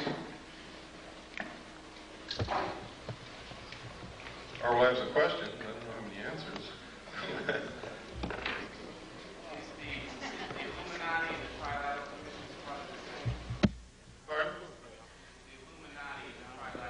The core of the Trilateral Commission is certainly Illuminati. The core of the Council on Foreign Relations is also, and many other groups. One of the tenets of the Illuminati is that they would not use their real name. They would never appear under their real name, but under different names and different occupations. This is historical fact. Bill? Yes. Are you in personal danger because you are, advocating all of this? It doesn't make any difference, and I don't want to dwell on that. I believe that the future for my family and for my daughter and for my children is more important than my personal safety. I believe that this country is more important than my personal safety. And you have to understand that we wouldn't have this country if George Washington asked if he was going to be in danger, if he signed the Declaration of Independence or signed the Constitution or participated in the war against the king. There are some things worth dying for. And I believe that I've found out what it is. No, I'm not afraid. Yes, I'm in danger, but I don't give a damn. Yes, Nancy. I came to your talk 2 years ago last year, and I'm curious to know what political organizations have organized or what kind of activists. I mean, it seems it's wonderful to sit here and listen to all this stuff, and then everybody goes home and they don't do anything about it. Yeah, we need to talk about that. One of the things that is bad about this country are political organizations. Because you tend to label yourselves and square off against each other instead of against the real enemies. For instance, I know many people in this room consider themselves to be right-wing conservatives. I also know many people in this room who consider themselves to be left-wing liberals. But I also know that in their heart, every one of those people believes in this country, believes in the Constitution of the United States, would never consent willingly to give up any of our rights under the Bill of Rights or under the Constitution. So therefore, this right-wing conservative, left-wing liberal is bullshit. They're really Americans, but they don't know it. They don't realize that they're just really Americans. Why label yourself something other than that? I'm an American, I'm a constitutionalist because that's what this country represents. The Constitution is this country. Destroy it and this country ceases to exist instantly. Therefore, I have no other political viewpoints, period. None other whatsoever. If it's allowed in the Constitution, I'm for it. If it's not, I'm against it, period. That's my political viewpoint. I would hope that it would be yours, because any other viewpoint is anti-American, anti-constitutional, anti-United States. I hope that if you think you're a right-wing conservative, that you'll stop doing that. I hope that if you think you're a left-wing liberal, I hope that you will stop doing that. I hope that you will become an American again, because that's what we all started out as, Americans, and all of a sudden we became something else. I'm black, Whitey's out to get me. I don't want them blacks in my neighborhood, they're scumbags. They're Americans, folks. Pardon? I just did. No, I asked you specifically what has been done by the people who are interested in the project. Have the senators, been contacted on that? Have they... The only thing that you can do is throw the people in Congress out. People, we've been telling you this over and over and over again for years. Somebody's not listening.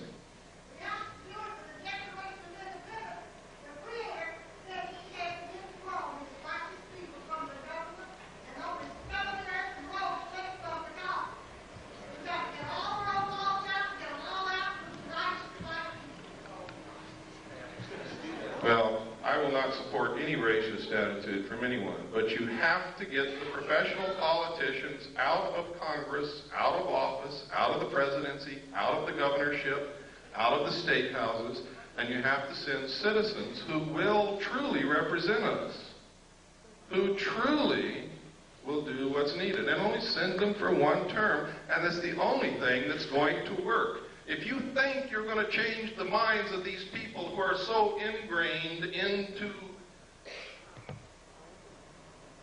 well, it's not politics, it's the destruction of this country. They're bent on it.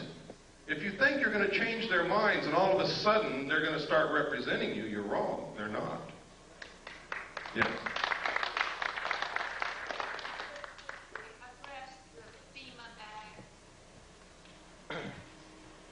I don't think I have time to go into it.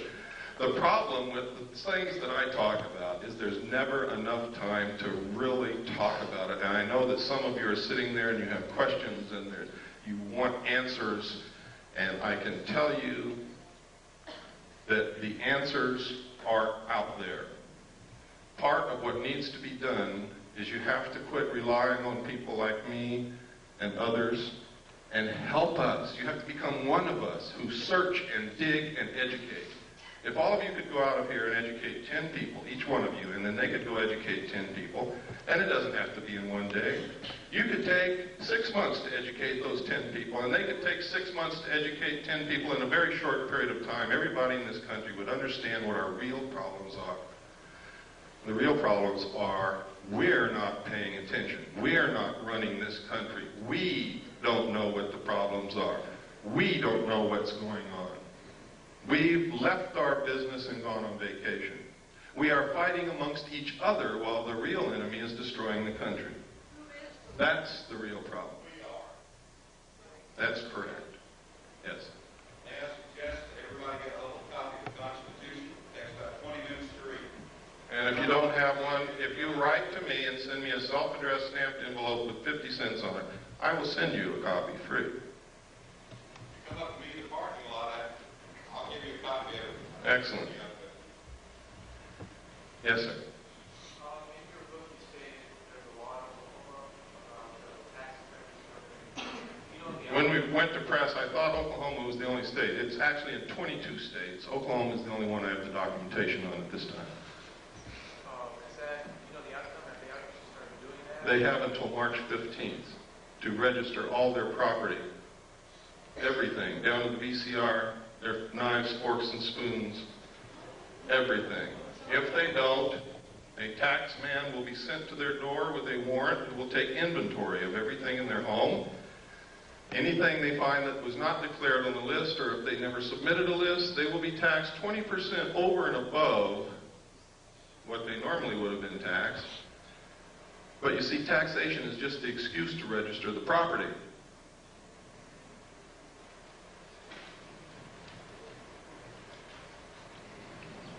For those of you who want to order a copy of my book, I'm not a salesman. I didn't bring books with me. I never do that. I don't bring tapes with me, but we have them. Part of what I want you to do is get active. To get active, I'm not going to bring you the books or the tapes. If you want them, the order form is outside on the table. Pick one up. Write to us. We'll send you a packet of information. If you order the book, send for the book. We'll send you the book. We'll do whatever we can to help you. Yes?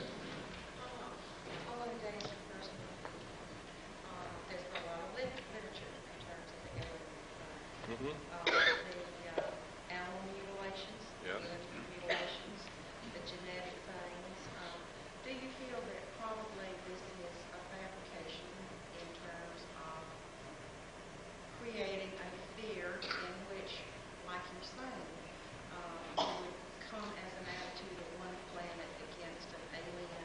It's exactly what I believe. Now, you have to know that when Hitler got ready to go into Europe, to invade France and the other countries of Europe, he began broadcasting Nostradamus' predictions. What did you see on television last night? Why do they use these predictions and prophecies? Why all of a sudden are you hearing that the book of Revelations is coming true in front of your eyes? To get you to give up. If it's been prophesied and it's going to come true, you're not going to fight it. To neutralize the Christian community so that they won't fight the new one world government. Hitler dropped the prophecies which said Hitler was going to win and was going to be the ruler of a 1,000-year time of peace. So the French dropped their weapons and ran. Pay attention to what's happening. AT&T, one world, one car.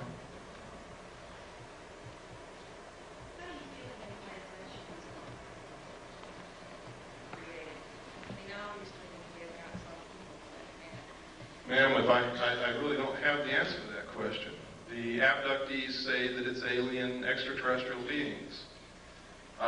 You start doing research and you find out that the intelligence community has done so much work into mind control and implantation and being able to control individual human beings with this technology that you begin to wonder if it's really aliens or if it's really us.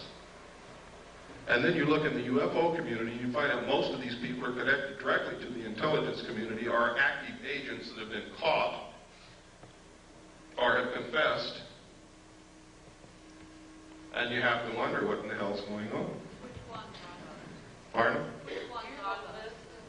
A list of them. I can tell you that Richard Doty is, John Lear is, Bob Lazar is. You've seen evidence that Bud Hopkins is. I can tell you Whitley Strieber is, because there's no other place he could have gotten the information that he wrote in his book, Majestic, except from the same top secret documents that I saw, only he's never been in a position with a clearance to see them. He's an author. I could go on and on.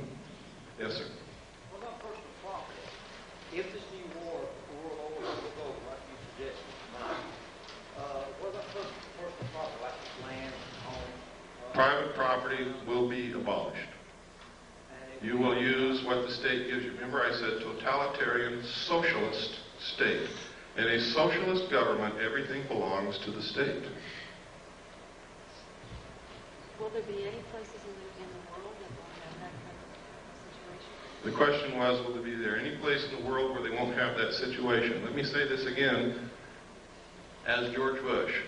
Read my lips. New world order. New world order. There's places you could go and probably escape for a time because it's not number one on their agenda, but they're going to get there sooner or later, believe me. What about changing the That's coming. I foresee a cashless system where you use a card or a laser tattoo on your hand And I'm not trying to connect this with any religious prophecy. This is what I know is coming. This is what they have planned. I've talked to bankers who already know this is coming, and they're prepared for it. They're already withdrawing $100 bills from circulation now. Next will be $50 bills. They're doing it now.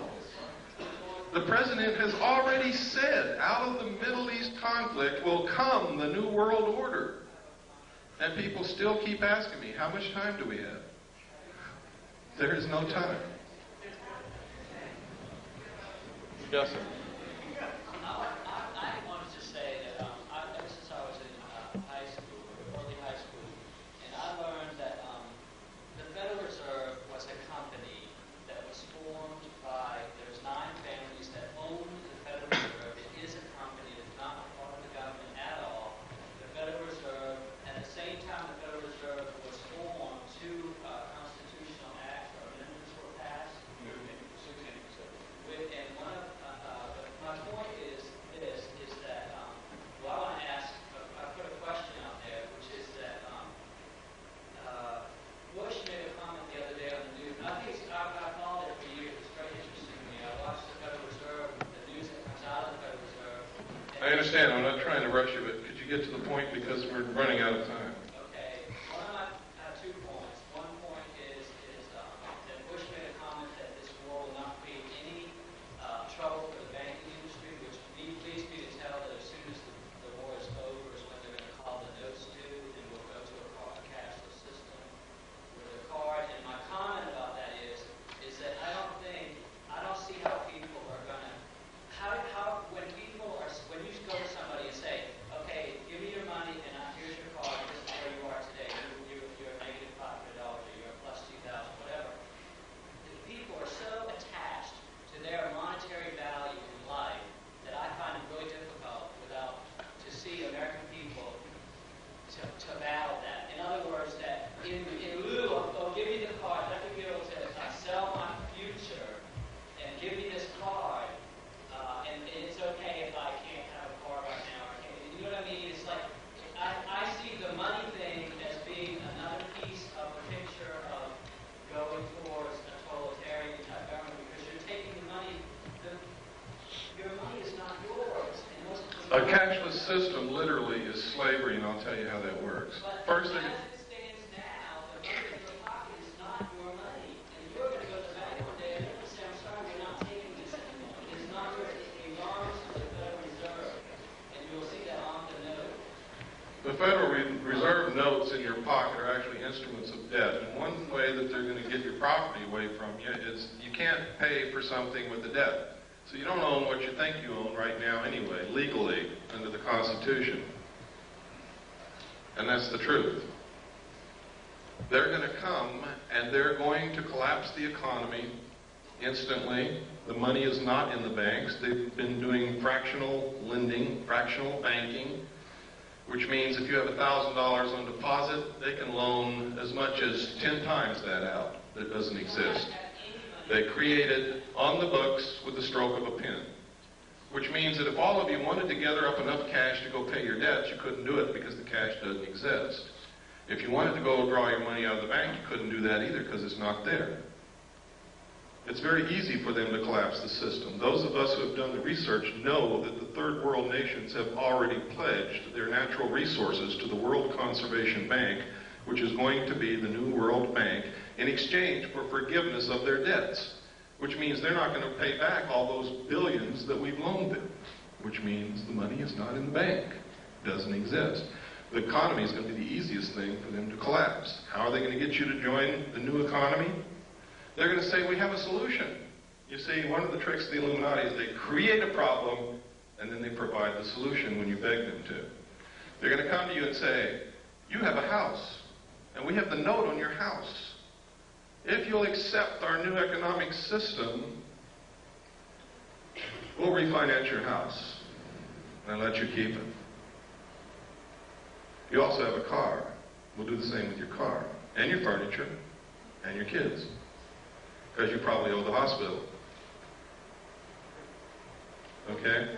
See, when I was a kid, it was a disgrace to be in debt. Nobody was in debt.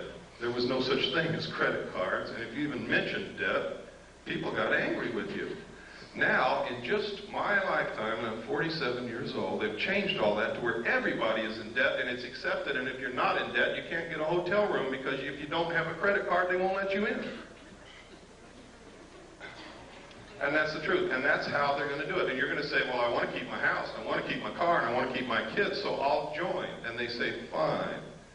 For every dollar you used to have, we're going to give you 10 cents, and we'll start all over. They're going to devalue the money at the same time and eliminate the middle class. And there will be two classes of people, the rulers and the rest of us. This has all been public knowledge for years, but people have ignored it, and they've called anybody who tried to educate them a conspiracy nut, an idiot. But you can see it coming through true right in front of your eyes now today.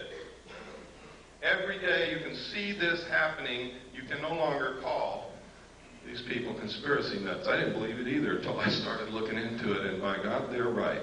Yes, sir. Yes, I just want to share with everyone something I had read in a current laser magazine, and under development, there is a barcode scanner that will not be able to be seen with the human eye, but will be seen with infrared technology. So that you could have a barcode scanner on yourself and no one. That's right. It's an invisible tattoo, but it can be scanned. I'd like to say also that the reason I left California, took my family and left, I went to vote in the last election, and I saw on the voter registration form, next to my name, the Universal Product Code. I packed up my family and I left California. I now know, and I just left California, I was just speaking in Pasadena, I have seen them, it's true. The driver's license in California now have the Universal Product Code on the driver's license. It's not far off. The UPC, yes. The barcode, for those of you who don't know what Universal Product Code is. Yes. It's been used in over 700 cities in Europe for over 70 years now, where they inject plastic under the skin in the right hand or the forehead. It's going to be the new world. It's going to be your accountant. It's not going to be any more cash. There will not be any more swap meets. There won't be any selling your mattress to your neighbor when you buy a new one. Everything will be registered. They're already starting it in Oklahoma and 21 other states. You will register all your property. If they come to your home and something's missing, you're a criminal. There will be no black market. You will not be able to work. You will not be able to buy. You will not be able to sell. You will not be able to get medical care. You will not be able to do anything except with your number through the computer. This is the truth, folks. I'm not making this up. If you have a banker that knows you well enough to be honest with you, he will tell you this. I don't know, man. I don't know. But I do know that Star Wars is not what they're telling you it's for. Star Wars is the satellite computer link-up between the nations to make the one world banking and economy system work. And it's paid for by American tax dollars. If they want to imprison you in a 2-square-block area, all they have to do is zero out your computer account outside that area. And you won't be able to live if you walk off your 2-block square area. If they don't want you to leave your city, they can do the same thing. Your card will only be good in your city. Yes? Is it possible that they have developed this kind of system that is very similar to what's talked in the Bible as a psychological effect to get people to sort of... Of course. It's like I said a while ago, they're following the book of Revelations like a script to neutralize opposition against them. If you believe that it has been prophesied and it's ordained by God, you won't oppose them. I'm a Christian, and I'm not buying it. I'm going to oppose them. And I don't think that God or Jesus Christ would be very pleased with me if I didn't, even if it was God bringing it to pass. Because they're not going to...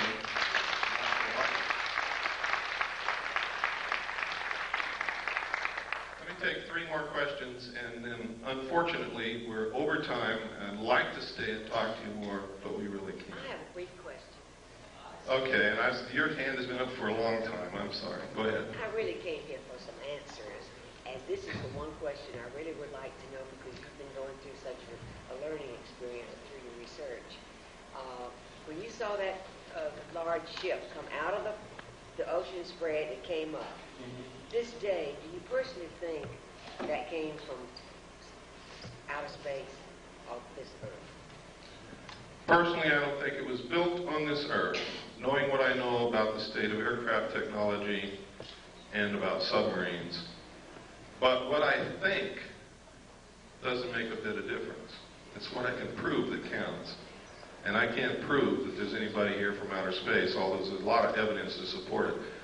What I can prove is that there's a lot of manipulation to put us in a one-world government and destroy this nation and enslave all of us in a cashless economic system. That I can prove. And that's what we better be looking at. Yes, sir. You seem to think a lot of people earlier that see they're involved in MUFON or some of the other organizations. Every time that people in India, they all seem to be ex-military people that seem to have an incredible amount of insight. Is it basically just staff military people that are just here to tell you whatever you want to do? I don't know. I know that MUFON is not doing what they claim to do. I know that evidence has disappeared when it's been sent to MUFON. I know that physical evidence of UFOs is one of the hardest things in the world to collect, and when they collected liquid that dripped from a saucer in Gulf Breeze, Florida, and sent it to MUFON, it disappeared. That's what I know about MUFON. I know that if aliens are really here, and the government wants to keep it a secret, all the publications dealing with the information and all the organizations investigating this would be infiltrated and controlled by the government to suppress the information. I know that if aliens are not real and the government is perpetrating this hoax, then they're doing it through those organizations and publications and through people like me that innocently was passed documents through my hands and tried to come out and talk about it.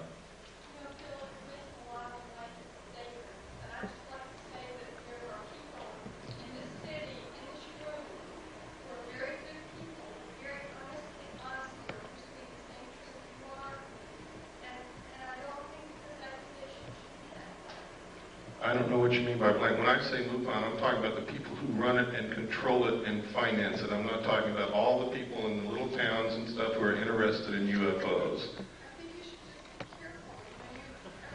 It's too late to be careful. I'm fighting a war and I need people on my side. And damn it, if somebody's on the battlefield in front of me, I'm going to run right over them. I am sorry, but that is exactly what I'm going to do.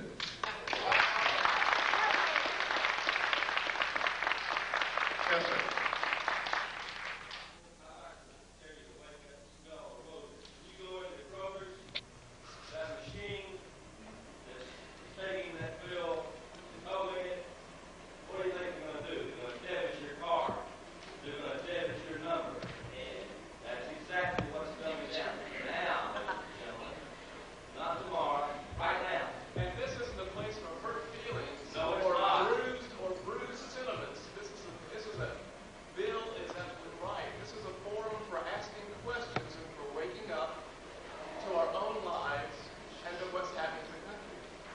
I also know that not everybody's going to agree with me, and I don't expect you to, nor do I want you to. We're out of time. I'm sorry, I said 3 more questions, and I did a lot more than that. I want to thank you sincerely. You're probably the best citizens in Indiana, or you would have